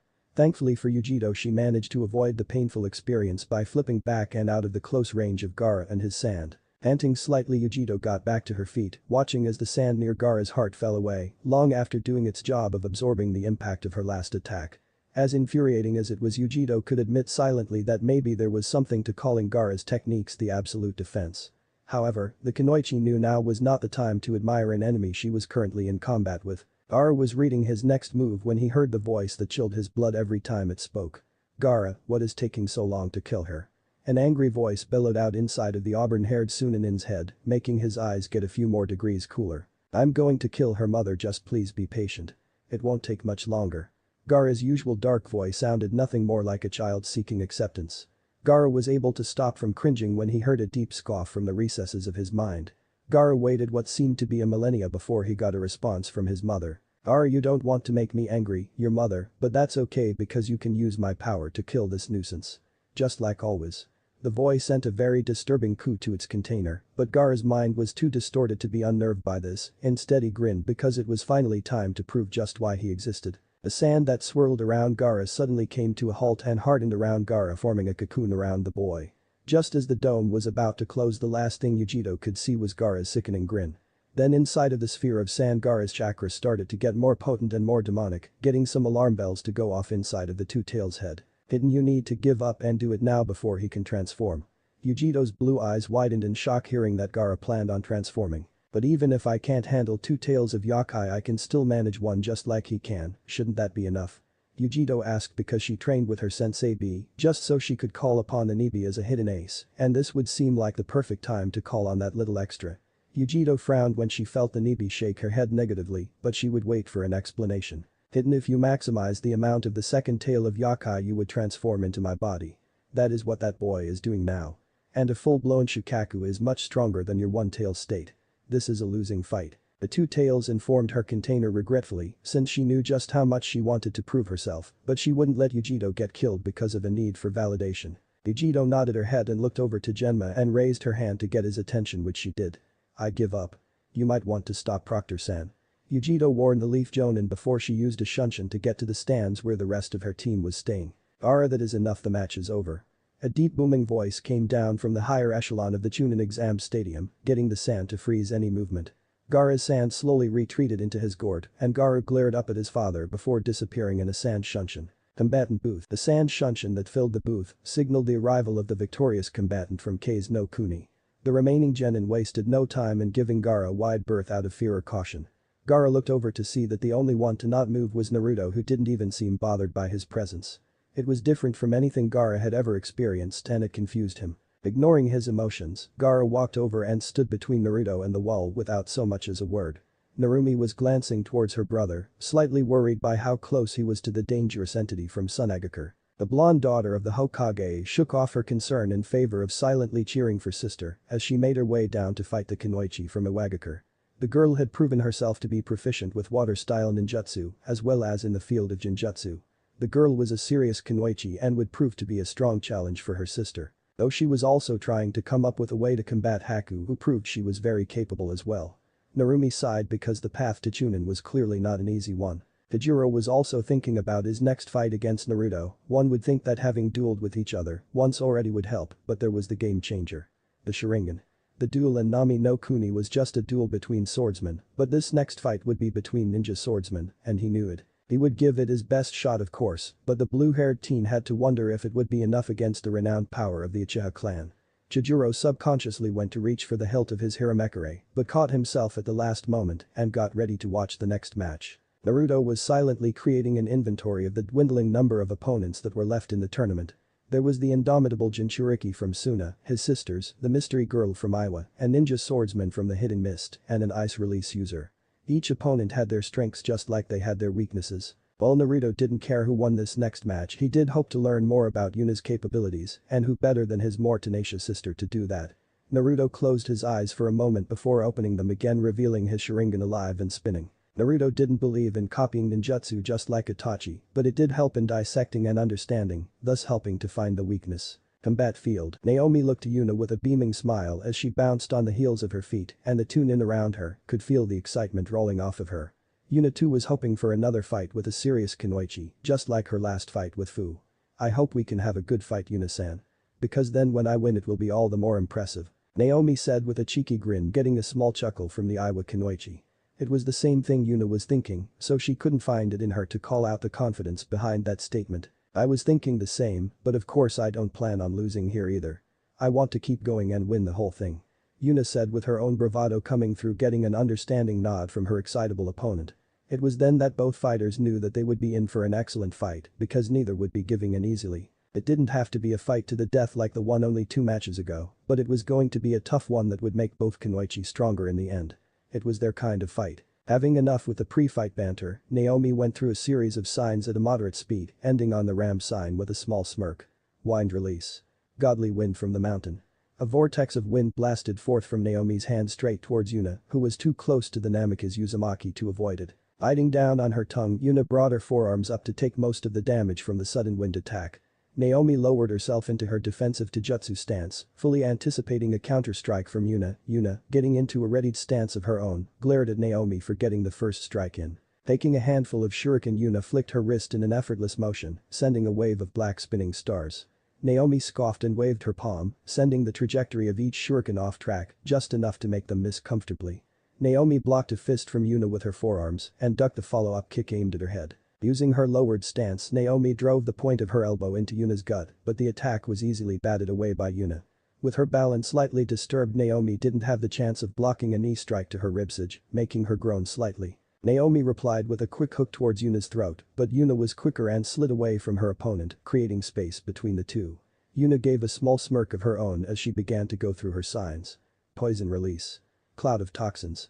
Yuna's mouth spewed a ghastly cloud of purple smoke that the air currents carried towards a startled Naomi, who hadn't seen a technique like that before. Naomi leaped back, but the cloud of poison continued to steadily make progress towards her.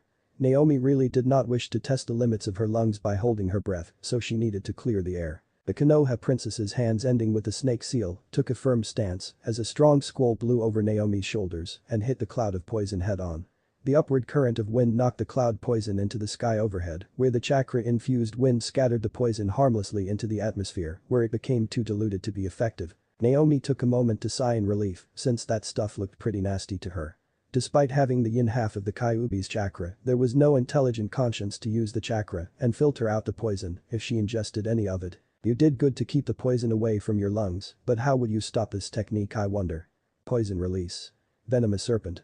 Instead of the cloud of purple smoke, this time a purple liquid formed the body of what ended up being a menacing snake.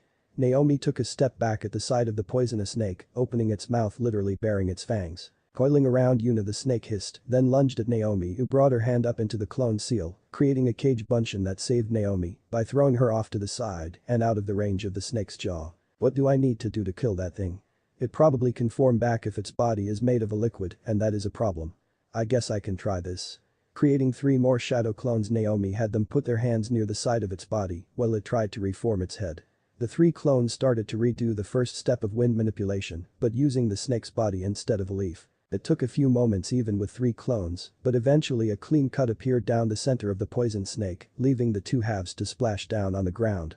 The 3 clones then dispelled with pleased grins on their faces. Yuna raised one of her eyebrows when she saw her snake just split down the center. Ignoring her confusion, Yuna held her last sign and channeled some chakra, and the snake started to reform. Naomi appeared behind Yuna and kicked the Iwa Kunoichi straight in the back, sending her crashing forth, releasing her hold on the.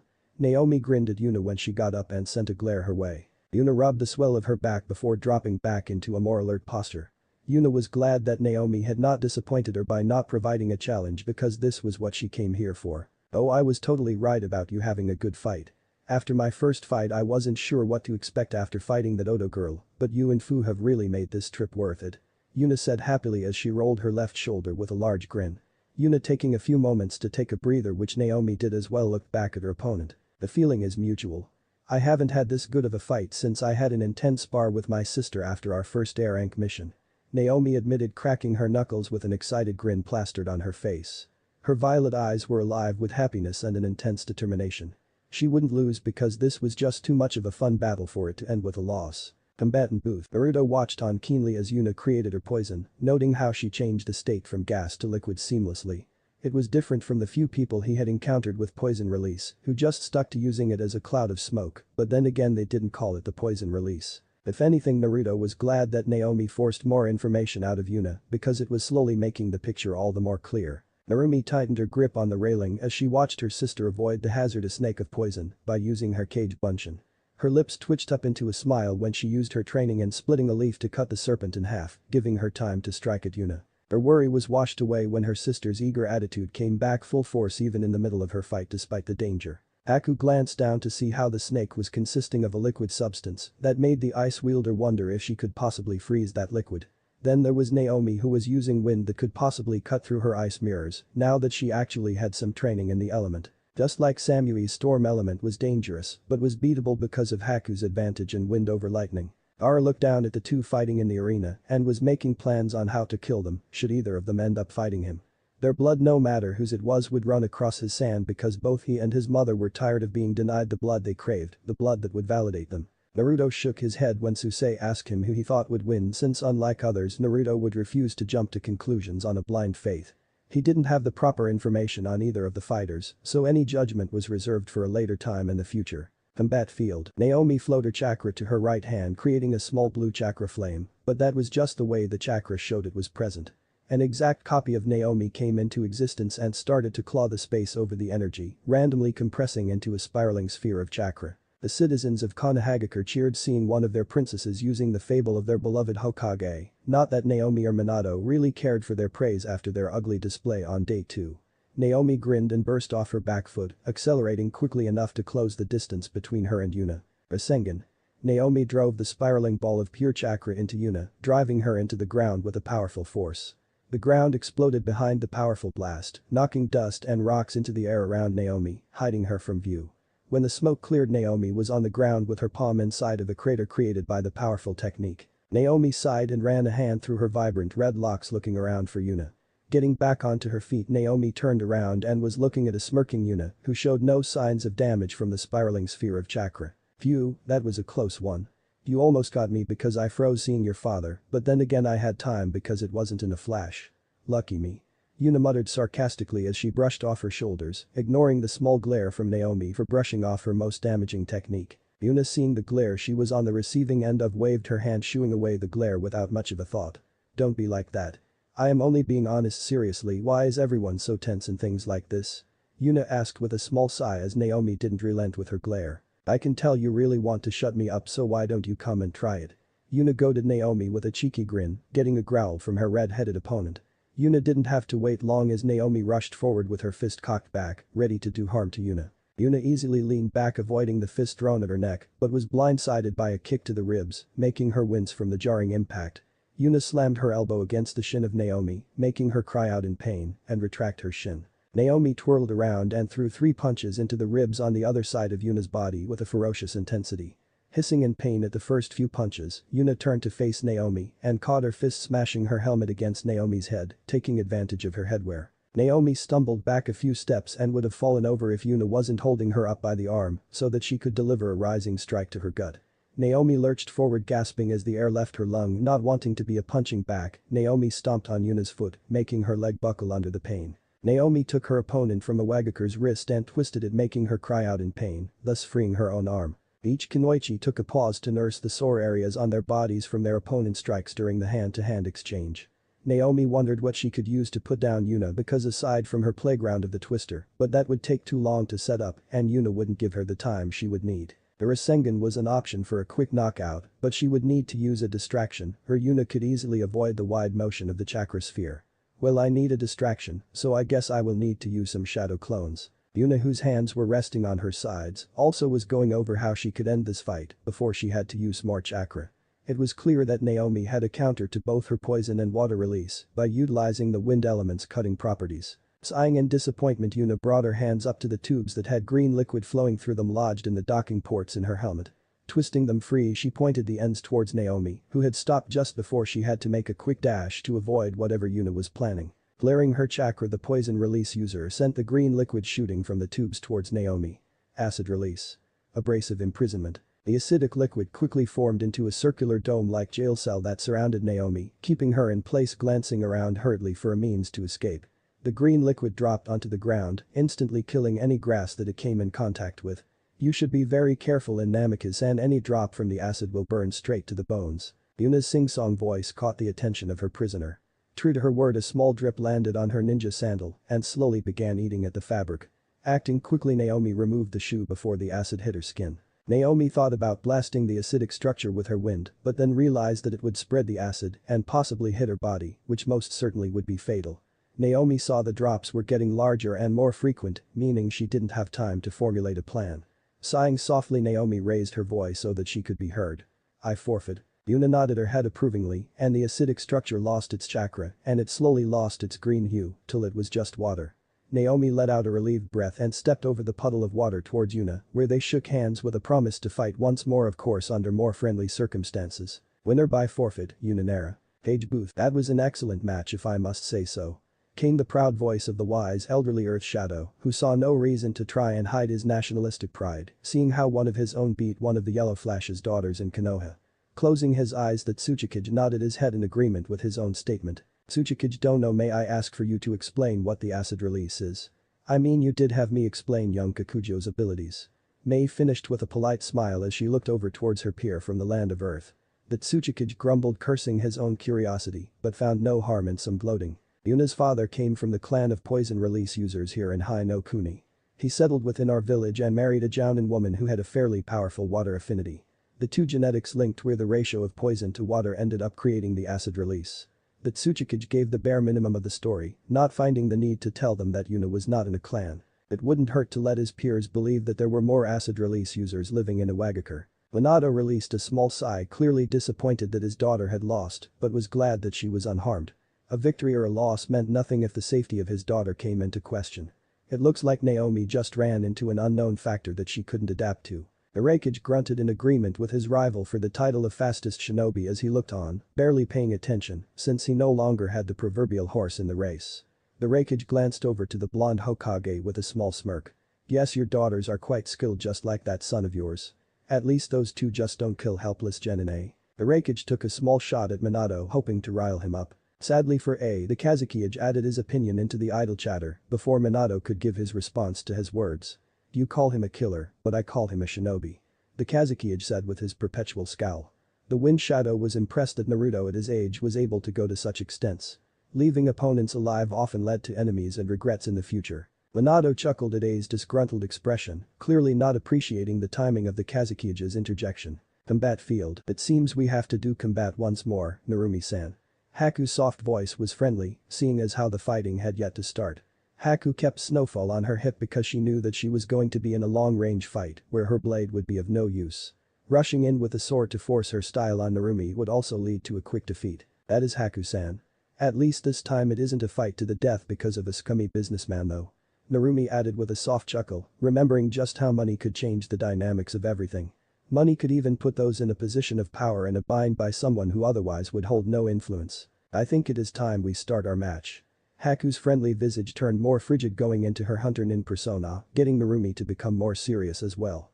Reaching into her pouch and arming herself with needles, Haku wasted no time in flinging them at Narumi. Already familiar with Haku's weapon of choice, instead of trying to deflect the needles, Narumi used a shunshin to appear on Haku's left side. Haku whirled around and watched as Narumi pushed forward with a kunai in each of her hands, obviously ready to use them. Narumi raised each kunai ready to bury them in each of Haku's shoulders. Haku stomped her foot on the ground, kicking up the water puddle left over by Yuna into the air, forming a shield cylinder around her. Water release. Water pulse. Narumi cried out in surprise as her body was pushed back by the water, sending her tumbling to the ground.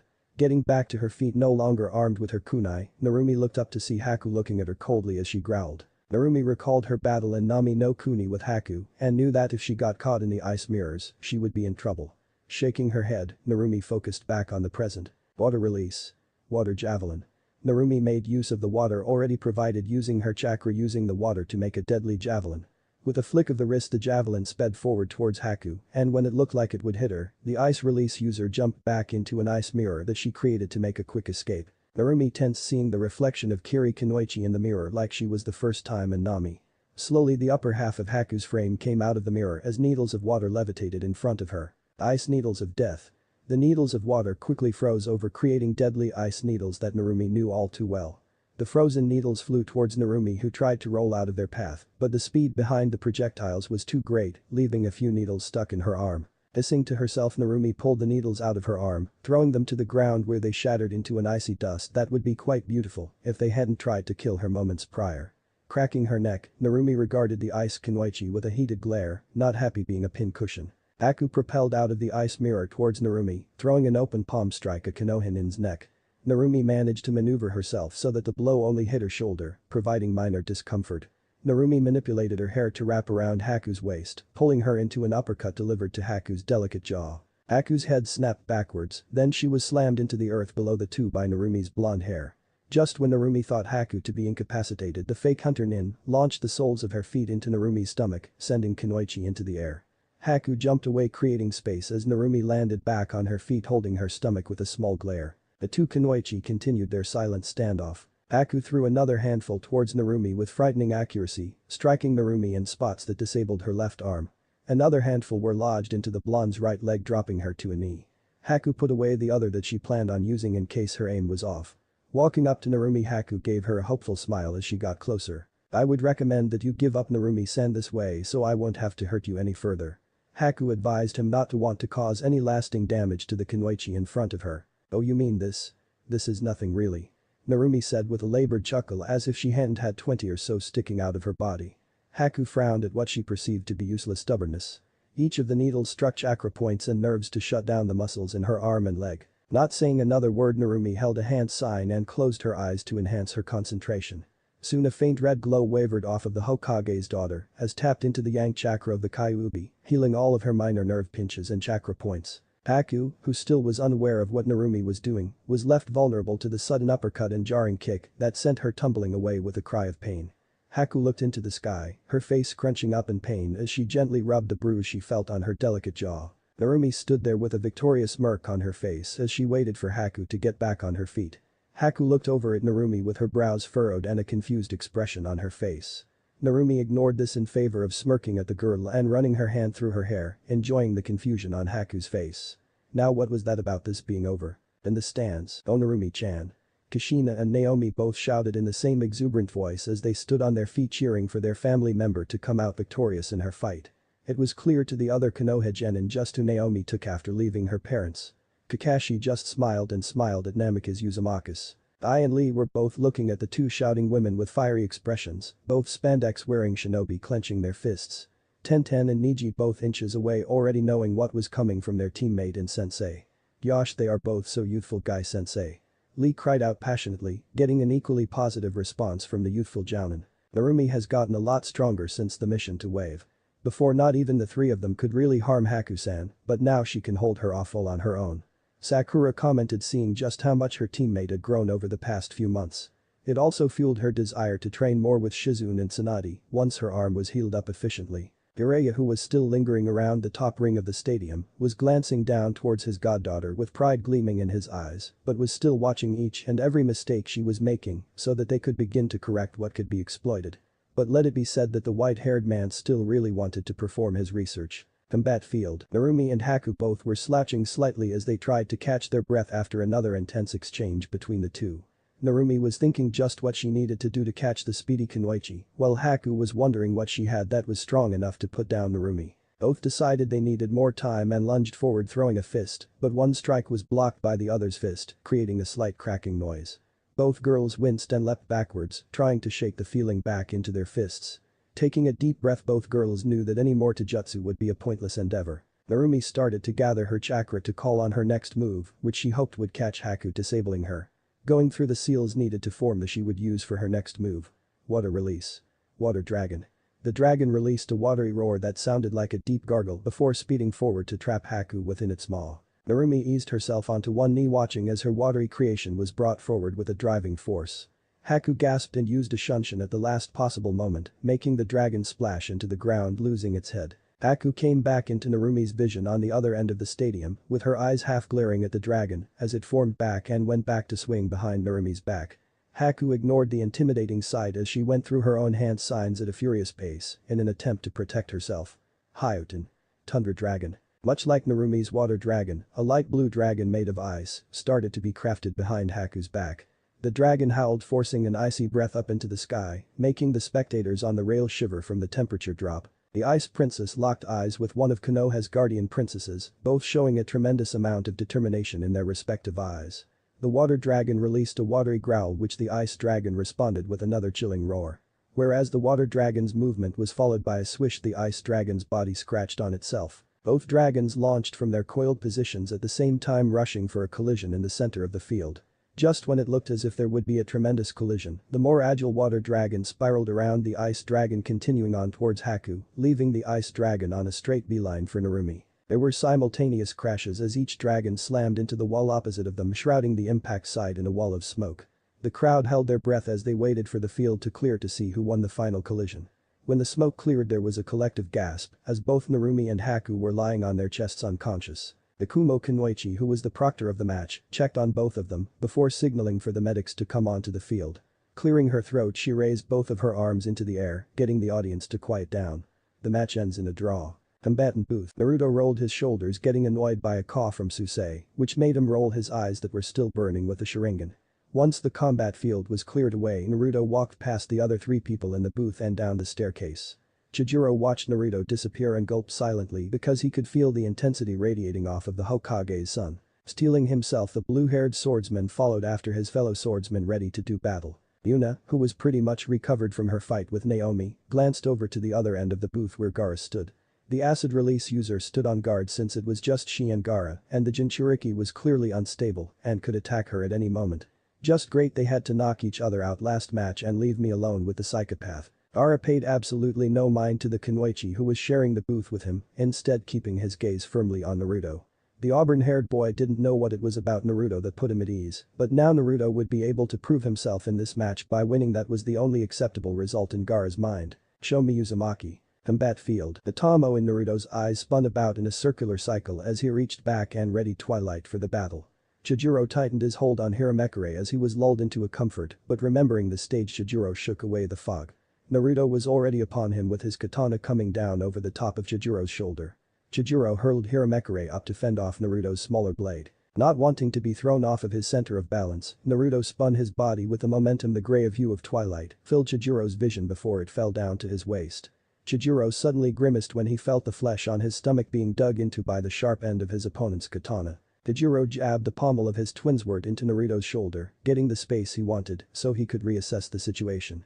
Chijiro was confused as to why he was sluggish enough for Naruto to draw blood on such an obvious move. Chijiro jumped up and brought his massive sword down on the position Naruto was in, but to no avail, as the using shinobi easily maneuvered himself out of the linear motion.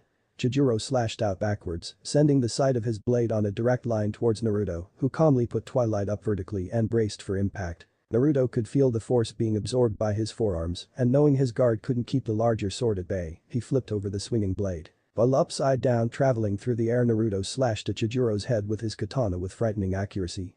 Chijiro dipped his head to the side, watching as the gray blade swept past his face, while Naruto landed back on the ground. As Chijiro turned, he saw a few locks of his blue hair falling to the ground, confusing the Kiri swordsman. With his apparent problems on the defensive, Chijiro lunged forward with his Hiramekure pointed at Naruto, ready to stab the Konohan in. Naruto moved to the left, evading the lunging blade, timing his hip check so that as Chijiro passed him his hip slammed into his ribsage. Chijiro winced and landed on a wobbly base, distracted by the sudden attack. Chijiro lifted his glasses back over his eyes as he charged Hiramekure with his chakra, getting the sword to glow a deep blue. Synonym. Chakra slash. The blue wave of chakra was magnified by the sword, which acted as a conduit. Naruto knew that he would not be able to sever the wave due to the strengthening from the sword. Naruto speared Twilight into the ground and jumped on the hilt of his sword, putting him on an even level with the wave of chakra. Just before the wave could hit him, Naruto used his katana as a stepping stone, jumping high into the air over the chakra slash. Chijiro looked up into the sky, using his hand to block the sunlight from blinding him. Naruto used the sun to make his figure a shadowy silhouette, also forcing Chijiro to deal with the blinding light of the sun. Naruto's hands blurred through their signs ending on the sign of the tiger. Naruto molded the chakra in his lungs, harnessing the burning feeling that was coursing through his body, funneling it up his throat. Fire release. Grand Fireball. The compacted sphere of dark orange and deep red came flying down on Chijiro, who could only see a dark circle coming closer. The shadow broke, allowing Chijiro to see the steaming fireball, getting him to leap away from the spot he was, sparing himself from a fiery combustion. The moment Naruto landed, his hand was already wrapped around the hilt of his katana, pulling it out of the ground. Naruto raced towards Chijiro, who was still on his back foot from leaping away from the ball of fire. Chijiro continued tracking backwards as he went through his own hand signs. Water release. Water bullet. Chijiro cried, shooting a chakra-infused glob of water towards the pursuing Naruto, using his aggressiveness to his advantage. Naruto did not falter in his stride, channeling fine coating of wind-style chakra around his katana, and with a fluid upward cut, he split the water bullet in two. Naruto continued forward, then in mid-step Naruto disappeared with no sign of a natured Shunshin, showing how far he had come from using Shisui scrolls he got on his birthday. Chijiro whirled around, slashing behind him, where he was met with a loud crunch. Glancing down, Chijiro found the remains of a substitution log, showing that his instincts were indeed true. Naruto was standing a few feet across from Chijiro, with his eyes narrowed on the blue-haired swordsman from Mizuno Kuni. Naruto took out a handful of shuriken and threw them into the air, going into a series of hand seals. Fire release. Phoenix Age Fire. Naruto spat out a series of small fireballs that surrounded the shuriken, using his chakra to manipulate the flight of the spinning stars. Chijiro held Hiramekure in front of his body horizontally, creating a shield from the fiery shuriken, using chakra to keep the fires from expanding and exploding in his face.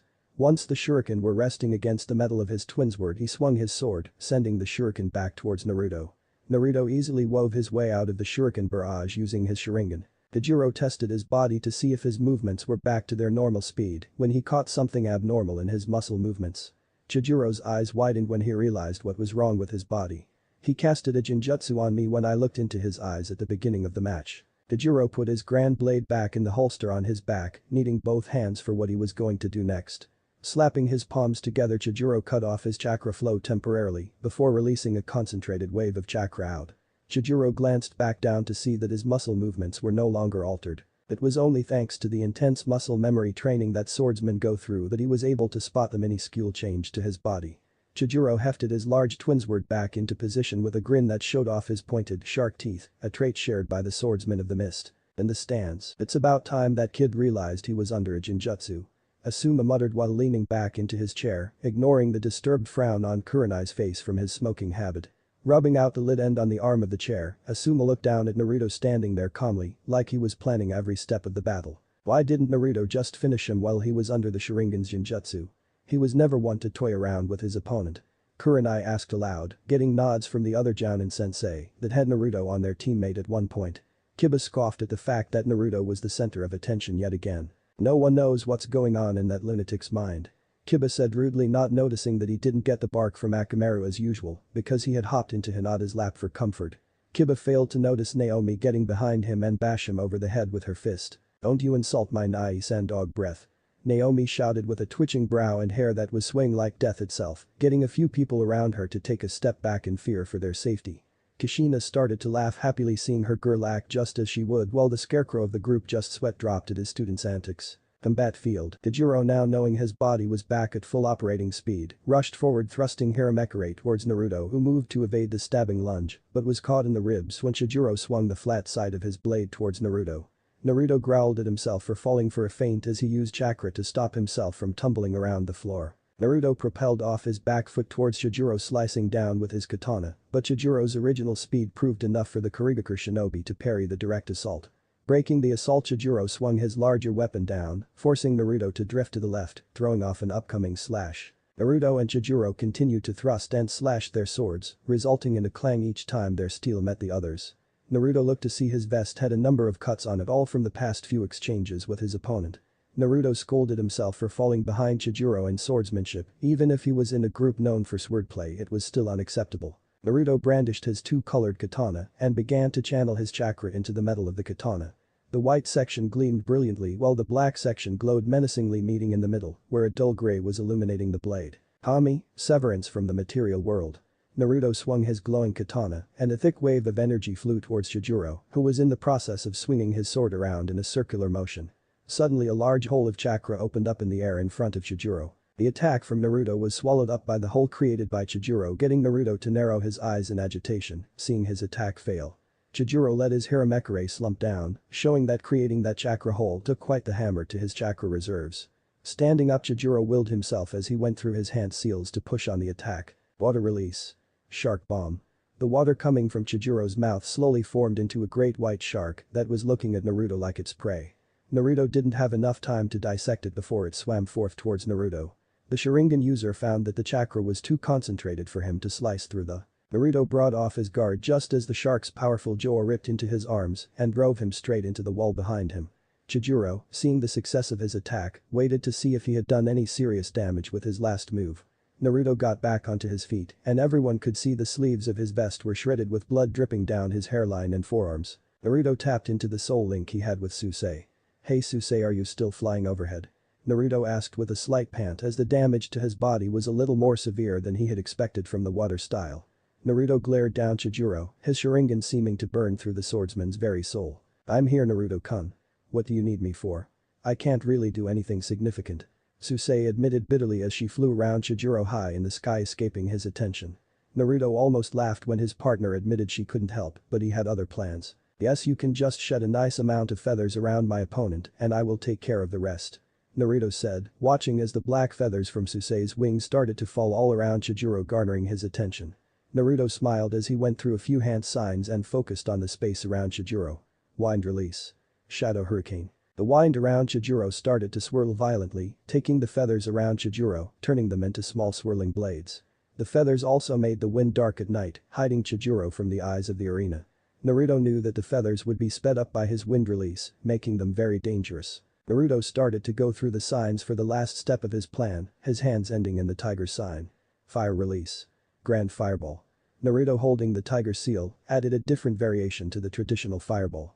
From Naruto's mouth came the constant fire as it sped forward and touched the black hurricane that had Chijuro trapped in its eye. Once the flamethrower came into contact with the hurricane, the two elements melded and formed a huge explosion that caused a lot of smoke to rise into the air. Naruto knew the match was over once Susei came back and landed on his shoulder, knowing she saw the whole thing. Near the end of the field, Chijuro was lying on his back with his glasses broken and his clothing charred. There were cuts all around his body, showing the feathers had done their job with the aid of the wind. The symbolic display of Hiramekure discarded on the ground away from Chijuro signaled the Kurigakure shinobi's defeat. Asuna Proctor stepped back into the center of the field after blowing away the ash of the burned feathers. Winner by knockout, Naruto Namik is Uzumaki Uchiha. Thanks for listening. I hope you enjoy it. If you want the next part of this video, turn on that bell notification. Like, subscribe and comment down below. And also check out the others videos I have created and enjoyed it. See you guys next video.